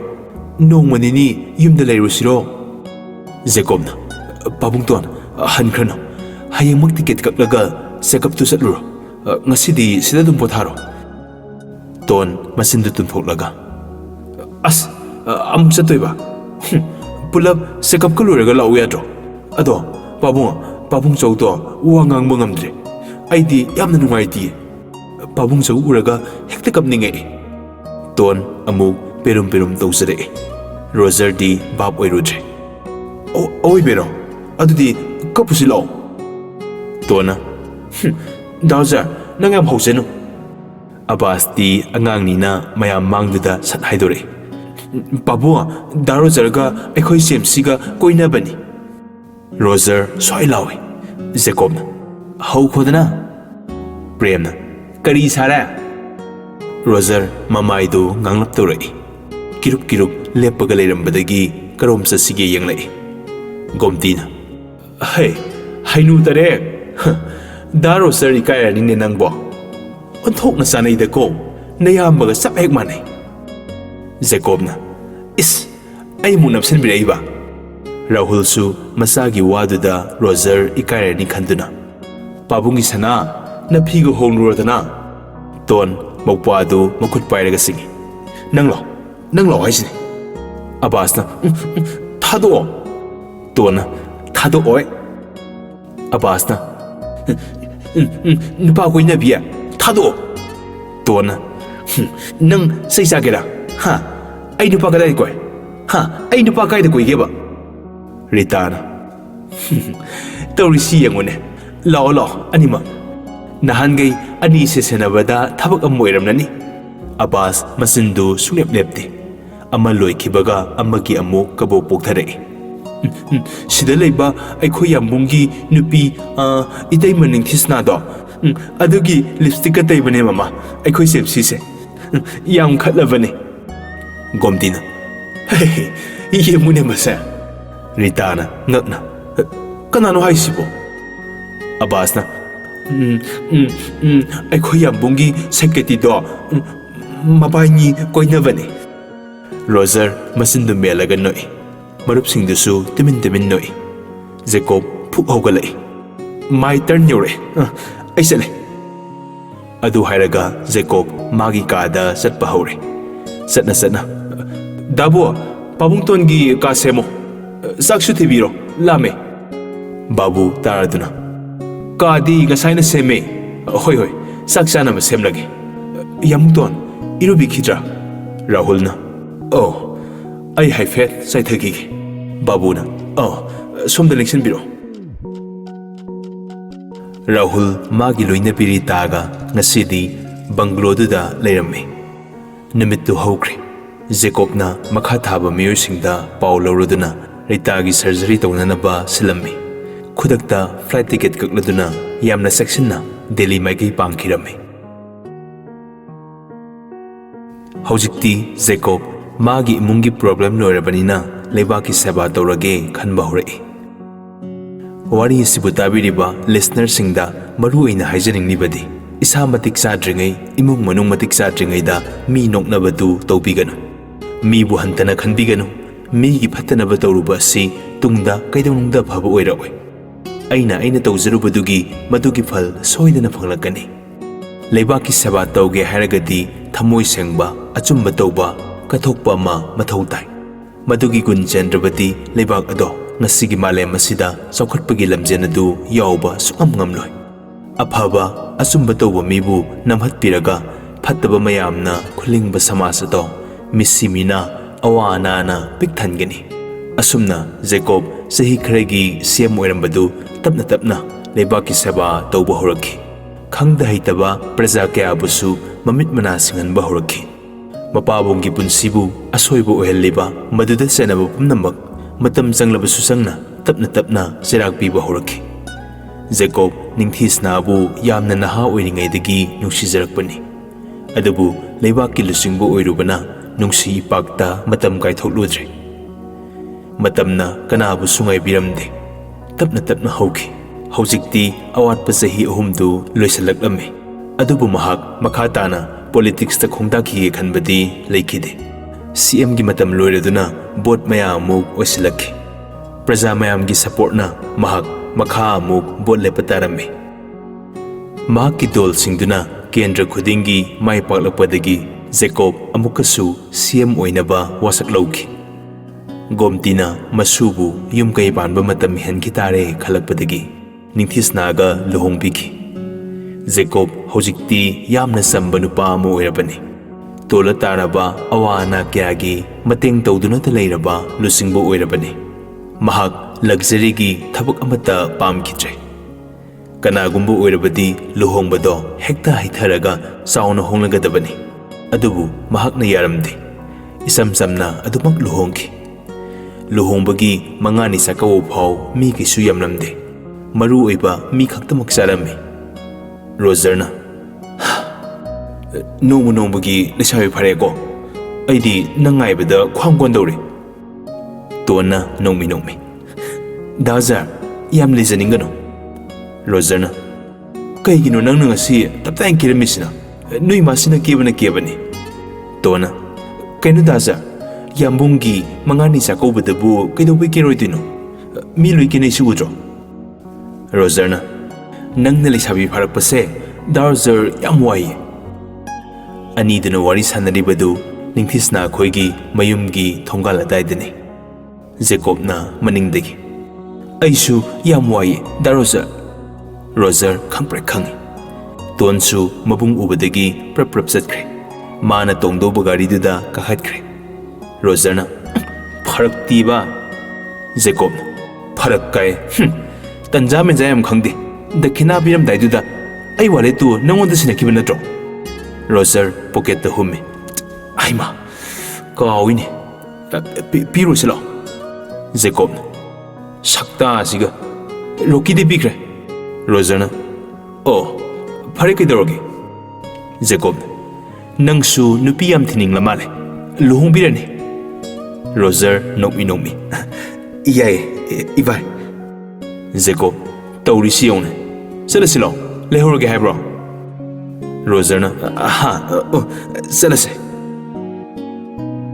ꯂꯨꯍꯣꯡꯕ ꯑꯗꯨ ꯄꯤꯛꯇꯛꯅ ꯍꯣꯡꯖꯔꯕꯁꯨ ꯁꯤꯑꯦꯝ ꯂꯨꯍꯣꯡꯕꯒꯤ ꯃꯉꯥꯅꯤ ꯆꯥꯛꯀꯧꯕꯒꯤ ꯄꯥꯎꯗꯤ ꯂꯩꯕꯥꯛ ꯁꯤꯟꯕ ꯊꯨꯡꯂꯤꯕꯅꯤ 100ꯒꯤ ꯃꯅꯨꯡꯗ 95%ꯗꯤ ꯋꯤꯁ ꯄꯤꯔꯛꯂꯤꯕꯅꯤ ꯅꯨꯡꯁꯤꯅ ꯐꯖꯅ ꯍꯥꯏꯅꯕꯤꯔꯤꯕꯅꯤ ꯐꯠꯇ꯭ꯔꯕꯁꯨ ꯑꯄꯣꯛꯄꯤ ꯃꯃꯥ ꯑꯣꯏꯔꯨꯕꯅ ꯖꯦꯀꯣꯕ ꯖꯦꯜꯒꯤ ꯀ꯭ꯂꯤꯅꯤꯛ ꯑꯗꯨꯗ ꯃꯃꯥꯕꯨ ꯎꯅꯕ ꯂꯥꯛꯆꯩ ꯃꯔꯣꯜ ꯊꯣꯛꯇ꯭ꯔꯕ ꯃꯈꯣꯡ ꯃꯈꯨꯠ ꯑꯃꯠꯇ ꯂꯦꯡꯕ ꯉꯝꯗ꯭ꯔꯕ ꯔꯥꯅꯤ ꯑꯗꯣ ꯃꯆꯥ ꯂꯥꯛꯄꯗꯤ ꯈꯪꯖꯔꯝꯃꯤ ꯑꯗꯨꯕꯨ ꯊꯃꯣꯏꯒꯤ ꯑꯣꯏꯕ ꯋꯥꯍꯩ ꯈꯔ ꯆꯤꯟꯕꯥꯜ ꯊꯣꯛꯅ ꯐꯣꯡꯗꯣꯛꯄ ꯉꯝꯕꯒꯤ ꯄꯥꯡꯒꯜ ꯑꯗꯨꯗꯤ ꯂꯩꯈꯤꯗ꯭ꯔꯦ ꯖꯦꯀꯣꯕ ꯍꯤꯞꯄꯒ ꯂꯩꯔꯤꯕ ꯃꯃꯥꯒꯤ ꯃꯈꯨꯠ ꯑꯗꯣ ꯄꯥꯏꯔꯒ ꯃꯃꯥ ꯉꯁꯤꯁꯦ ꯑꯩꯒꯤ 5ꯅꯤ ꯆꯥꯛꯀꯧꯕꯅꯤ ꯑꯩꯅꯁꯨ ꯄꯥꯝꯖꯈꯤꯕ ꯅꯨꯡꯁꯤꯖꯈꯤꯕ ꯃꯃꯥꯅꯁꯨ ꯃꯇꯝ ꯑꯃꯗ ꯈꯨꯠꯂꯥꯏ ꯑꯣꯏꯅ ꯁꯤꯖꯤꯟꯅꯈꯤꯕꯤ ꯅꯤꯡꯊꯤꯁꯅ ꯑꯩꯈꯣꯏꯅꯤ ꯂꯨꯍꯣꯡꯅꯩ ꯔꯥꯅꯤ ꯒ꯭ꯌꯥꯟꯗꯤ ꯂꯣꯏꯅ ꯇꯥꯔꯝꯃꯤ ꯍꯥꯏꯗꯣꯛꯄ ꯉꯥꯡꯊꯣꯛꯄ ꯌꯥꯗꯕꯅ ꯃꯆꯥꯅ ꯍꯥꯏꯕꯗꯨꯈꯛ ꯇꯥꯔꯝꯃꯤ ꯖꯦꯀꯣꯕꯅ ꯅꯨꯡꯉꯥꯏꯇꯅ ꯃꯈꯥ ꯑꯃꯨꯛ ꯇꯥꯔꯛꯏ ꯍꯧꯖꯤꯛꯇꯤ ꯑꯩꯍꯥꯛ ꯃꯤꯌꯥꯝꯒꯤ ꯂꯨꯆꯤꯡꯕ ꯑꯣꯏꯔꯦ ꯑꯗꯨꯕꯨ ꯃꯃꯥ ꯄꯥꯕꯨꯡꯁꯨ ꯃꯃꯥꯁꯨ ꯍꯤꯡꯂꯤ ꯍꯥꯏꯕꯇꯅꯤ ꯃꯃꯤꯡꯒꯤ ꯑꯣꯏꯅ ꯑꯃꯔꯣꯝꯗꯗꯤ ꯄꯤꯗꯠ ꯄꯥꯗꯠꯄ ꯃꯆꯥꯗꯣ ꯑꯩ ꯑꯣꯏꯍꯧꯔꯦ ꯄꯨꯟꯁꯤꯁꯦ ꯌꯦꯡꯂꯨ ꯎꯔꯨꯕ ꯈꯨꯗꯤꯡ ꯏꯍꯥꯡ ꯍꯥꯡꯂꯦ ꯏꯃꯥꯒ ꯄꯥꯕꯨꯡꯒ ꯑꯅꯤꯒꯤ ꯃꯔꯛꯇ ꯂꯩꯗꯨꯅ ꯑꯄꯥꯝ ꯄꯥꯝꯗ ꯑꯣꯏꯅꯖꯕꯗꯣ ꯐꯪꯂꯛꯇ꯭ꯔꯕ ꯃꯄꯣꯛꯅꯤ ꯍꯧꯖꯤꯛꯅ ꯍꯦꯟꯅ ꯑꯩꯕꯨ ꯂꯣꯟꯂꯤ ꯑꯣꯏꯍꯜꯂꯦ ꯖꯦꯀꯣꯕ ꯈꯥꯡꯕ ꯉꯝꯗ꯭ꯔꯗꯨꯅ ꯀꯞꯆꯩ ꯔꯥꯅꯤꯁꯨ ꯒ꯭ꯌꯥꯟꯗꯤ ꯇꯥꯔꯤꯕꯅꯤꯅ ꯃꯄꯤ ꯑꯗꯨ ꯃꯅꯤꯡ ꯇꯝꯅ ꯁꯤꯟꯊꯔꯛꯏ ꯖꯦꯀꯣꯕ ꯃꯃꯥꯒꯤ ꯃꯄꯤ ꯑꯗꯨꯕꯨ ꯇꯩꯊꯣꯛꯄꯤ ꯃꯃꯥ ꯑꯩ ꯆꯠꯂꯨꯈꯤꯒꯦ ꯑꯗꯨ ꯍꯥꯏꯔꯝꯂꯒ ꯖꯦꯀꯣꯕ ꯃꯐꯝꯗꯨꯗꯒꯤ ꯊꯣꯔꯛꯏ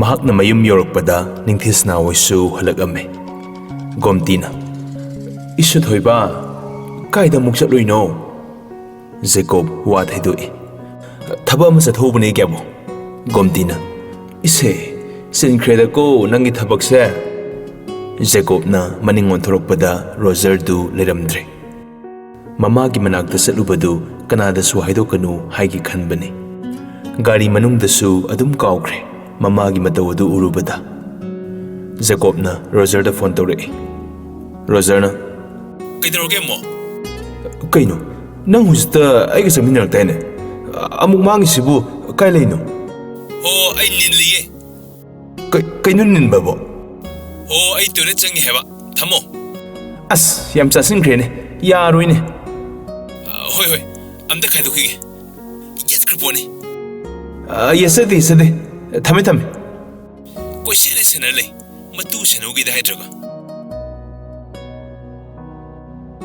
ꯇꯣꯟ ꯇ꯭ꯔꯦ ꯑꯃꯗ ꯖꯨꯏꯁ ꯈꯔ ꯍꯩꯔꯒ ꯄꯨꯊꯣꯔꯛꯏ ꯄꯥꯕꯨꯡ ꯔꯥꯖ ꯃꯥꯒꯤ ꯀꯥꯗꯒꯤ ꯏꯆꯥꯇꯣꯟ ꯄꯥꯕꯨꯡ ꯄꯣꯊꯥꯔꯤꯌꯦ ꯇꯣꯟꯅ ꯗꯥꯔꯣꯖꯔ ꯁꯦ ꯖꯨꯏꯁ ꯑꯃ ꯄꯥꯏꯍꯧꯔꯣ ꯄꯥꯕꯨꯡꯒꯤ ꯑꯝꯇ ꯄꯤꯔꯨꯈꯤꯒꯦ ꯔꯣꯖꯔꯅ ꯄꯥꯕꯨꯡꯒꯤ ꯍꯥꯟꯅ ꯄꯤꯌꯨꯔꯣ ꯇꯣꯟꯅ ꯍꯣꯏ ꯇꯣꯟ ꯃꯄꯥꯕꯨꯡꯒꯤ ꯃꯅꯥꯛꯇ ꯍꯩ ꯃꯍꯤꯗꯨ ꯄꯤꯔꯝꯂꯒ ꯔꯣꯖꯔ ꯃꯅꯥꯛꯇ ꯑꯃꯨꯛ ꯂꯥꯛꯏ ꯃꯧꯄꯥꯁꯨ ꯃꯃꯥꯁꯨ ꯖꯦꯀꯣꯕ ꯍꯣꯏꯗ ꯂꯩꯈꯤꯕꯅ ꯑꯅꯤꯗꯣ ꯅꯣꯛꯃꯤ ꯋꯥꯔꯤꯒ ꯁꯥꯟꯅꯔꯝꯃꯤ ꯔꯥꯍꯨꯜꯁꯨ ꯋꯥꯔꯗꯨꯅ ꯃꯥꯒꯤ ꯀꯥꯗ ꯄꯣꯊꯥꯖꯔꯤ ꯔꯣꯖꯔꯅ ꯀꯥꯏ ꯇꯝꯗꯧꯔꯒꯦ ꯇꯣꯟꯅ ISRDꯗ ꯇꯝꯂꯅꯤ ꯔꯣꯖꯔꯅ ꯑꯩꯅ ꯅꯨꯡꯇꯤꯒꯤ ꯊꯤꯟꯗꯣꯏꯅꯤ ꯕꯁꯇꯒ ꯆꯠꯄ ꯌꯥꯔꯣꯏꯀꯣ ꯇꯣꯟ ꯑꯉꯥꯡ ꯑꯣꯏꯖꯔꯁꯨ ꯔꯣꯖꯔꯅ ꯏꯔꯥꯡ ꯇꯝꯕꯤꯔꯕꯅꯤ나 ꯍꯧꯖꯤꯛꯇꯤ ꯑꯄꯥꯝ ꯅꯨꯡꯁꯤ ꯂꯣꯏꯅ ꯈꯪꯂꯦ masu Rogerbu yam nungsijarami.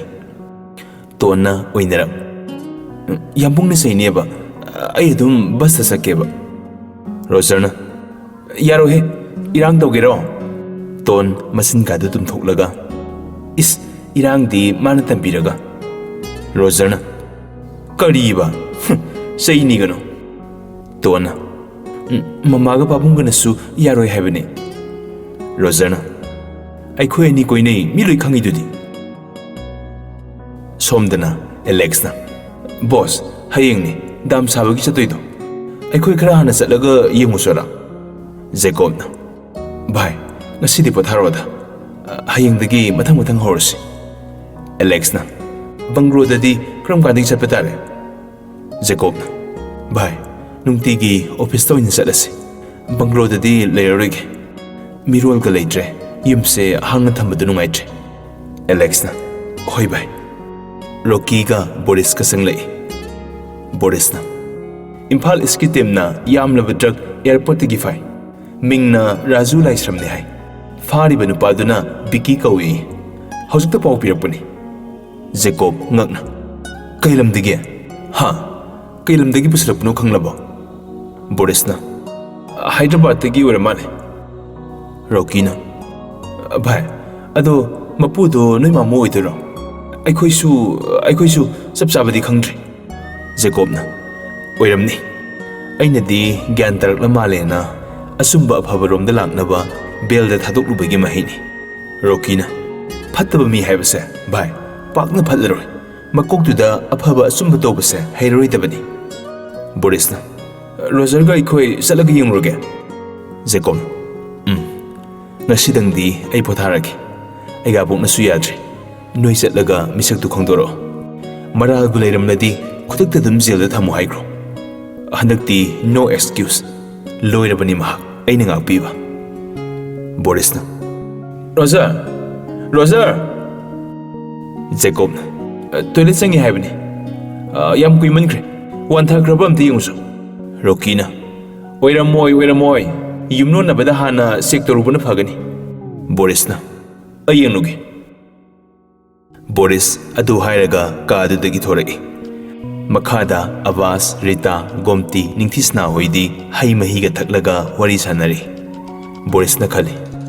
Ton yaudi ne. Ani da soidana romantic thanarmani. Nungai ni ngasidi. Boris prap lai. Haibaga tawbaga tonga Roger ga naknaga phaminaraga. Roger na, noi babung tumkre taroeba. Tona, ado milak ladi sopni haibani. Roger na, kaidobai soptoino sibu aikhoi ni danglo. Mi loimag hainai ngatani. Amta hairobse. Haira o. Ton maraiga du kwalaga. Darza, nungsiba. Nangse yam nungsiye. Roger na, ba. Aduneba. Aigi itu nungsibi nangsu yam nungsiye. Boris makhwanga du metlaga masu maraiga kwalaga. Aisu noenibu isibana loire. Anidu khangprek khangi. Phuk hauganai. Roger na, kari pharak tiba. Ton ikai manbana maika da sensenkre. Roger na, anganga se loi ikai amani. Boris na, angang se nangna namdana manghandore. Nang yam pharoidore. Yoli thuraga pu haibra nang. Roger na, haina de sumang nilagi mau phadabiga mane. Boris na, nang hausingmang natradi romance tawai matam leitrabo. Roger na nokmi. Adui nateba. Ngasidi tonse yam phase. Adugi sum. Boris na, yam ware nang. Thabak na mai hawra khansida tanja minja khangdrine na. Roger na, thabak silingai da ne aikhoi nupi koibagi sinse kaudurabani. Boris na, adugi dialogue tudi aina haigadaba nangna haibada pakchadi. Ngahak leiraga sidaida sangini. Ikai khara khangomi. Nupi dabu liriraga ikai khangdi haina bai wani. Nupa dadi haramoida.